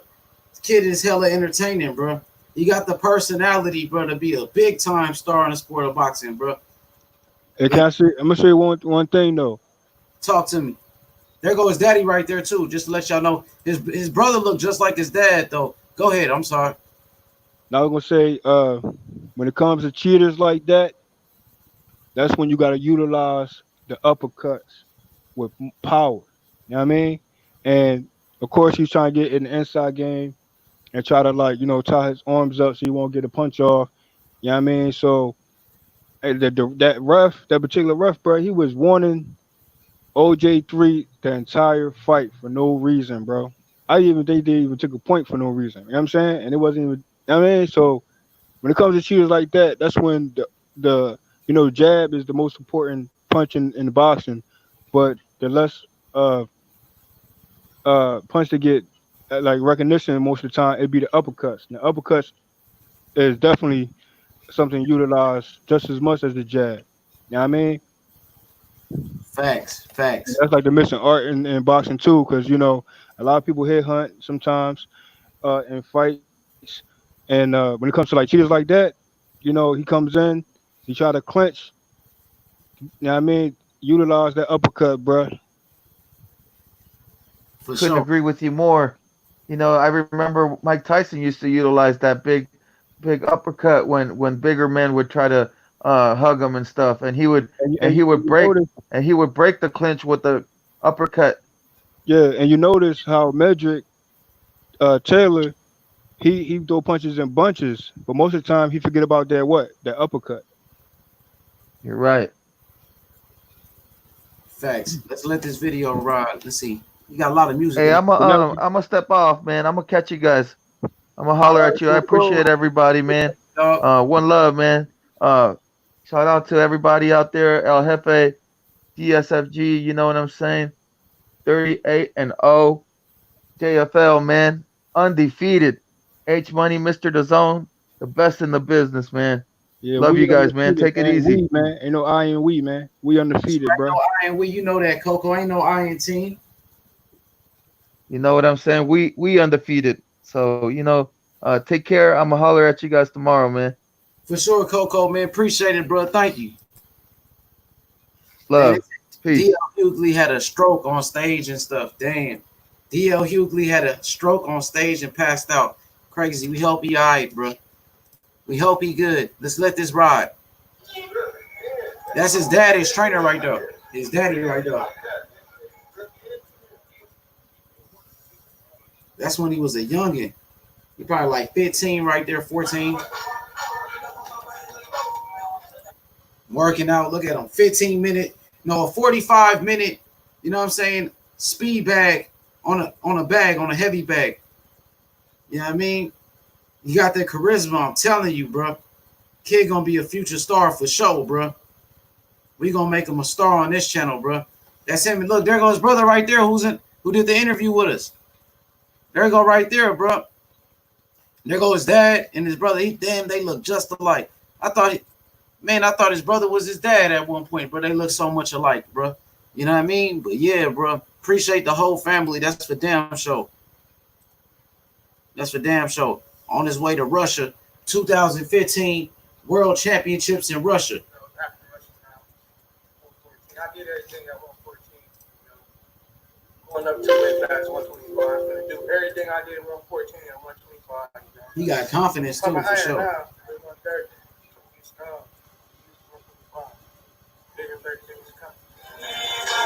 He got that confidence for sure. Working out in the gym. The kid lives in the gym. There go. That's him and his brother right there. You know what I mean? Working out. Man, they got a great team around them. You know, they got Charles Conwell, who there goes his brother who did the interview with us today. There you go. Conditioning coach, strength coach. The best things about his boxing career is that he's talented. Roshan, there you go right there. Roshan Jones. He's crafty, he's quick, and I really think he's going to have a very good career. A lot of hard work he put down with him, my dad, Ron, and the rest of the coaches at Sunset. We're looking forward to him turning 16 years old, turning pro. He's an animal. Just got 12 good minutes here. Let me go back to what his brother said, bro. Shout out to Roshan Jones. Roshan Jones that pulled up today, bro, and gave us that interview, man. We appreciate the whole squad, bro, the whole family, of course. What's up, man? It's your boy, Roshan Jones. Conditioning coach, strength coach. The best things about his boxing career is that he's talented, gifted, he's hard working, nobody outworks him. He's crafty, he's quick, and I really think he's going to have a very good career. A lot of hard work he put down with him, my dad, Ron, and the rest of the coaches at Sunset. We're really looking forward to him turning 16 years old, turning pro. He's an animal. Just got 12 good minutes here. My boy Mir. Working on my art stream, my jabs, working on bigger people than me. Trying to get used to 125. Working in the Z, trying to get in shape. Reno time. He will Kid Chocolate right there. There go your boy Kid Chocolate right there. He will Kid Chocolate. Peter Quillen right there. And that's there go Charles Conwell right there, dang. So Charles Conwell been down with the family from the very beginning. We got to get an interview with him. You know what I'm saying? Charles Conwell was like I said, he was the one that was in that fight against Patrick Day when Patrick Day had passed away after the fight. So Charles Conwell been down with the family from the very beginning. We got to get an interview in with Charles Conwell. He's from Cleveland, Ohio. And matter of fact, Sean Porter's from Ohio too. Sean Porter's from Cleveland, Ohio too. I forgot. You know what I mean? So yeah, look at OJ3 and my boy, you know what I mean, Charles Conwell. So we got to get an interview with the whole team and the sister, bro, O'Shea Jones. Yeah, just plenty of tomorrow, getting strong for this tournament out of Las Vegas Car Reno. If you want to give me some donations, go to SummerCityGym.com. Give me some donations. He got that personality, bro. Check him out. Look, he going southpaw this time. Look at him. And he got that confidence for sure, bro. You see, I like how he did that. Boy, that boy got that. He got that confidence, bro. Look at when he fight, bro. That's at 15, bro. Youngin in the game, man. Little Beehive better watch out, bro. I like Chris Colbert too, bro. But you got this kid coming up quick. Chris Colbert, Stephon Fulton, all those cats, bro. Shakur Stevenson, we coming for you, Shakur. We coming for you. Real talk. You know what I mean? Look at him, bro, on that jump rope. That kid got it, bro. He got what it takes. That's for damn sure. Coach O, that's his dad right there. JFL, that's the father right there. The father. We seen the brother today. You know what I mean? The brother came through today, gave us the interview. You know what I mean? Roshan Jones. You know what I'm saying? Coach Ron right there on the mitts. He would coach Ron on the mitts. He live in the gym, bro. Oh, we got to check his sister out, bro. You know what I mean? We definitely got to check his sister out. You know what I mean? They love fighting, bro. Fighting family. Got to respect them, bro. Ain't nothing but love, man, for the whole team. You know what I mean? Shout outs to Charles Conwell.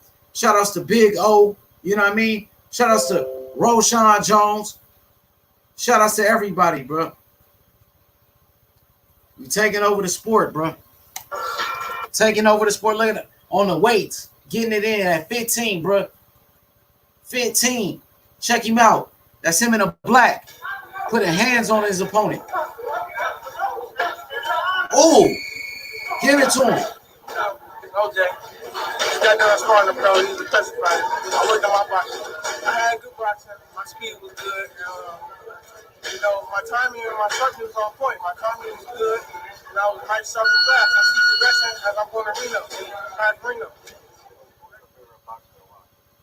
My favorite boxer of all time is Aaron Purr, because I like how he stuck people down. His hands up, good slip game, speed game.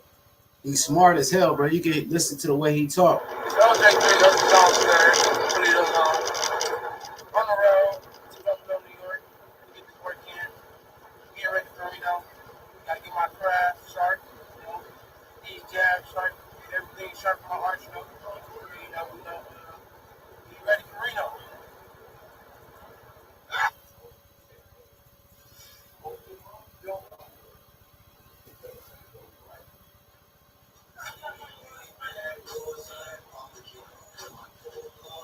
Oh, he love fighting, bro. He love that stuff. Look at him, bro. Kid is a star, bro. You know what I mean? Shout outs to, the whole team again, bro. Oh, left hook upstairs. Just cracked his ass. Buckled him up.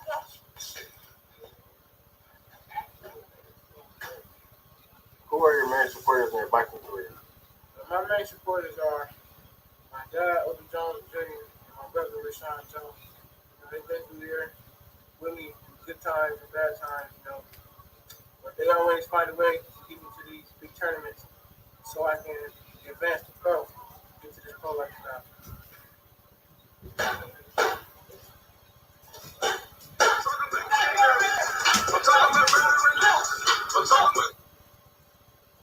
Working out, bro.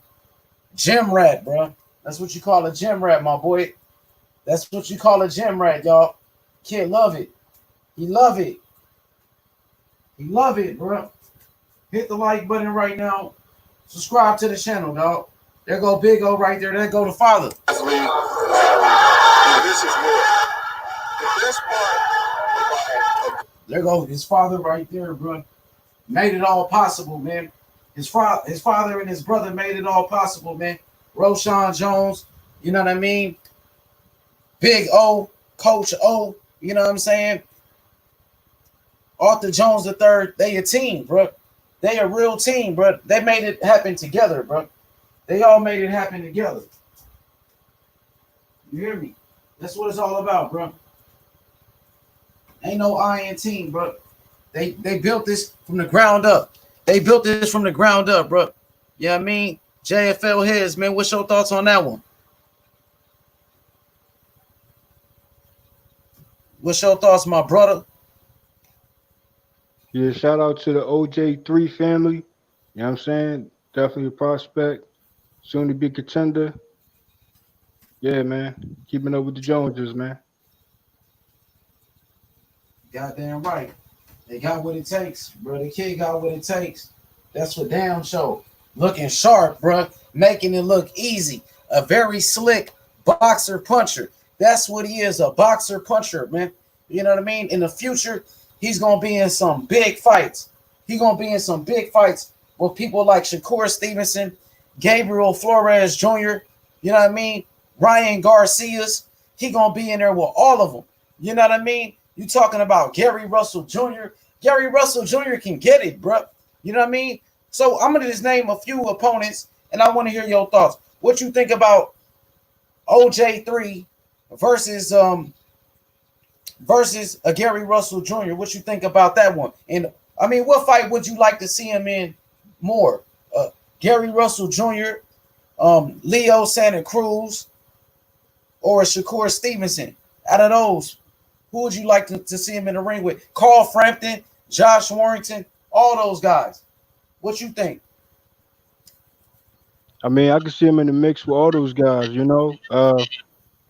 First, I'll say Russell first because Russell, he's he comes with like pressure, and that'll be a good a fight. Him dealing with pressure, and so Russell, you know, he like a pity pat fighter, you know what I mean? But he definitely can go around, you know. So uh, that'd be a good matchup. I say it'd be a 50-50 fight once that fight ever happens. You know what I mean? Because OJ 3, he's definitely growing, he's improving, and his accuracy is on point. You know what I mean? Facts, Like, very accurate. but you also what I'm saying is you also notice though in that Lomo fight with Russell, there was barely any uppercuts in that fight. Just saying. Facts, man. I think, man, I have to be honest. I think Arthur Jones the third, bro, he gonna be beating all these guys, bro. I think he got the ability and the skills and the talent to beat every last one of those guys, bro. You know what I mean? Carl Frampton, Josh Warrington. You know what I mean? Gary Russell Jr. You know, I really want Gary Russell Jr. for real. Like, I hope that he can get that Gary Russell Jr. fight in the future. Because Gary Russell will be talking reckless, like, you know what I'm saying? He be talking real tough. You know what I mean? Yeah, So Russell said he wanted Shakur. he said he So wanted Shakur, he wanted Tank. He said all those dudes, you I know what mean I he said he want free smoke. I mean, but after that Lomo situation, I mean, we'll see if he want smoke you know what I mean, with everybody else. But like I said, you know, OJ3, he's definitely an inside fighter. He's definitely a back foot fighter. He can mix it up with you, you know. So I like to see him and Farmer in the ring. You know what I'm Yeah, saying? that's a good one too. That's a real good one too. And they both promoted by Eddie Hearn. Both of them are Eddie Hearn fighters. So I can see that. I can see that one happening. You know what I mean? We all know Tevin Farmer's coming off that loss against JoJo Diaz. Even against JoJo Diaz, I think that's a good fight. Yeah, exactly. Yeah, because Like I JoJo said, any fight is a good fight. You know what I'm saying? Like you could be right in the mix with him, 130, 135. for sure. Because JoJo Diaz beat Tevin Farmer, and JoJo Diaz lost against Gary Russell Jr. I think he'll be the man at 126, bro. You know what I mean? I say, so what weight class you want to see him start off at? Because right now he's been freelancing and he's been going from 130, 135. He's trying to figure out exactly which weight class is his proper weight. And, from what his trainer was saying, Roshan Jones, his brother, of course, he said that possibly 126. He said he could still make 126, 130 around that range. Where you want to see him start off at? Like, try to get a title at which weight? I mean, anyway, uh, from 120s to 135. You know what I mean? He's still uh getting his name out there. He's 5-0. So, you know, I'd say, I'll have my input on that, but the main key, would be like 130, 135. But like I said, he still has like he's dominated the amateurs, so he got to dominate a division and then gradually move up. Why not? Facts. Me personally, I want to see him, start off at 126. You know what I mean? And then go to 130. Go from weight division, weight class to weight class. Wipe out each weight class. 126. He's a small kid. He's only 5'7". You know what I mean? He's only 20 years old. Let him, you know what I'm saying, mature. You know what I mean? Start off at 126, become a champion at 126. You know what I mean? And then Gradually move up. Exactly. move up. And then you could become a champion in different weight classes. Be a champion in like 4 different weight classes, 5 if you can. You know what I mean? 126. Become a champion at 126. Become a champion at 130, 135, 140, 147. That'd be 5 different weight classes, bro. You know what I mean? That's like Floyd Mayweather. Floyd Mayweather started off at 130, 135. You know what I mean? 130, 135, 140, 147, and 154. You know what I mean? So Floyd Mayweather is a champion in 5 different weight classes. He can be like, you know what I'm saying, just like a Floyd Mayweather type, 5 different weight classes. You know what I mean? I feel like that'd be good, man. Start off at 126. Shout outs to the team, man. I hope, you know what I'm saying. And go ahead, I'm sorry. All I'm gonna say is, um cheaters, opponents that, wouldn't be like overly doing some cheating tactics, they should never go to 12 with you, bro. You gotta get them out of here sooner. Facts, That's facts. just my opinion on that. You know what I'm saying? So you're right, yeah. Jay. I feel like Feel me? he had about 300 amateur fights. So that means he done seen every style coming up in the game. I think he's prepared for anything and everybody. You know what I mean? So what's your final thoughts, you know what I'm saying, on towards the end of this great day, man, this great live stream? What's your final thoughts on this topic, my brother?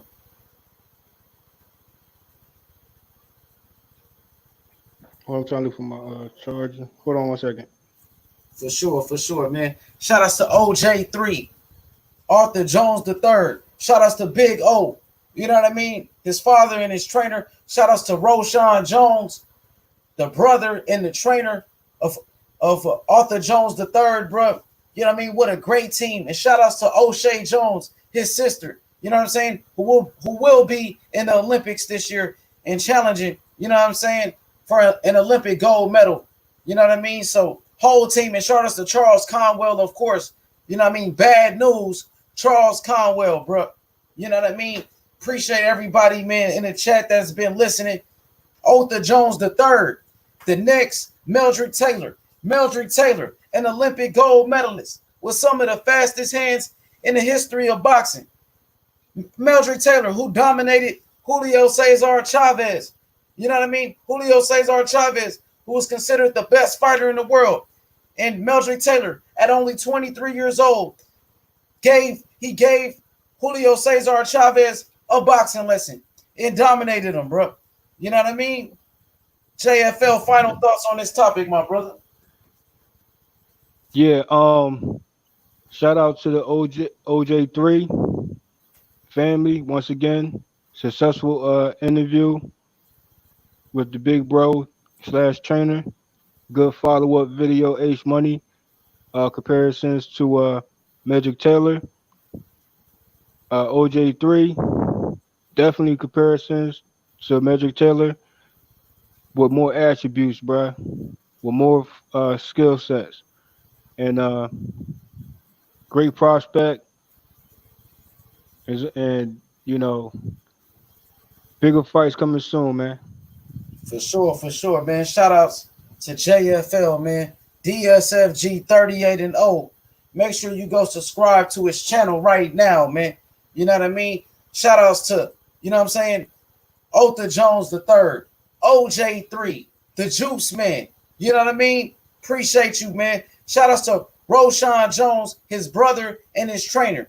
Shout outs to his father. You know what I'm saying? Big O and his trainer. You know what I mean? And man, we appreciate the whole team. Shout outs to O'Shea Jones, his sister. You know, a future Olympic gold medalist, one of the best female fighters in the world. You know what I mean? Shout outs to the whole Toledo, Ohio. You know what I mean? Shout outs to Charles Conwell. Bad news. You know what I mean? We in here, bro. This team right here, you know what I'm saying, will be running boxing, bro. You know what I'm saying? Up and coming, pound for pound king. Otha Jones III, future star in the sport of boxing, future world champion. You know what I mean? Putting everybody on notice. We putting everybody on notice, bro. Josh Warrington. You know what I'm saying? Carl Frampton.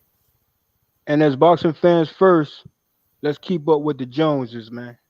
Facts. Let's keep up with the Joneses, man. O'Shea Jones, Otha Jones III, Roche Jones, Big O. You know what I'm saying? Shout out to the whole team. Carl Frampton can get it. We calling out Carl Frampton. You know what I'm saying? We're calling out Josh Warrington. You know what I'm saying? Tevin Farmer, JoJo Diaz, Shakur Stevenson, Chris Colbert, Stephon Fulton. Any one of those fighters can get it, bro. We willing to fight the best. And even Gabriel Flores Jr., who we just saw fight last night. You know what I'm saying? We willing to fight the best, man. He's only 20 years old. He's a future superstar in the sport of boxing. He got all the skills. He got the talent. He got the work ethic, hard work and dedication. He got the skills. You know what I'm saying? He got the skills to pay the bills. For sure, he got the personality. He got the smile. He got the charisma. He got the heart, and he got the chin, bro. And he got the chin to go with it. So Otha Jones III is the real deal. He will be a pound-for-pound king in the sport of boxing. When you talk about the future of boxing, you need to talk about Otha Jones III, bro. You know what I mean? You got to put him in there in that conversation with Devin Haney. Devin Haney, Otha Jones III. You know what I'm saying? We'll be running boxing in years to come, bro. So shout outs to OJ3. You know what I mean? Shout outs to the whole family. Shout outs to JFL heads. You know what I mean? The next Meldrick Taylor. Matter of fact, Otha Jones III will be better than Meldrick Taylor. He's going to break all his records, bro. And shout outs to Meldrick Taylor, who is a great champion. You know what I mean? Who was robbed and he was done dirty by the sport of boxing. You know what I'm saying? But Meldrick Taylor was a great fighter. Otha Jones III, he's going to learn from the mistakes that Meldrick Taylor made and become a better fighter than Meldrick Taylor, bro. And we pay our respects to Meldrick Taylor and all the great champions. You know what I'm saying? But Otha Jones III is coming, bro. He's coming for all that smoke. He wants all that smoke with everybody, bro. And Gary Russell Jr. too. We want Gary Russell Jr. as well. You know what I'm saying? We willing to fight the best. Shout outs to Eddie Hearn, Matchroom Boxing. Shout outs to DAZN. You know what I mean? And shout outs to Otha Jones III, bro. Future king of boxing, bro. The best young fighter in the world. Otha Jones III is the best prospect in boxing. He's the best young fighter in the world, bro. And we signing out. Peace. Peace.